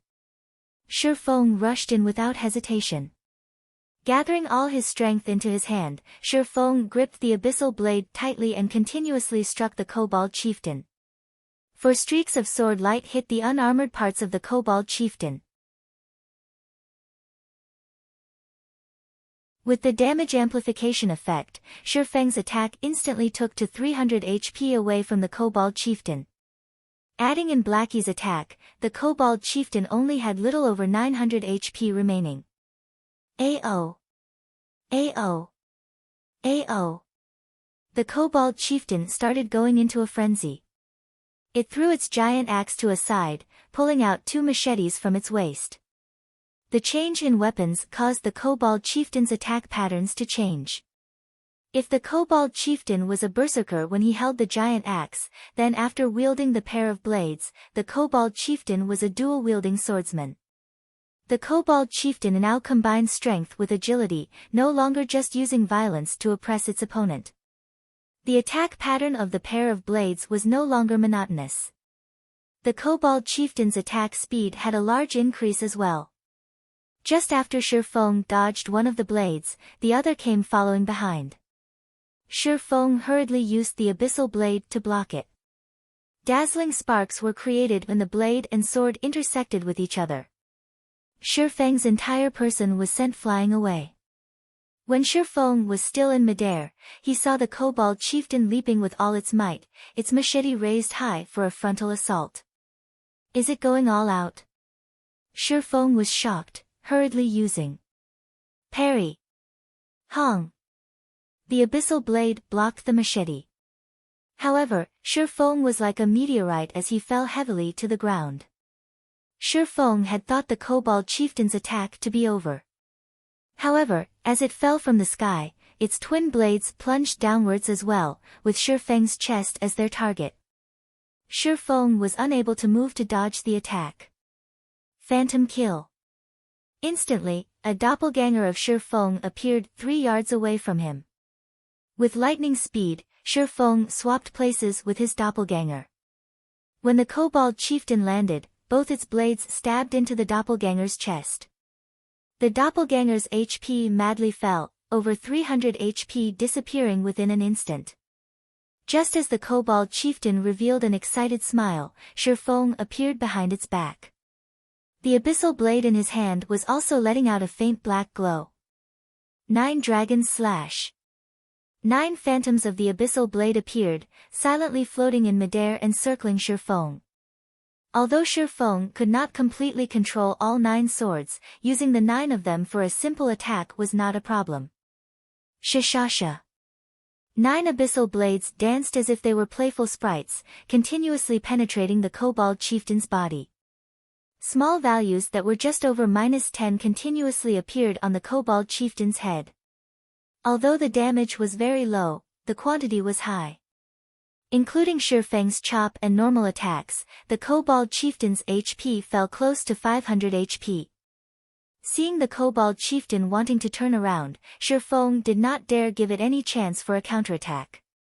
Immediately, Shifeng used Abyssal Bind. The Kobold Chieftain could not move for 3 seconds, and its defense was reduced by 100%. In a battle, where even blinking would get you killed, 3 seconds was enough to change the results. The Kobold Chieftain could not move after being bound by the pitch-black chains which came from the Abyssal Blade. The 9 Abyssal Blades continued attacking without stop, creating damages of over -20 with each hit. The Kobold Chieftain's HP madly fell, leaving it with only around 200 HP within a moment. Awoo! The Kobold Chieftain bellowed as it became thoroughly berserk, its body size becoming 2-folds larger. Shifeng watched as the 3 seconds passed by. The Kobold Chieftain's strength was no joke after becoming completely berserk. Its strength had increased by at least 30%. However, all of Shifeng's attacks and life-saving skills were still on cooldown. As if having seen through Shifeng's distress, the Kobold Chieftain's face revealed a mocking expression. 2 large blades came crashing towards Shifeng, their speeds like that of flying arrows. At the moment of life and death, Shifeng noticed a kobold miner respawning from the corner of his eyes. Immediately, Shifeng activated Gravity Liberation, followed by Wind Blade. With lightning speed, Shifeng dodged the chop from the twin blades and rushed towards the kobold miner's front. AO! AO! AO! When the Kobold Chieftain saw the near-death Shifeng actually dodging its attack, its strong legs abruptly stomped on the ground, pushing it straight towards Shifeng. Blackie felt chills down his back as he watched Shifeng fighting. Regardless, his mouth never stopped chanting curses, sending out one dark arrow after another. However, the Kobold Chieftain's speed was too fast, trying to hit it was just too hard. Fortunately, there was more than a 20-yard distance between the Kobold Chieftain and Shifeng. The Kobold Chieftain would still need some time to catch up to Shifeng. Within this period, Shifeng might even be able to kill off the Kobold Chieftain with the 9 phantoms of the Abyssal Blade. However, both Shifeng and Blackie had underestimated the Kobold Chieftain's explosive strength. Not only were its strength and defense greatly increased, even its agility had a great increase. It only took 2 seconds for the Kobold Chieftain to reach over 20 yards. The Kobold Chieftain lifted its twin blades, strongly slashing it down. The kobold miner in front of Shifeng was split into 2, and a rain of blood fell 5 yards around it. This slash had closely brushed past Shifeng's cheek, nearly taking his life away. Seeing the kobold chieftain preparing to slash down its other blade, Shifeng strongly raised the abyssal blade in his hand. 3 streaks of thunder penetrated the kobold chieftain's body, taking away its last remaining 130 HP. Seeing the kobold chieftain finally fall, Shifeng let loose a breath of relief. The chieftain monster is truly too strong. Even if Shifeng came here at level 5 fully equipped with bronze equipment, he would still be a goner. He could only kill it due to luck. Compared to a level 2 Thundering Flash, the level 4 Thundering Flash only had a cooldown of 24 seconds. The cooldown had finished just in time, allowing Shifeng to escape death. System: Level 5 Kobold Chieftain killed. Level difference of 5. EXP obtained increased by 500%. Obtained 2350 EXP. Shifeng immediately rose to 76% of level 1. System: Congratulations for becoming the first player to kill a chieftain monster. Kobold Chieftain's item drop increased by 200%. Reputation in Star Moon Kingdom increased by 10 points. Suddenly, the Kobold Chieftain's body started expanding. Its size continued increasing until its body exploded with a boom, scattering a pile of items all over the floor.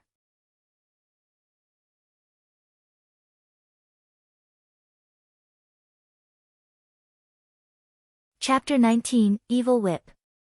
When the Kobold Chieftain exploded, items scattered all over the floor. Copper coins paved the floor as well in a copper glow, shining through the entire mine as if celebrating Shifeng's success. At the moment, Blackie sat paralyzed on the ground, cold sweat pervading his entire body. It was as if all of his strength was sapped out from his body, he could not care less about the drops on the ground. This battle was truly difficult. There was no time to even take a breath, every minute and every second were a soul-shocking moment that stimulated the eyes. Every moment of the battle just toyed with Blackie's heart. He would not be able to take it at all if he did not have a strong heart. As for Shifeng, who could battle against the Kobold Chieftain head-on, what kind of heart did he possess? This is too great. We won, Brother Feng. You really are my idol. Blackie loudly shouted in extreme excitement. Seeing Shifeng's calm face, Blackie was filled with respect for him. Although Shifeng's former strength was quite good, surpassing many average players, he was still just an average professional player. Shifeng's skill had never been out of reach for Blackie.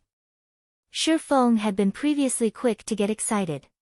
He would even get into an endless conflict over a piece of common equipment as if he was an unsheathed blade. However, the current Shifeng was hugely different than before, it was as if he became a different person. The present Shifeng was extremely calm and did things without hesitation. He gave off a certain serenity that resembled that of a dormant dragon. He did not do anything outstanding normally, yet when he did, it would shock the world. Blackie, wasn't your idol Gentle Snow? Shifeng slightly smiled as he said so. Of course Gentle Snow is my idol. However, you're awesome as well, Brother Feng. Usually, you keep quiet without revealing anything, but now that you've shown it, even such a powerful Kobold Chieftain was done in by you. Not even a true professional gamer could compare to you, so how could I not admire you? As they said, the shade is better under a large tree. Brother Feng, you should teach me how to play a Cursmancer. Even in my dreams, I've dreamt of becoming a professional gamer. In Blackie's eyes, Shifeng was just like a mountain of gold. He was glad for the choice he had previously made. If he had gone to Shadow Workshop, he would probably still be a nameless gold farming member. He wouldn't even have the chance to meet an expert, forget about becoming a real expert. Alright. Shifeng smiled. Blackie's character was just so straightforward. When Shifeng was fired in his previous life, Blackie had resigned as well, without hesitation. Blackie had given up a job with an annual income of millions just to share the suffering together with him. Naturally, Shifeng wouldn't betray Blackie, he would teach Blackie whatever he could. Although Shifeng had not played a Cursmancer before, he had still observed plenty of expert Cursmancers. Shifeng knew the general direction to develop a Cursmancer, and it was more than enough to give pointers to Blackie. Brother Feng, how do you think I should place my points early on? Do I go full intelligence? Blackie asked. Shifeng shook his head, saying after some thought, although it isn't bad to go full intelligence during the beginning periods, agility is a must if you wish to become a powerful Cursmancer. Aside from just increasing your movement speed, agility can also increase your casting speed. Cursemancers have very few life-saving skills, are slow runners, and have many skills that require chanting. A Cursemancer's spells are also weak in power. They mainly rely on curses to deal damage. However, unlike elementalists, who are literal cannons, time is required for a Cursemancer to unleash that damage fully. Hence, after adding intelligence up to 20 points, you should place half of your free ability points into agility. This will ensure your safety as well as allow you deal more damage. In Shifeng's previous life, there was an extremely powerful Cursemancer. That person had broken the traditional point allocation method of a Cursemancer by adding a large amount of agility. Not only could he deal damage both quickly and fiercely, but he was even more powerful in PK. He had destroyed assassins that were counters to mages. Even in death, those assassins had not landed a single hit on that Cursemancer, breaking the law that stated mages would die if they were closed in by a melee player. After that incident, many Cursemancers had started adding agility, causing assassins to be endlessly depressed as they became bullied constantly by Cursemancers. Blackie nodded his head. He felt that Shifeng's words made sense, saying with a smile, "All right then. After my intelligence reaches 20 points, I'll go full agility." After finished discussing how to add points for a Cursemancer, Shifeng and Blackie started picking up the drops. The Kobold Chieftain deserved to be a chieftain-ranked monster. Adding on that it was the first kill, its drops were extremely bountiful. It had dropped a total of 8 pieces of bronze equipment, 1 grey giant axe, 2 plate armor, 2 leather armor, 3 cloth armor. Aside from those, there were also 273 coppers and 3 skill books. There was Mock for shield warriors, Silent Steps for assassins, and Evil Whip for Cursemancers. Blackie, your luck really is too good. This Evil Whip skill book is rare with an extremely low drop rate. It is also one of the few control and damage skills that a Cursemancer has. As long as the skills level is high, it will become a godly skill for grinding monsters. Shifeng tossed the Evil Whip skill book to Blackie without hesitation. He also gave 2 of the level 2 cloth armor to Blackie. Evil Whip. Cast time 3 seconds. Use 5 thorns to bind a target in a fixed area. As long as the target exits the area and breaks the thorns, every thorn will cause a base damage of 20 points, with an additional 30% spell damage. Cooldown, 20 seconds. Blackie became ecstatic when he saw the skill, learning it quickly. With this skill, his battle standards would be increased by a big leap. After he switched to the 2 pieces of equipment, it was as if he turned from an air gun into an artillery cannon. Blackie's intelligence increased to 20 points, increasing his spell damage to 48, and also activating the hidden basic skill for intelligence, Rapid Cast. Rapid Cast allows the player to skip the chance of spells that are below 1.5 seconds, requiring only action to cast it. Also, allows the caster to better focus on attacking their target. As for the 2 pieces of plate armor, they were the recruit's heavy armor, and black steel arm guard. However, amongst these pieces of bronze equipment, Shifeng only fancied the black steel arm guard's attributes. Black steel arm guard, bronze rank, plate armor. Level 3. Equipment requirements, Strength 9. Defense plus 14. Strength plus 2, Endurance plus 2, Agility plus 1. Durability 20/20ths. The recruit's heavy armor was just mediocre. The level 5 recruit's heavy armor could not compare to the sky armor at all. However, plate armors were still precious, so it could be sold for a good price. The 2 pieces of level 3 bronze leather armor could be sold as well. Amongst these pieces of equipment, the most valuable one was the Grey Giant Axe. It was definitely the darling of berserkers. Grey Giant Axe, bronze rank. Level 5. Equipment requirements, strength 15. Attack power plus 21. Strength plus 5, endurance plus 2. Durability 30/30ths. It was the absolute weapon for violence. If a berserker got a hold of this weapon, their damage would become extremely violent and horrifying. If I could create a hype over this Grey Giant Axe, it would definitely be worth a lot of money, Shifeng slightly smiled. He had a plan in his heart to make a load of money using the Grey Giant Axe. Afterward, Shifeng and Blackie returned to the smithy. Master Jack, I've killed the Kobold Chieftain. This is its skull. Shifeng said respectfully as he took out a kobold's skull. Master Jack, who was currently hammering away on steel, glanced at the kobold's skull. After he confirmed that Shifeng had done it, he satisfyingly said, "Not bad, young man. It seems you do have the right to inherit my forging skills." System, Hidden Quest, Road of Forging, completed. Player has learned forging.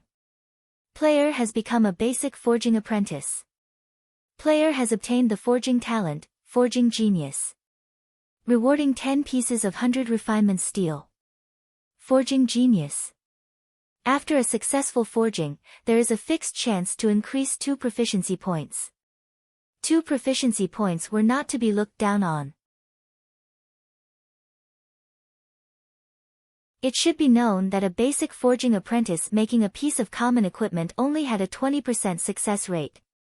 After successfully making the equipment, there was a 40% chance to obtain 1 proficiency point.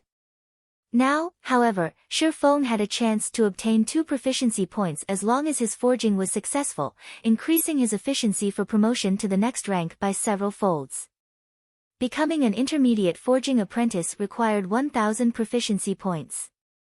An average player required more than 10 days, at the very least, to become one. Their supply of materials must also be continuous, as the horrifying rate of failure would waste large amounts of materials. With the forging talent, Shifeng could now save a lot of materials, saving him quite the amount of money. On the other hand, 100 refinement steel was a good support material for making bronze equipment. It could increase the success rate of making a bronze equipment by 10%. With the forging talent and book of forging, Shifeng couldn't help but wish to start forging equipment immediately. However, he needed materials if he wanted to forge equipment, and in a large amount as well. If he were to collect the materials himself, it would waste too much time. He could only purchase them in bulk. However, that required a lot of money. Not only that, making common equipment would not earn him any money, but instead cause him to lose it. Only bronze equipment could be sold for a good price, but that required forging designs that Shifeng did not have. Deathly Forest is a must-go. Shifeng thought about the bronze equipment forging design that could be obtained from within the Deathly Forest. The equipment that could be forged using the forging design was both cheap to make and had very good attributes.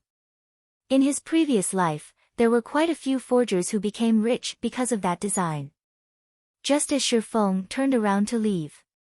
"Young man, you truly make me look differently at you. Even after so many years of forging weapons, it is still my first time seeing a magic weapon." Master Jack called out to Shifeng. He had sent his gaze towards the pitch-black sword hanging around Shifeng's waist. Even if the black sword was rusty and looked like a fire poker, it could not escape the eyes of a master forger.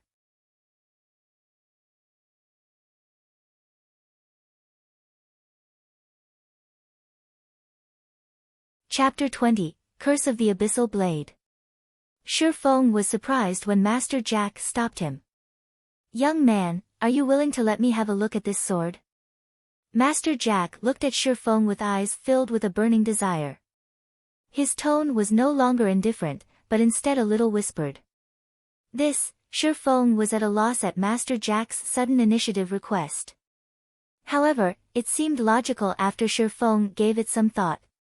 The preciousness of a magic weapon, not to mention a famed sword forged by a master smith, went without saying. A famed sword was the lifelong pursuit of every master forger. They would definitely want to experience it after seeing one. Seeing Shifeng hesitating, Master Jack quickly said, "You can be at ease. I only wish to see it, and I won't let it be for nothing. If you have any requests, do mention them." When Shifeng heard this sentence, he became extremely excited. This was a master forger. Just by simply forging, he could create a piece of equipment of mysterious iron rank, secret silver rank even. His request was just to have a look at Shifeng's sword. Shifeng agreed without hesitation. He passed the abyssal blade over to Master Jack. NPCs couldn't steal items from players, so he was completely unworried whether or not Master Jack would do away with the abyssal blade. He would allow Master Jack to look at it however he wished afterward. Shifeng would ask for a secret silver one-handed sword. By then, he would be able to fully display a swordsman's true strength. Master Jack held the abyssal blade that looked like a fire poker, both praising the delicateness of the blade and marveling at its strength. After looking at it for over 10 minutes, Master Jack unwillingly returned the abyssal blade to Shifeng.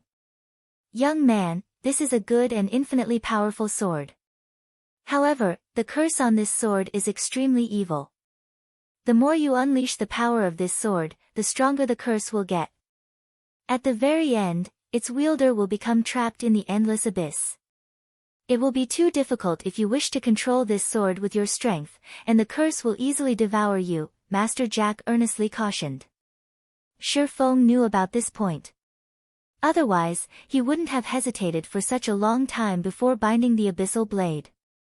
"Master Jack, do you perhaps have any methods to weaken the curse?" Shifeng asked. Although he knew some weakening methods, he did not have the ability to carry them out right now. "Young man, you should know that the master smith Alices forged this sword. There is only one of it in God's domain, and only one of the other 35 famed swords could match up to it. Many unimaginably terrifying existences were killed in order for these famed swords to possess unparalleled power. After death, these existences were sealed into each sword by master smiths. It was impossible to suppress these swords without extremely great power." Master Jack's tone was filled with unparalleled reverence, but he immediately smiled and said, "However, it isn't that there is no way to weaken the curse." "May I ask what kind of method is there?" Shifeng quickly asked. "If you wish to suppress a great power, you would need an equally great power to do so. The power sealed within the sword is a curse. If you wish to weaken it, you will need to have sufficiently great luck." Master Jack lamented, "In the continent of God's domain, some stones have gathered the luck of God's domain. These stones are named lucky stones. As long as you have a lucky stone, then you could counterbalance the curse. Although this piece of stone could be found throughout the whole continent, there are only a very few people who could obtain it. Even I have not seen it before. Trying to find one is truly too difficult. If you can find a piece of this stone, then I can help you weaken the curse on your sword." Seeing Shifeng's slack expression, Master Jack shook his head in consolation, saying, "Young man, you have to know that the lucky stone is extremely rare. You shouldn't feel discouraged. It is normal not being able to find one.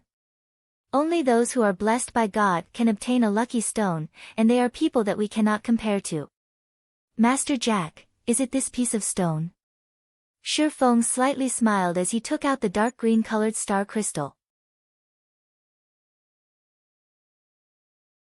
"Right, this is a lucky stone," Master Jack nodded his head after seeing the dark green-colored star crystal.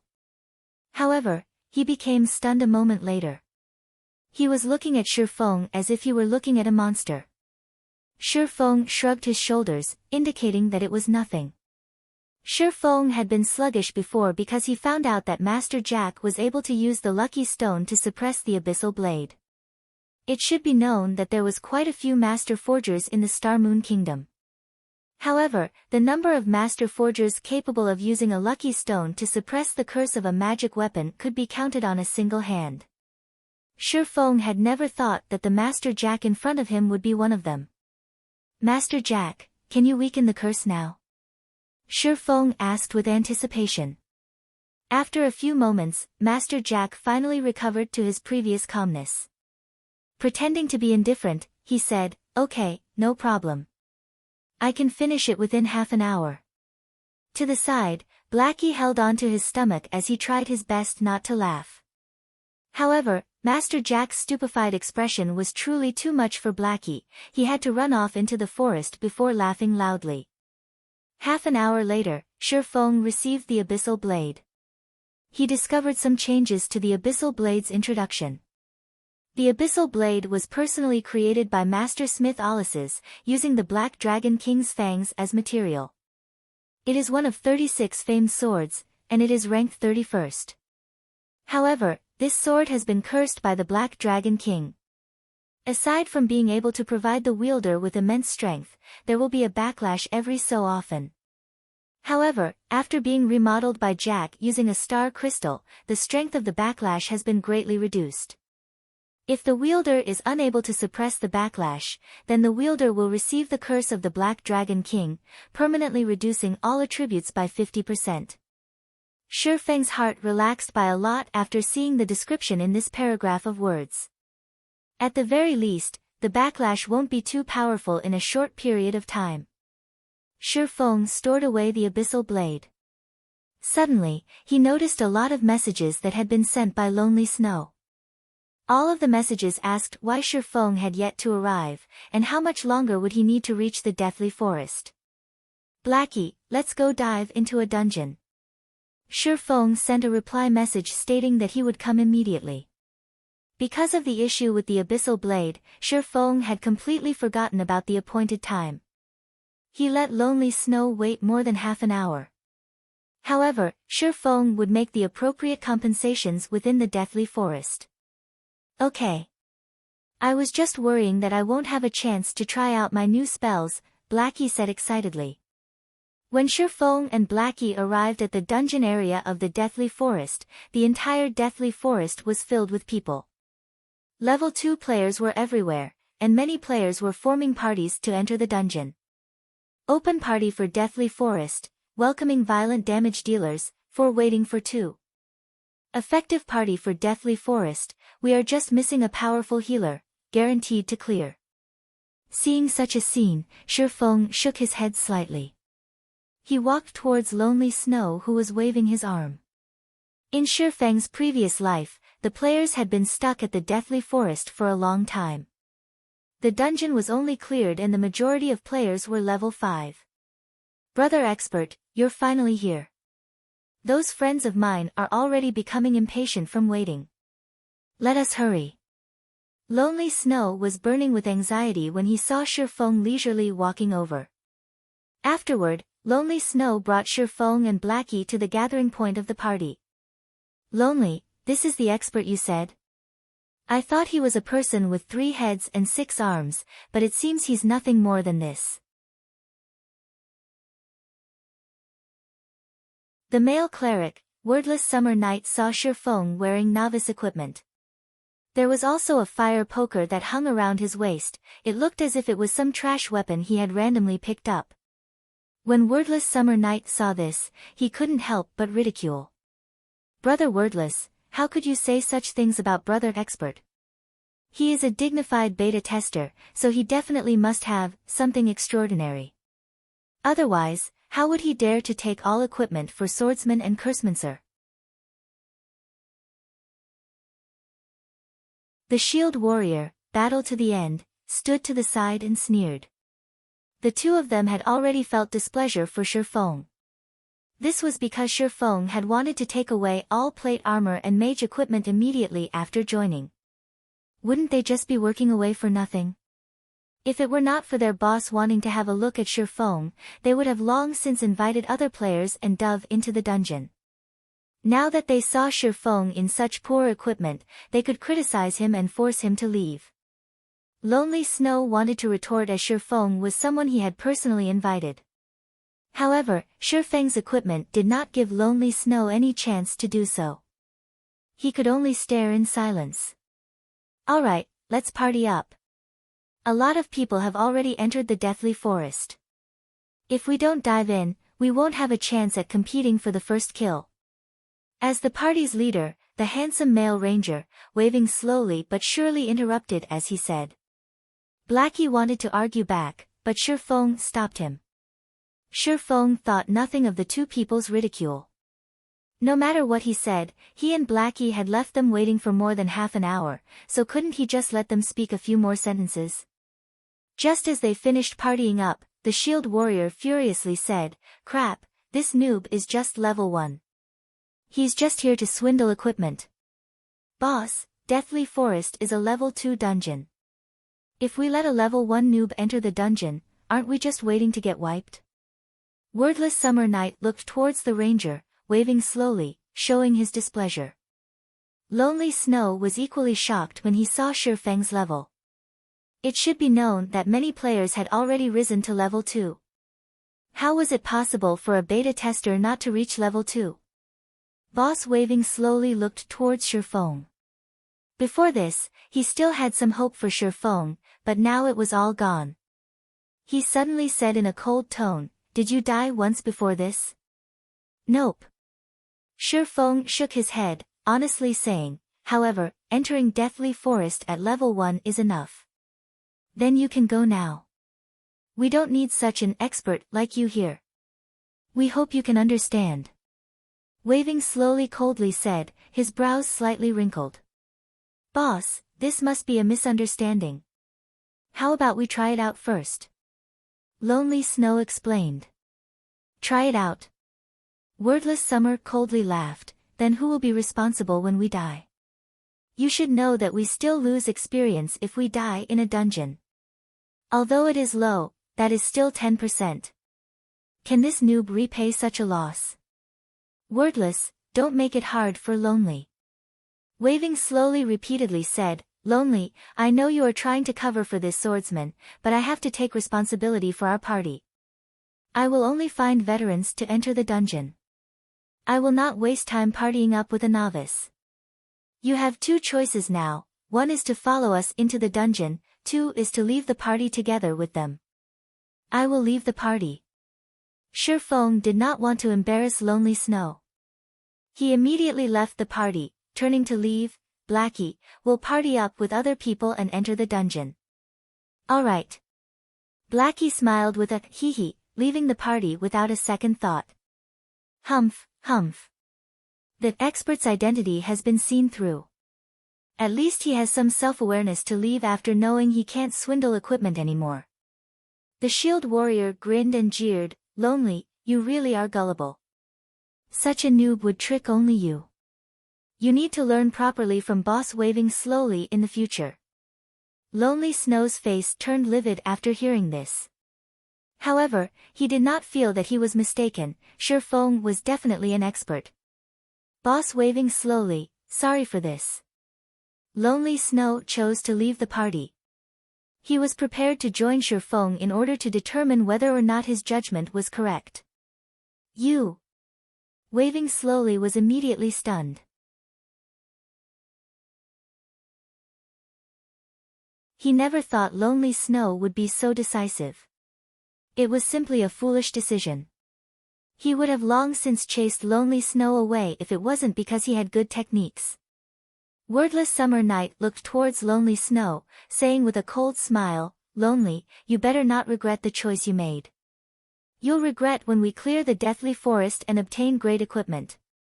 You'll regret it for 10 years, 20 years that you didn't follow boss." Waving slowly.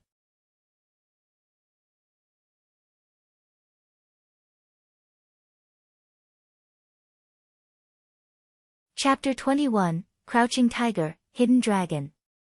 Being said in such a way by Wordless Summer, Lonely Snow did not give any rebuttals. He only lowered his head and left, chasing after Shifeng. Waving slowly squinted his eyes. When he thought about Shifeng equipped in a body of trash equipment, he could not understand what methods Shifeng had used to cause Lonely Snow to follow him. Lonely Snow had even given up on the clearing Deathly Forest. Boss, let's ignore that foolish Lonely Snow. At worst, we'll start looking for people again. There are plenty of level 2 players now, battle to the end, said in disdain as he watched Lonely Snow. Waving slowly nodded his head. Lonely Snow's leaving did not cause any loss to their party. As for Shifeng creating a party to dive into the Deathly Forest, not to mention clearing the dungeon, nobody would go in with a level 1 player. In front of the Deathly Forest's entrance, Shifeng and Blackie continuously shouted to recruit people. Open party for Deathly Forest, no rigid requirements, okay as long as you're a veteran gamer. 2 waiting for 4. Shifeng shouted. When everyone heard of it, many level 2 players had run over. It was because Shifeng's requirements were very low. Many small parties would choose people based on equipment quality, they needed a few pieces of common equipment to pass. However, who would have that many pieces of common equipment in the early periods of the game? Party me, party me. I'm already a level 2 cleric. Party me. I'm a level 2 shield warrior. I also have a piece of level 1 common plate armor arm guard. In just a moment, Shifeng had invited 4 people. These 4 people were quite happy originally.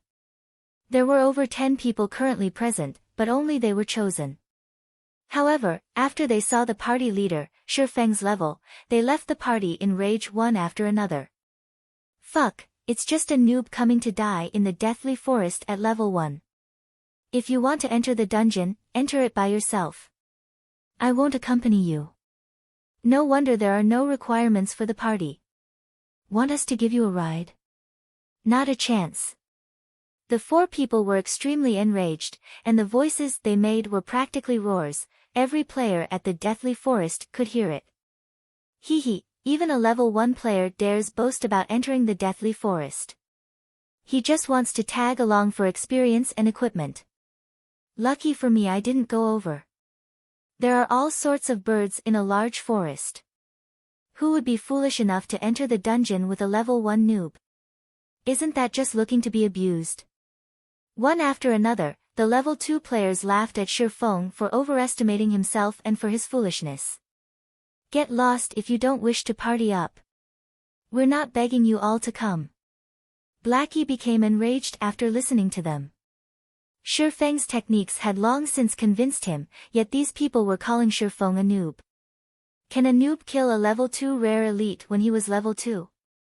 Can a noob kill a level 5 chieftain when he was level 0? These people were just a group of snobs and idiots. Crap, my knowledge has been widened. A level 1 noob party can be awesome. I really want to see how you two gather a full party. The cleric that just left the party said with a cold smile. At this moment, Lonely Snow ran over.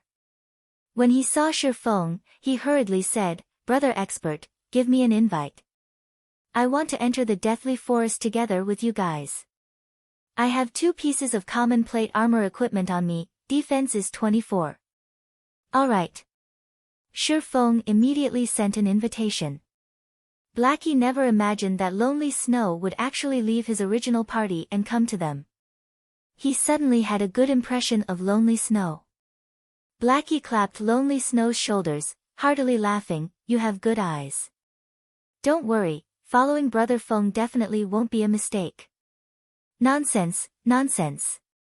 Lonely Snow was still slightly worried within his heart.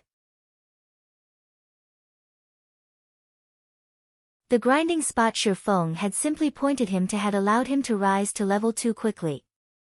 However, Shifeng himself hadn't even reached level 2, and he was still wearing very poor equipment. Lonely Snow just couldn't understand how it could be so. The spectating players by the side all became dumbfounded. There was actually someone who would enter the dungeon with a level 1 noob. This person had good equipment, at that. The brand new plate armor and boots on Lonely Snow must definitely be common equipment and not trash equipment. Although Lonely Snow had joined the party, not a single player had joined them after Shifeng had recruited for over 10 minutes. With just 3 of them alone, it was impossible to enter and clear the dungeon. At this moment, waving slowly but surely brought a group of people. Hee, brother expert still hasn't partied anybody? We've already invited another 3 strong members. All of them have at least 2 or 3 pieces of level 1 common equipment. The cleric, Endless Summer Night, said to Shifeng in ridicule. Waving slowly only sent a glance towards Shifeng, then moved his sight towards Lonely Snow, saying, "You won't have a future if you follow him around. Before we enter the dungeon, you could still consider it over properly. I guarantee that you definitely won't suffer a loss." Afterward, Waving slowly shifted his gaze towards Blackie. Previously, all his attention had been on Shifeng, having ignored Blackie. Now that he took a closer look, Blackie's clothing looked brand new. Blackie was even holding a blackwood staff. His equipment should be quite good, and he was also level 2, so his techniques should be good as well. You're not bad as well. Why don't you join our party? You should know that we are an elite party. It's not something average players could compare to. If we're together, leveling, grinding, and dungeon diving will be easy. Waving slowly looked at Blackie with a smile. Get lost. Trying to poach me over just based on your little party. Blackie scolded as he pointed his blackwood staff at Waving slowly. At the same time, he had selected to display the halo effect of the bronze equipment, saying, "It's just 2 to 3 pieces of common equipment. I have 3 bronze equipment and 2 common equipment." Waving slowly and the others were shocked. They never thought Blackie was that powerful. He actually possessed 3 pieces of bronze equipment. During this period of time, a person having 2 to 3 pieces of common equipment was considered an expert. As for having a piece of bronze equipment, that person would definitely be an expert, every guild would fight over for that person. However, the Blackie before them actually had 3 pieces of bronze equipment. Waving slowly's party also became surprised. When they saw the halo effect of the bronze equipment, their eyes had nearly popped out of their sockets. No wonder Shifeng behaved that boldly. Shifeng had nothing to fear because he had grabbed an expert's favor. Meanwhile, Lonely Snow who stood beside Blackie was slack-jawed. He looked at Blackie in disbelief. Lonely Snow had originally thought of Shifeng as a rarely seen expert. He had never imagined that Blackie was the true great expert. "Fellow brother, if you party up with such a noob and enter the dungeon, it would also be a burden on you. Not to mention failing to clear the dungeon, you might even have to die once. How about you come with us? All pieces of mage equipment from the dungeon are free for you to choose from."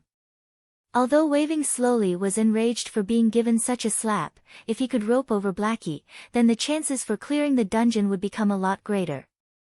"I agree with your views. Joining a group of noobs such as yourselves really will be a burden to me," Blackie chuckled. "You," Waving slowly's face turned beet red, furiously saying, "Then let's see who clears the deathly forest first."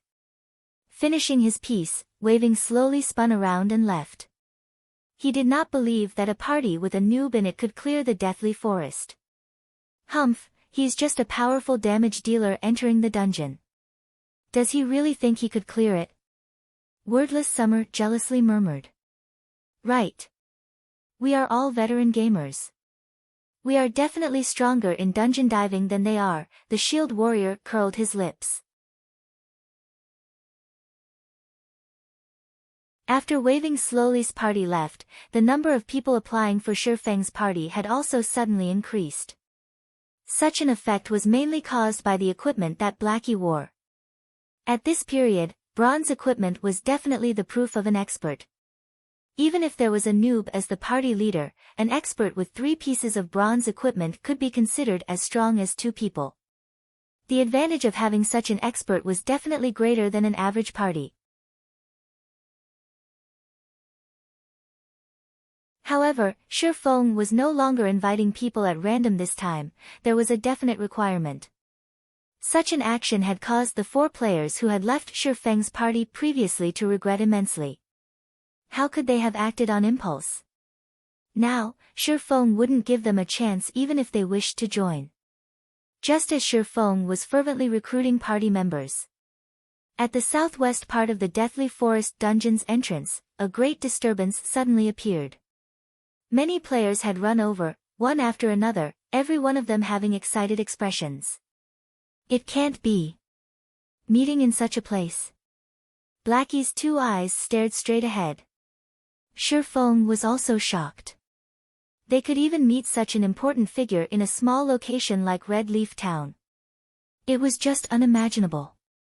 Could it be that Red Leaf Town was a place that had crouching tigers and hidden dragons, only Shifeng had never discovered it before?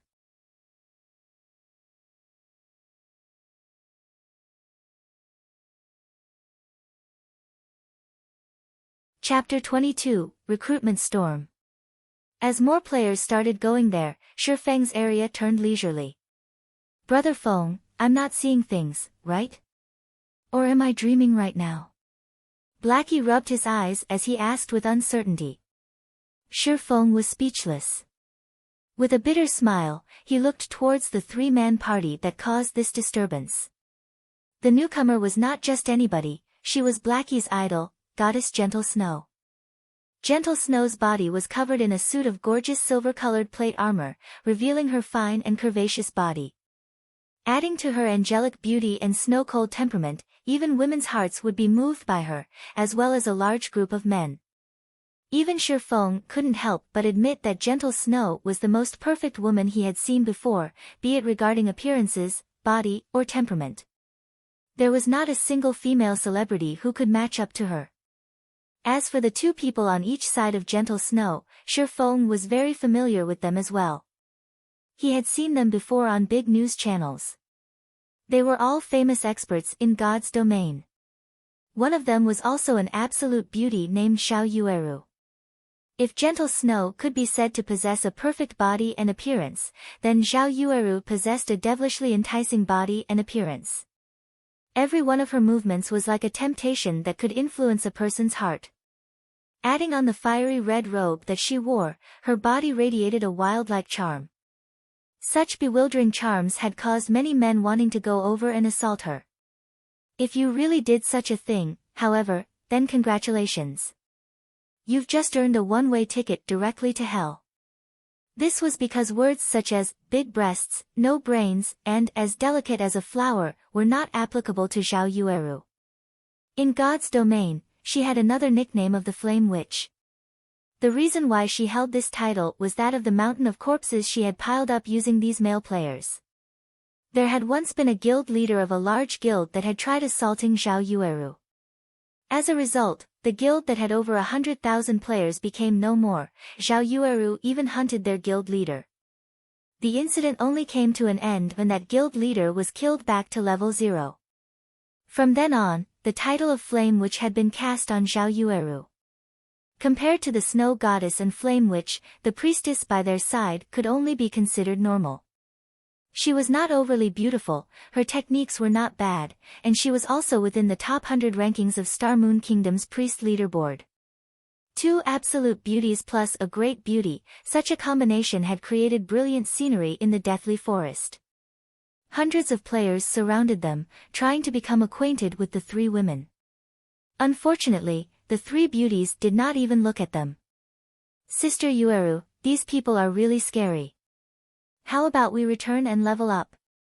The timid Xiao Yuer whispered. Hee, Yuer, don't be afraid. With Gentle Snow here, even if you give these hateful, vulgar men 10 times the courage, they wouldn't dare come over here, Xiao Yueru said with a smile, proudly sticking out her chest. Gentle Snow only nodded her head in reply. Regarding these salivating, vulgar men, she did not even place them in her eyes. Although the drops from elite monsters are not bad, the drop rate for skill books is higher at the Deathly Forest. If we don't grind for a few more skill books, we will level up very slowly in the future, Gentle Snow quietly said. Xiao Yueru nodded her head in agreement. Although the 3 of them had killed quite many elite monsters, the number of skill books that dropped was very little. Until now, the 3 of them had yet to learn even 3 skills. It was really affecting their strength utilization and grinding efficiency. Effective party for Deathly Forest, looking for a healer and MT, 3 waiting for 3. After taking a few looks, Shifeng continued shouting. Although Gentle Snow and Zhao Yueru were indeed attractive, Shifeng was no longer a child. He had seen plenty of beauties, especially after he became Shadow's captain. Many beauties would willingly throw themselves at Shifeng. As for Gentle Snow and Zhao Yueru, it was good enough to just look at them for pleasure. Such beauties were not something Shifeng could have thoughts about. His main goal right now was to get down to business.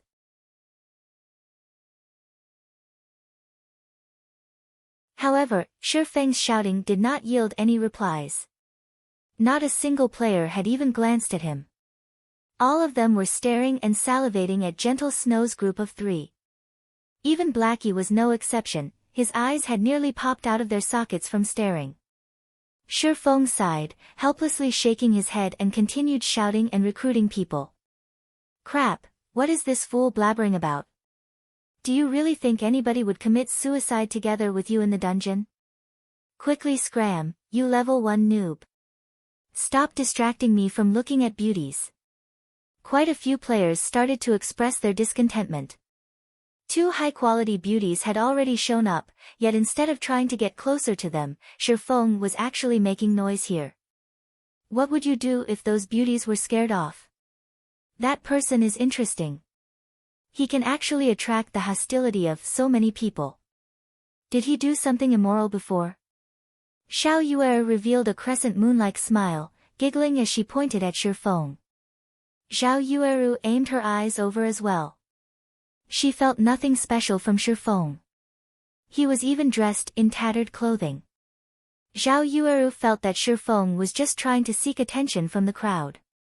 She suddenly said in disdain, he is definitely doing so to grab our attention. Let's not bother with him and quickly party up 3 people to dive the dungeon. Regarding the number of men who had tried to attract their attention, there were just too many of them. Zhao Yueru had seen all kinds of methods these men had used before, and Shifeng's method was not a rare sight at all, but instead outdated. Gentle Snow did not voice out any opinions, only taking a look at Shifeng. She felt an odd feeling coming from Shifeng. This was the spirit of a hidden sword. Gentle Snow was especially concerned about the fire poker hanging around Shifeng's waist. Gentle Snow, what happened to you? Zhao Yueru curiously looked at Gentle Snow. She did not understand why Gentle Snow would keep staring at the extremely ordinary Shifeng. It's nothing. Maybe it's just my imagination. We should hurry up and recruit some people to dive the dungeon. Gentle Snow shook her head, no longer looking at the fire poker at Shifeng's waist. Originally, Shifeng's party already had trouble recruiting for people. However, because of Zhao Yueru's single sentence, nobody else had paid attention to Shifeng's party, even if his party had an expert present. Shifeng expressed his helplessness when seeing the hundreds of players queuing up in front of Zhao Yueru. The 3 women's arrival had really bad timing. Brother Feng, why don't we go over there as well? Blackie shamelessly suggested. Scram! What do you take me for? Shifeng rolled his eyes at Blackie. This fellow was just too shameless, forgetting friendship after finding love. Instead, Lonely Snow was the better one. He was a truly honest man. In the beginning, Lonely Snow had only taken a few glances but stopped after giving out a few praises. He had even helped Shifeng in recruiting people by his side. Blackie did not dare to speak again after being scolded by Shifeng. He could only silently look on in envy at those players in the queue. Over 10 minutes later, Shifeng still had not recruited a single person. Similarly, Gentle Snow's party had also not recruited a single person. However, in Shifeng's case, it was because nobody had come to join his party. Whereas for Gentle Snow's party, it was because the players that wanted to join did not match up to their specifications. One party was in heaven, while the other was on earth. Shifeng had no more choices. He could not just continue dragging on in such a way. his time was precious. He could only make exceptions in recruiting. Efficient party for Deathly Forest, we have an expert leading the party, clear in one try, no limit to levels, looking for healers and damage dealers, 3 waiting for 3. However, Shi Feng's words had caused many players to send over looks of disdain. Even if you were trying to attract attention, you should have a lower line. Currently, there had already been tens of level 2 players who had died out of the dungeon. Every one of them had said the Deathly Forest was impossible to clear. On the other hand, Shi Feng said his party had no level limits. Then wasn't he trying to say that he only needed one person to clear the Deathly Forest? Was this possible? However, Shi Feng's lower line had still attracted some players' attention. Within a few moments, a group of level 1 players had come running over to join.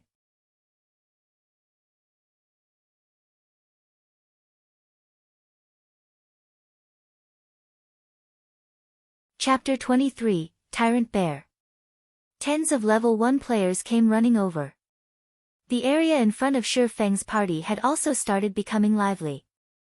This person is really something.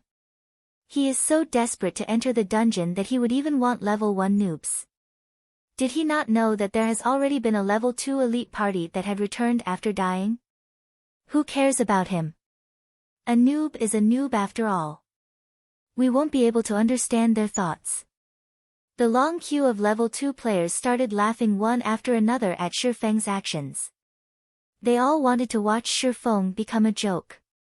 Those guys are really interesting. Even I don't have much confidence in clearing the Deathly Forest, yet they actually want to clear it with a group of level 1 players. Zhao Yueru's lips curled up slightly, revealing an exuberant smile as she looked in Shi Feng's direction. Her voice carried a hint of ridicule and disdain. Gentle Snow also sent a glance towards Shi Feng from a distance. Shi Feng's temperament was both calm and confident. He did not become angry from being laughed at. Every one of his movements was very mature, not much different from the experts in God's domain she had seen before. However, she did not understand from where Shi Feng's confidence came. Deathly Forest was Red Leaf Town's first dungeon, and it was also everyone's first time being in touch with a dungeon in God's domain. Their difficulties were an unknown. Even the elite parties of guilds would carefully choose their members before entering the dungeon. On the other hand, Shi Feng did not care in the slightest, as if just gathering 6 players was good enough. Maybe I'm just overthinking things. He's just a level 1 player, so how could he clear the Deathly Forest? Gentle Snow caressed her elegant hair, her heart no longer thinking about Shi Feng's odd actions. She looked at her hand, at the player information displayed on it: level 2 summoner, magic attack 28, HP 150, defense 8, movement speed 4. Fail. Next. Afterward, another cursemancer stepped forward. The person tensely sent his own attributes to the snow goddess, Gentle Snow. On the other side, Shi Feng as well was looking at player data. Although he did not have a lower line, he did have a bottom line. The equipment and levels of these level 1 players were much worse than the level 2 players that Gentle Snow's party were recruiting. However, they were still players. As long as they did not simply add their 8 free attribute points early on, the chance of clearing the Deathly Forest with a 6-man party was very high. As for those shield warriors and guardian knights who solely added strength or weapons job but did not add agility, all of them were rejected. Big brother, please party me. Although I am just a level 1 guardian knight, I have a piece of level 0 common equipment. Also, all 8 of my attribute points are still available. I can completely add them based on your requirements. A youth named Kola pleaded, his eyes filled with expectations. Shi Feng was slightly surprised. A guardian knight that did not add any attribute points could actually reach level 1. It was a masterpiece. It had to be known that guardian knights had very low attack, making the killing of monsters difficult. Normally, they would party up to kill monsters. To increase grinding efficiency, they would add a few points of strength. Otherwise, leveling up would be too slow. Guardian Knight Cola. Cola. Cola. When Shifeng looked at Cola's face, and also his tall and muscular body, he felt that it was somewhat familiar. Suddenly, he entered into deep thought. His memory seemed to have such a person in it. That's right. It's Tyrant Bear. Shifeng managed to remember it. Tyrant Bear's name was Cola. Tyrant Bear was the core MT of the first-rate guild, Brilliant Stars. During the early periods of God's domain, Tyrant Bear was constantly unsuccessful.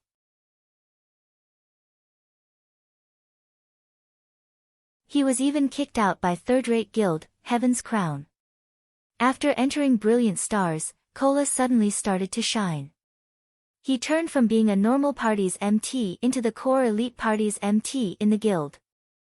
He was ranked 15th on the Guardian Knight leaderboard of Star Moon Kingdom. Cola was known for both being able to attack and defend. Shifeng had never thought that the Tyrant Bear would run up to him on his own. Cola was such a shy person, as well. It was totally different from the Tyrant Bear of 10 years later. Suddenly, Shifeng had an idea. Currently, the Tyrant Bear had yet to join Heaven's Crown, not to mention Brilliant Stars. If Shifeng could poach Cola over and turn Cola into his own MT, then wouldn't dungeon diving in the future be a lot easier? Big brother, I guarantee that I will absolutely listen to your commands when inside the dungeon. Please consider it over. Cola's tone carried hints of begging. Shifeng had nearly let loose a laugh. The great Tyrant Bear would actually speak in such whispered tones just for a position in the dungeon. However, Shifeng still held it in. The level 1 players that had come here all held hopes of getting lucky.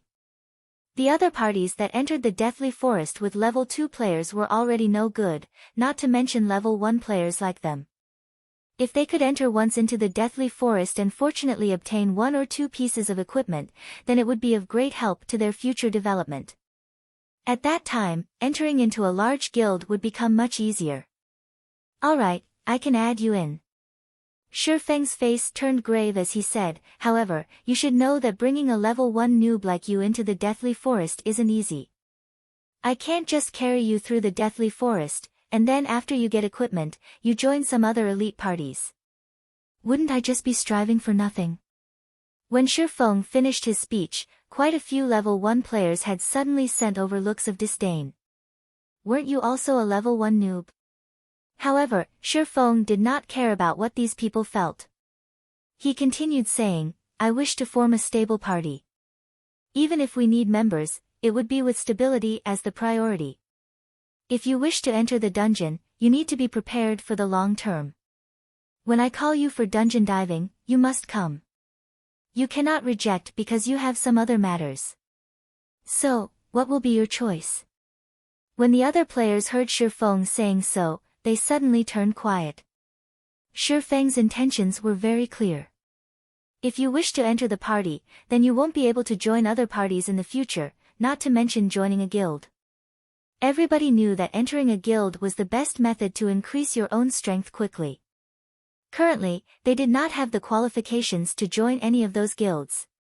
So, they were here to try their luck, hoping to obtain 1 or 2 pieces of equipment. They might even be able to join those guilds afterward. So, how would they be able to give up their chances of entering a good guild just to enter a dungeon? Cola had also never imagined that Shifeng would give such a demand. However, it was still reasonable. You couldn't just expect other people to bring you up, then leave when you become strong. However, Shifeng lacked the persuasiveness when he said these words. At this moment, Blackie stood out and furiously said, just looking at you noobs, there is nobody that would want you down in the dungeon. And you still wish to join a guild in the future and enjoy their benefits? Are you thinking yourselves as experts, or are you taking us for idiots? Cola thought what Blackie, the expert, had said made sense. Even a level 2 expert with 3 pieces of bronze equipment was in this party, whereas Cola himself was just a novice noob. So, what right did he have to complain? Many thanks for Big Brother Expert's pointers. Little brother will definitely strive to fulfill his own role. Cola continuously thanked Blackie. Blackie felt somewhat uneasy from being thanked and referred to as an expert by Cola. Blackie was just a complete imposter of an expert. However, being called such by someone made Blackie want to become an expert in God's domain even more. Blackie, beautifully done. Shifeng stretched out a thumbs up, quietly praising Blackie. Shifeng never imagined Blackie would tame the tyrant bear just like that. The tyrant bear had also called Blackie a big brother with a face full of respect. Blackie suddenly became confused. He did not understand what he had done that was worth being praised by Shifeng. However, he was still very happy. At least he had done something for Shifeng, although he didn't know what he had done exactly. Over 10 minutes later, Shifeng finally gathered 6 players. They could start dungeon diving now.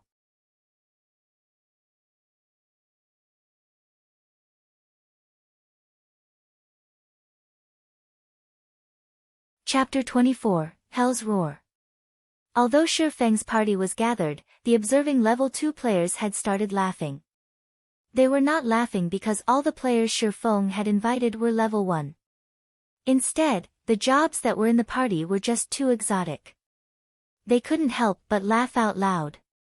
This noob really is something, and even I am starting to admire him. There's simply a suicide party. I really pity that expert for actually bringing along such an exotic player. The expert had even agreed to let him be the party's leader. The queued-up level 2 players started a debate, and there were quite a few players who were holding their stomachs while laughing loudly. He is just playing to the gallery. Zhao Yueru wrinkled her brows slightly. She turned her head away after taking a look at Shifeng, her heart slightly discomfort. Before, she would be the focus of everyone wherever she went. Today, however, everyone's attention was on an inconspicuous noob like Shifeng. Although everyone was jeering at him, he was still their focal point. Alright Yueru, we should hurry and gather enough people. If we waste any more time, we will be left behind by the frontline players.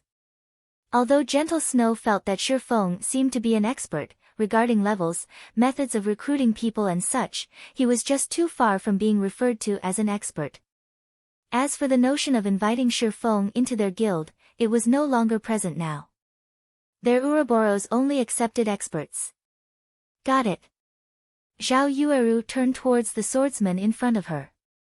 With a little vengeance, she directly said, Data's not bad, but too bad we don't want a swordsman. The swordsman suddenly became spiritless. How could he not see what Zhao Yueru meant? Subsequently, he turned his head and glared at the distant Shifeng, his eyes filled with hatred. Meanwhile, Shifeng, who knew nothing about what has happened, was currently activating the Deathly Forest. System, please select activation difficulty. System, Normal, Hard, Hell. Shifeng chose Hell without hesitation. Suddenly, the transfer passage in front of the Deathly Forest changed. It changed from a silvery gray color to pitch black. At the same time, a flickering skull that had its mouth wide opened could vaguely be seen. Meanwhile, the party members of Shifeng's party all received a notification. System, you have chosen Hell mode of Deathly Forest. Death penalty increased by 100%. Suddenly, the faces of the members of the party turned deathly white. Death penalty increased by 100%, doesn't that mean if they died within the dungeon, they would lose 20% of their EXP? 1 or 2 hours of effort were required to make up for that EXP. Brother Feng, you chose the wrong one. Aren't we going down the normal dungeon? Blackie hurriedly walked over and whispered a reminder. Nothing's wrong. It's Hell mode. What would I be doing here if it isn't to dive Hell mode? Shifeng snapped. The drop rate for forging designs was extremely low. If it was normal mode, then Werewolf Felt's drop rate was only 1%, hard mode had 5% and Hell mode had 30%. Although normal mode could be cleared without limit every day, who would have so much time to do so? Meanwhile, Hard mode could only be cleared 5 times a day, and the probability of the forging design to drop was also not great. As for Hell mode, it could only be cleared once a day, but it was also the one that had the most hopes of dropping it. Feng. Brother Feng, what are you saying? Hell mode of the Deathly Forest? Just look at our party. It is problematic to even clear normal mode, not to mention Hell mode. Blackie panicked. Before, he had already seen several elite parties that had returned after dying. According to what these people had said, the monsters in the Deathly Forest were extremely strong. Their intelligence was extremely high as well. It was impossible to beat them without reaching level 4 or 5, so they had all left after giving up. If they dove into a Hell mode dungeon now, with noobs like them, that would truly be going down into hell. Relax. If I weren't certain, even I wouldn't do it. Feng clapped Blackie's shoulders, saying confidently with a smile. Alright, let's go inside then. Feng led the party by entering first, followed by Blackie. Lonely Snow had also entered with a dazed head. He was prepared to tread this path to the very end.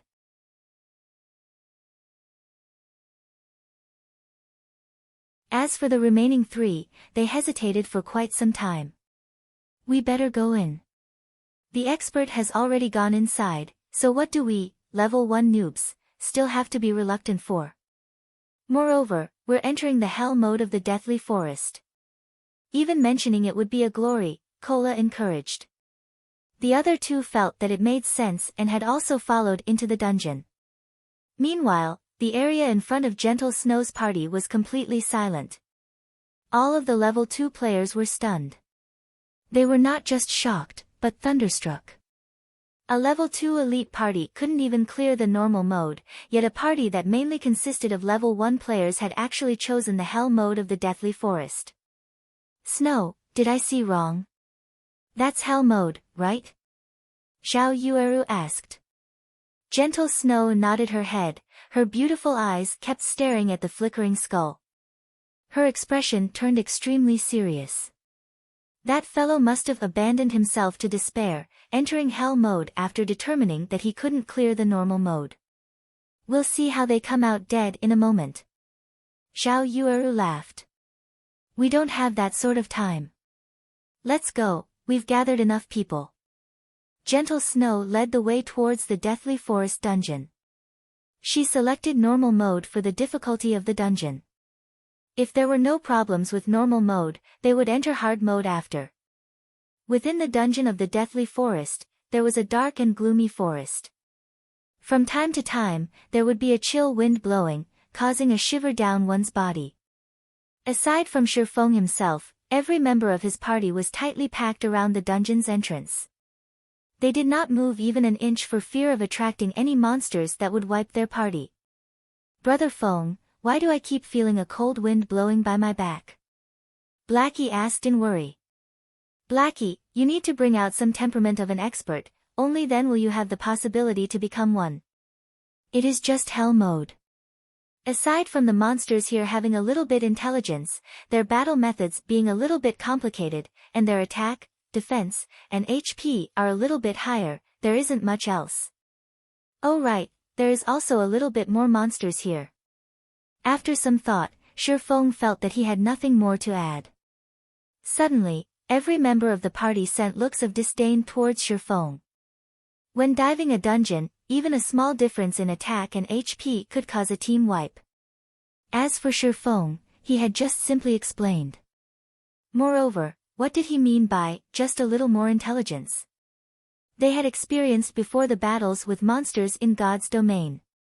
Regarding those monsters with slightly higher intelligence, even with the same attack and HP, their strength would still be increased by 1 or 2 folds. Alright, stop minding these little matters.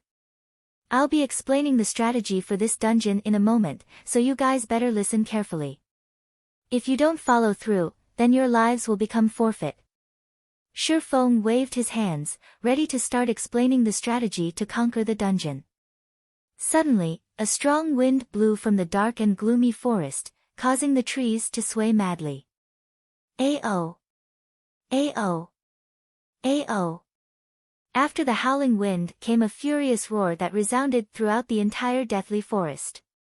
Countless birds were scared, flying off into the sky. Blackie and the others were stunned by such an imposing aura. They were just youths around the age of 20. They had never experienced any great hardships, not to mention being tempered through life-or-death situations. It was their first time facing such a lung-piercing roar. Compared to hearing the traditional roar of a tiger in the forest, this roar was much more shocking to the human heart. This thing is what we should pay attention to, Shifeng calmly said at this moment. The largest difference between hell mode and hard mode was this roar.